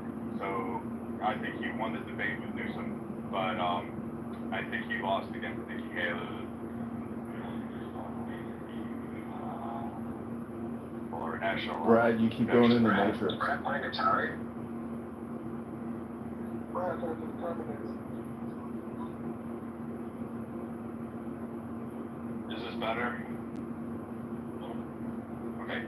His problem was Nikki Haley and Trump. He couldn't get past Nikki Haley. And if you can't beat Nikki Haley, his time there, he finished third. He's going to have a harder time on the national front.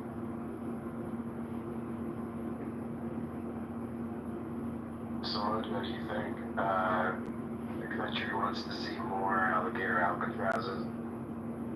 That's not a good look. I think so. I think. Can you expand on that?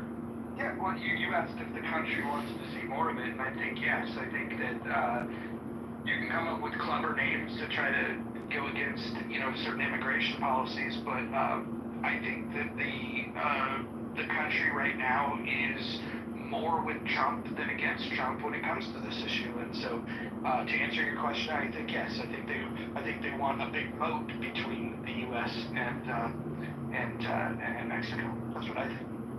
But I mean, wasn't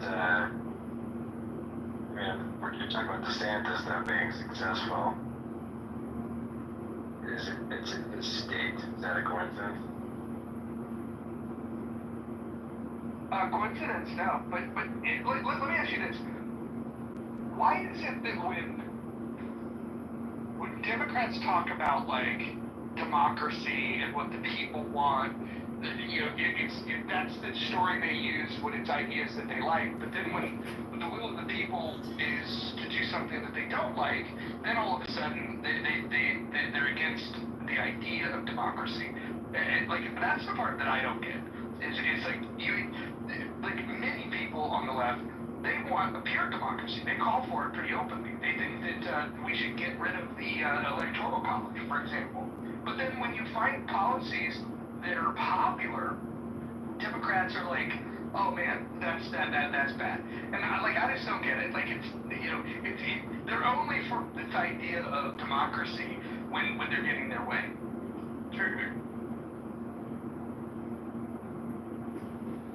It kind of reminds me of one of the world's largest global religions known as Islam. I wouldn't call that a religion, John. I would call that a pedophile death cult. You had me laughing so hard yesterday when you were saying, why even do abortions? Why don't we just feed the babies to alligators? I could not stop laughing because I could see getting into an argument with an abortionist and, saying that. And it's just, to me, it's just insane, it's because it is so gross and tragic and sad, but it's, I don't know, you had me in stitches yesterday. So, Congressman Kitover, what do you think of, tell me more about your take on J.B. Pritzker. He's not well-liked, but he's well-resourced. Well, his cousin, I think, is trans, and she was running the Pritzker Military Museum on Michigan Avenue. They're having to close that up because it's, they can't even get people to go to the museum. First of all, nobody's interested in it, but crime is rampant, so I think they're moving it to Racine or Milwaukee. But, my gaydar goes off when I see him, and he puts out a lot of creepy videos, and he says a lot of cringe things. And he was on Stephen Colbert saying, we gave this redistricting map to our local kindergarten, and this is what they came up with. He's not a leader; he's a panderer, and I think it's possible that he could be that horrible P word. And the fact that his trans cousin dresses up as a woman and dates young Hispanic men in the Rogers Park area in his massive mansion.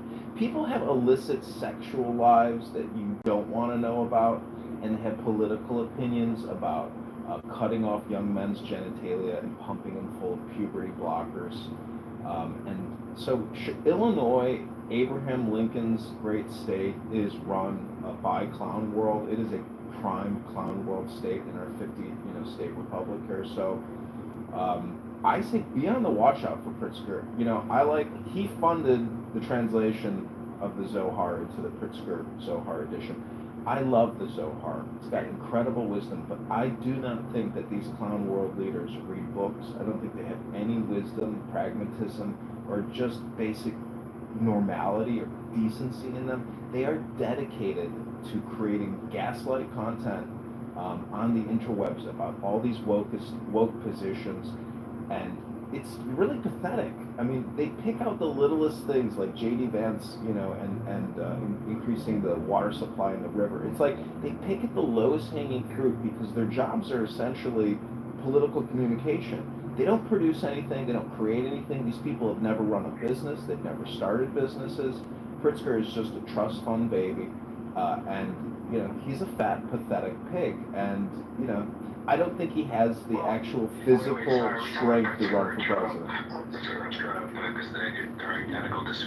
So what's interesting about Pritzker, and I don't know enough about the family, but yeah, let's go see Pritzker play 18 holes of golf. Okay, Pritzker can't walk 3 holes. Yeah, what's weird is Tony, the older brother, the middle brother, the oldest is Penny, who's on the Harvard Board of Overseers. It seems that the least presidential, at least on the surface, would be the youngest brother. He's just not a good. He looked like he's aged more than his older siblings by a ton. He just does not look like the best specimen to come out of that family. I don't know what to say, but that's just superficial, Illinois is a super corrupt state, and in fact, with the John F. Kennedy election and the mafia, Illinois is like a fixing state. It is a place for corruption to essentially, happen. And the people that run the Illinois GOP, the Chicago GOP, and the Democrats, it's really like a uniparty here. There's really no real fiscal Republican conservatives. I mean, the state has been Democrat for 70 years. I went on eBay and I bought some Illinois Democrat primary ballots. It used to be a classy organization. People wore suits. It was probably basically in the 60s and 70s, it was more like a Republican association versus a Democrat association. But now with all the wokeism stuff and the rainbow flags and the trans flags, here where I live during the No Kings protest, the anti-American messaging that these young children were writing with chalk on all of the sidewalks was so shocking. I really wish I would have filmed it all, because they were literally the extension of their parents' woke liberal ideology, and they were transmitting it through artwork. And the messages that they were saying were so shocking, so anarchical, so violent that the brainwashing of these young children is a tragedy in the making.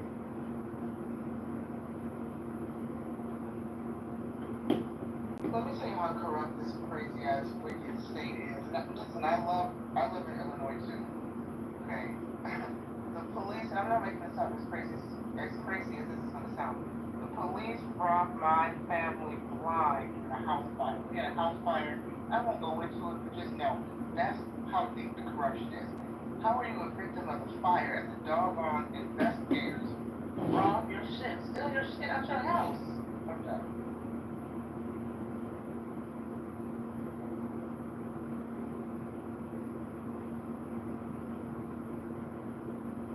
Well, John, if you want to move the Overton window in Illinois, what you need to do is get a faction of people within the Republican Party to speak radically about the types of changes that you want to see.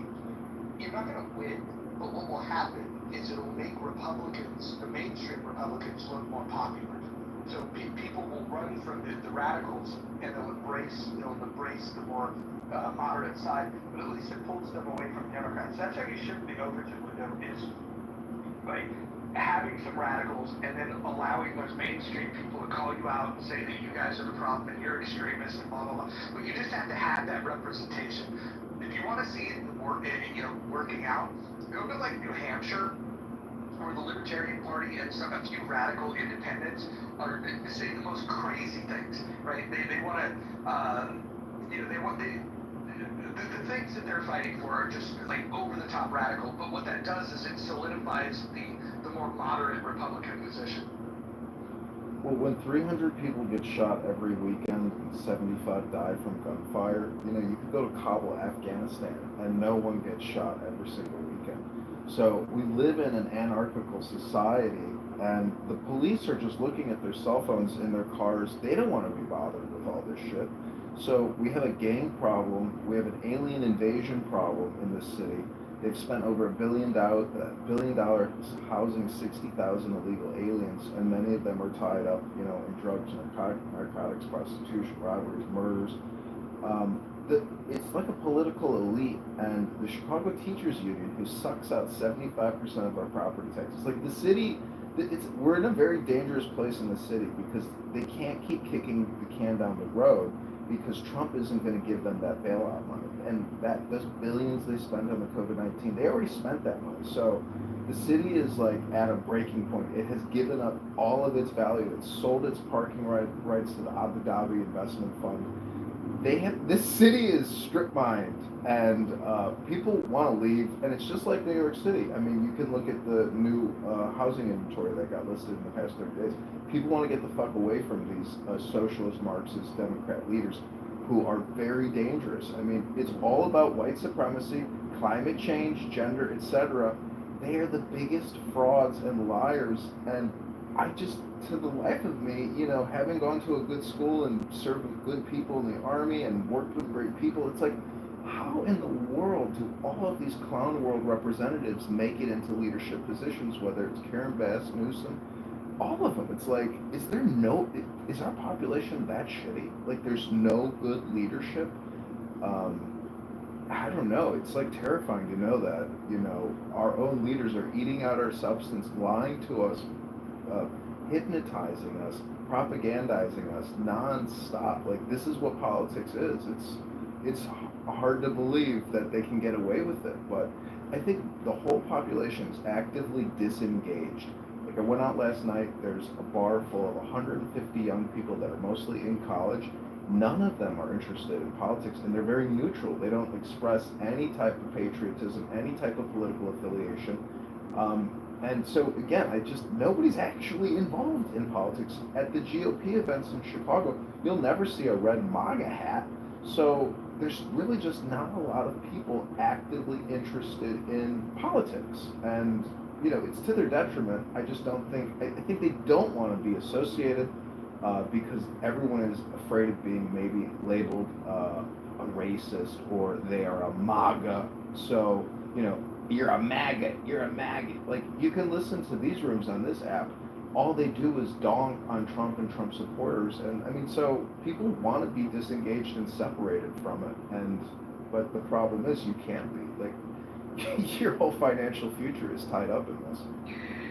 So I think that it's really hard to run a democracy in a social media age, right? Like, everybody has a voice. There was a point when people only had a vote, but now everyone has a voice, right? And people get amplified, have strong convictions, and perhaps less knowledge. I think that this is why this autocratic regime, if you will, has had some success, because people want to see some rule and order, and the only way to do that when everyone has a voice that can be easily amplified is to come down hard, and that creates a lot of enemies and a lot of polarization. As much as I don't like Trump, I don't even want to give him credit for the circumstance we find ourselves in. I think there's so many other factors, social and psychological, that have, created this kind of a society in distress.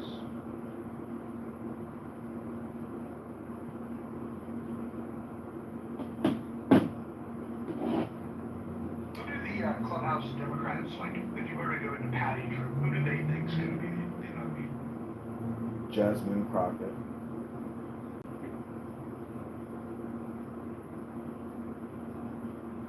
I mean, they literally think. No, they don't like that stuff. I ain't gonna like that. Oh, really? No, he's not about it. Well, I'm willing to bet I've listened to and recorded more of Politically Correct than you have, Akima. Probably one more, but I'll probably listen to it. Like, you know, before the show, but from what I heard, I never heard Patty. Lisa, I haven't heard Moldova in there, he definitely gets for the CNN. I haven't heard none of it before. I did want to say something about Benjamin Netanyahu taking the Gaza Strip and saying that Hamas will be destroyed. There will be no Palestinian Authority. There will be no more Palestinian Muslim Islamic terrorist groups leading to Gaza, and we will secure it and install a peaceful government. So, to me, it seems like gaslight, and it's like every day there's always some kind of new gaslight news headline. I just wonder if, Benjamin can actually accomplish what, it's going to take to liberate the Gaza Strip from Hamas and hopefully save the hostages that are still alive.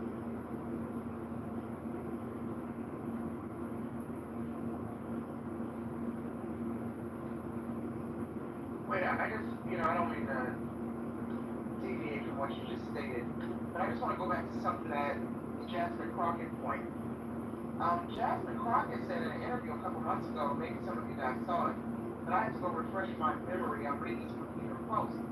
She said that the Democrats want the, quote, safest white boy as the 2028 presidential candidate. She said that they are hinting at, quote, one specific candidate being floated by the party's donors. She said that during the podcast conversation with May. And I'm reading that from New York Post. So, for those saying that some folks are suggesting Jasmine on the ticket, Jasmine claims the Democrats are already eyeing, quote, safest white boy. See what that information with you.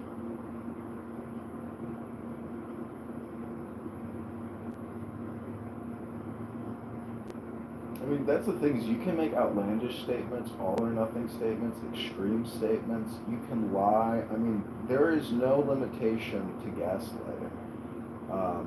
And you hear it on this app all the time, and politicians are playing that same communication game. But I'm telling you, if we don't have forensic accountants, auditors, and if we can't just keep spending like this, it's just madness. And, when you really look at all the breakdowns, I mean, if you were to cut things just 10%, like 10% cuts to a lot of these programs, and there's thousands of programs, gotta cut. Gotta start cutting and reduce that deficit to like maybe 100 billion. It's gotta come down. And unfortunately, I believe that most Democrats and most Republicans will never bring the cost to do business down. They will only increase the cost because this is a very immoral game that we're playing. But again, I don't think we're the only country doing it. I think a lot of countries and their economists and their governments and their central banks, based on the currency exchange, they have to say, hey, we need to do more inflation to catch up to the American inflation. So, I guess that's what all these PhDs do at central banks all around the world, is to figure out who's cheating the most so we can figure out if we need to catch up, or, maybe there are some good people that know how to do actual state central planning and know how to start and run a business or dissolve a business. So, do you think Jasmine Crockett or Maxine Waters have ever opened a business, or they know essentially how to create a successful economic environment without rampant inflation and dollar creation? No, they don't. They're incompetent, and they know the game though. I think, but anyways, that's what I'm thinking.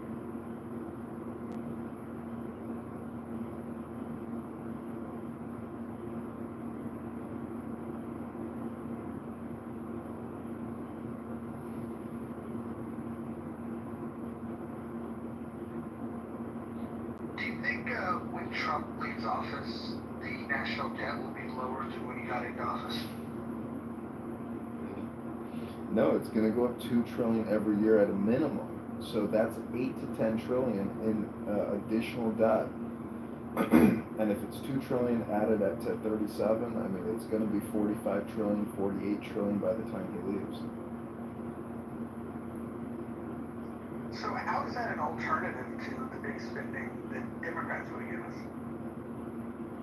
It's damned if you do, damned if you don't. I just like the fact that a Republican hand has their finger on the button. And if you look at Doge, I just looked at it today. There is so much international insane woke spending that they are screenshotting out of the SAP system. That is the same government acquisition platform that I used for 5 years at Treasury, and it's a simple. Who's the billionaire? Anyways, it's not going down. It's only going up. And God bless Trump, but if he was Thomas Massey, I mean, it would be better for the overall economy and the longevity and health of this country, because we're just becoming a debt slavery system. Everybody born is. If you don't have $1 million now, you will never have a solid retirement. Basically, based on this number.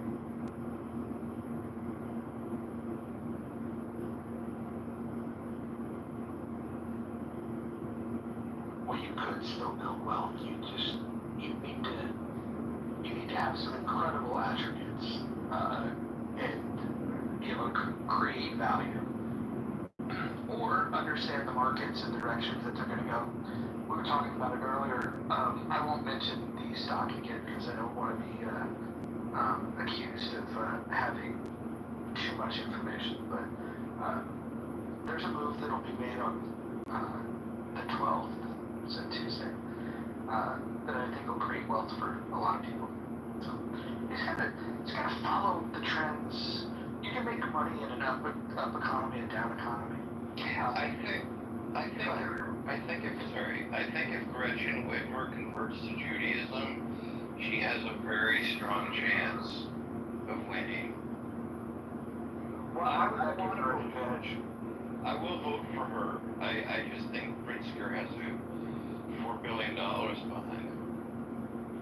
Dr. Jordan, can you explain why you voted for Kamala Harris in the last cycle? Yes, because I wanted the status quo of misery so that I could commiserate with other people. I don't want drastic changes. I don't want to turn my career as a zoologist or publicist into something very lucrative. I want to live on the extremes. I want to be a survivor, not a thriver.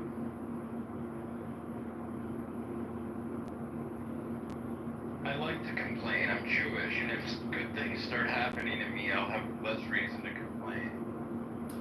See, Dr. Jordan, I keep saying this, that I talked to my mom. I was like, Mom, we should have a podcast where it's called, Let's Complain About Everything and be as cheap as possible.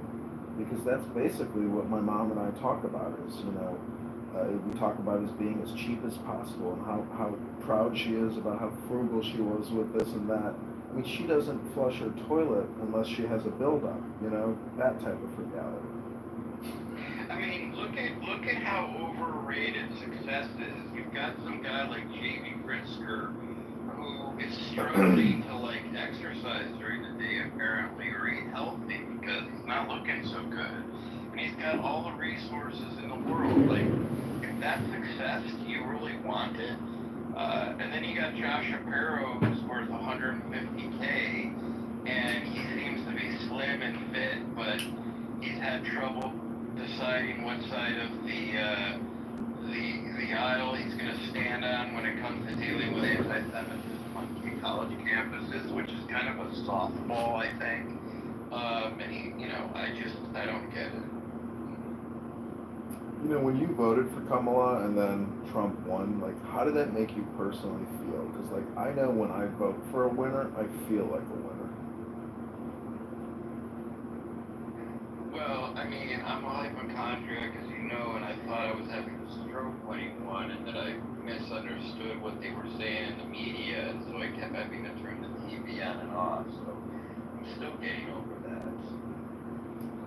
One of my favorite clips from Clown House is recording JB and Mike Moon talk about their votes, and then JB also posted his ballot. So I tried to create some fake news that JB broke the law by posting a photo of his ballot. And this is all just like a way to say, hey, look at me, give me some attention, but also at the same time, embarrass them for their, bad pick.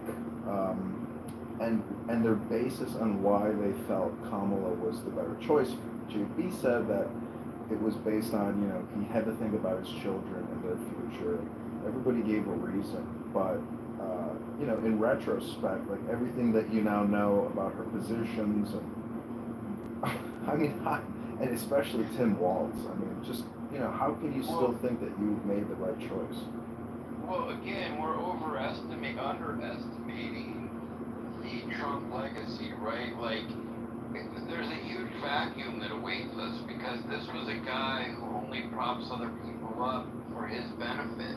When he's done, he doesn't want anyone else to be in the spotlight. He wouldn't even want his kids to be in the spotlight to risk the chance that they might, seem more moderate, brighter than him, blah, blah, blah. He's threatened by anyone who can tarnish his image. So what comes after him is going to be very interesting because,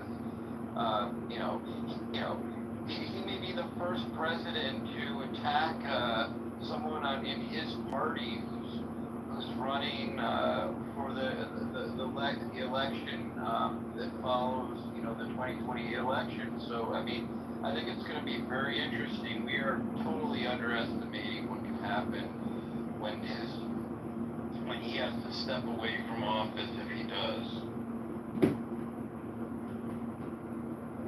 What do you think about his presence?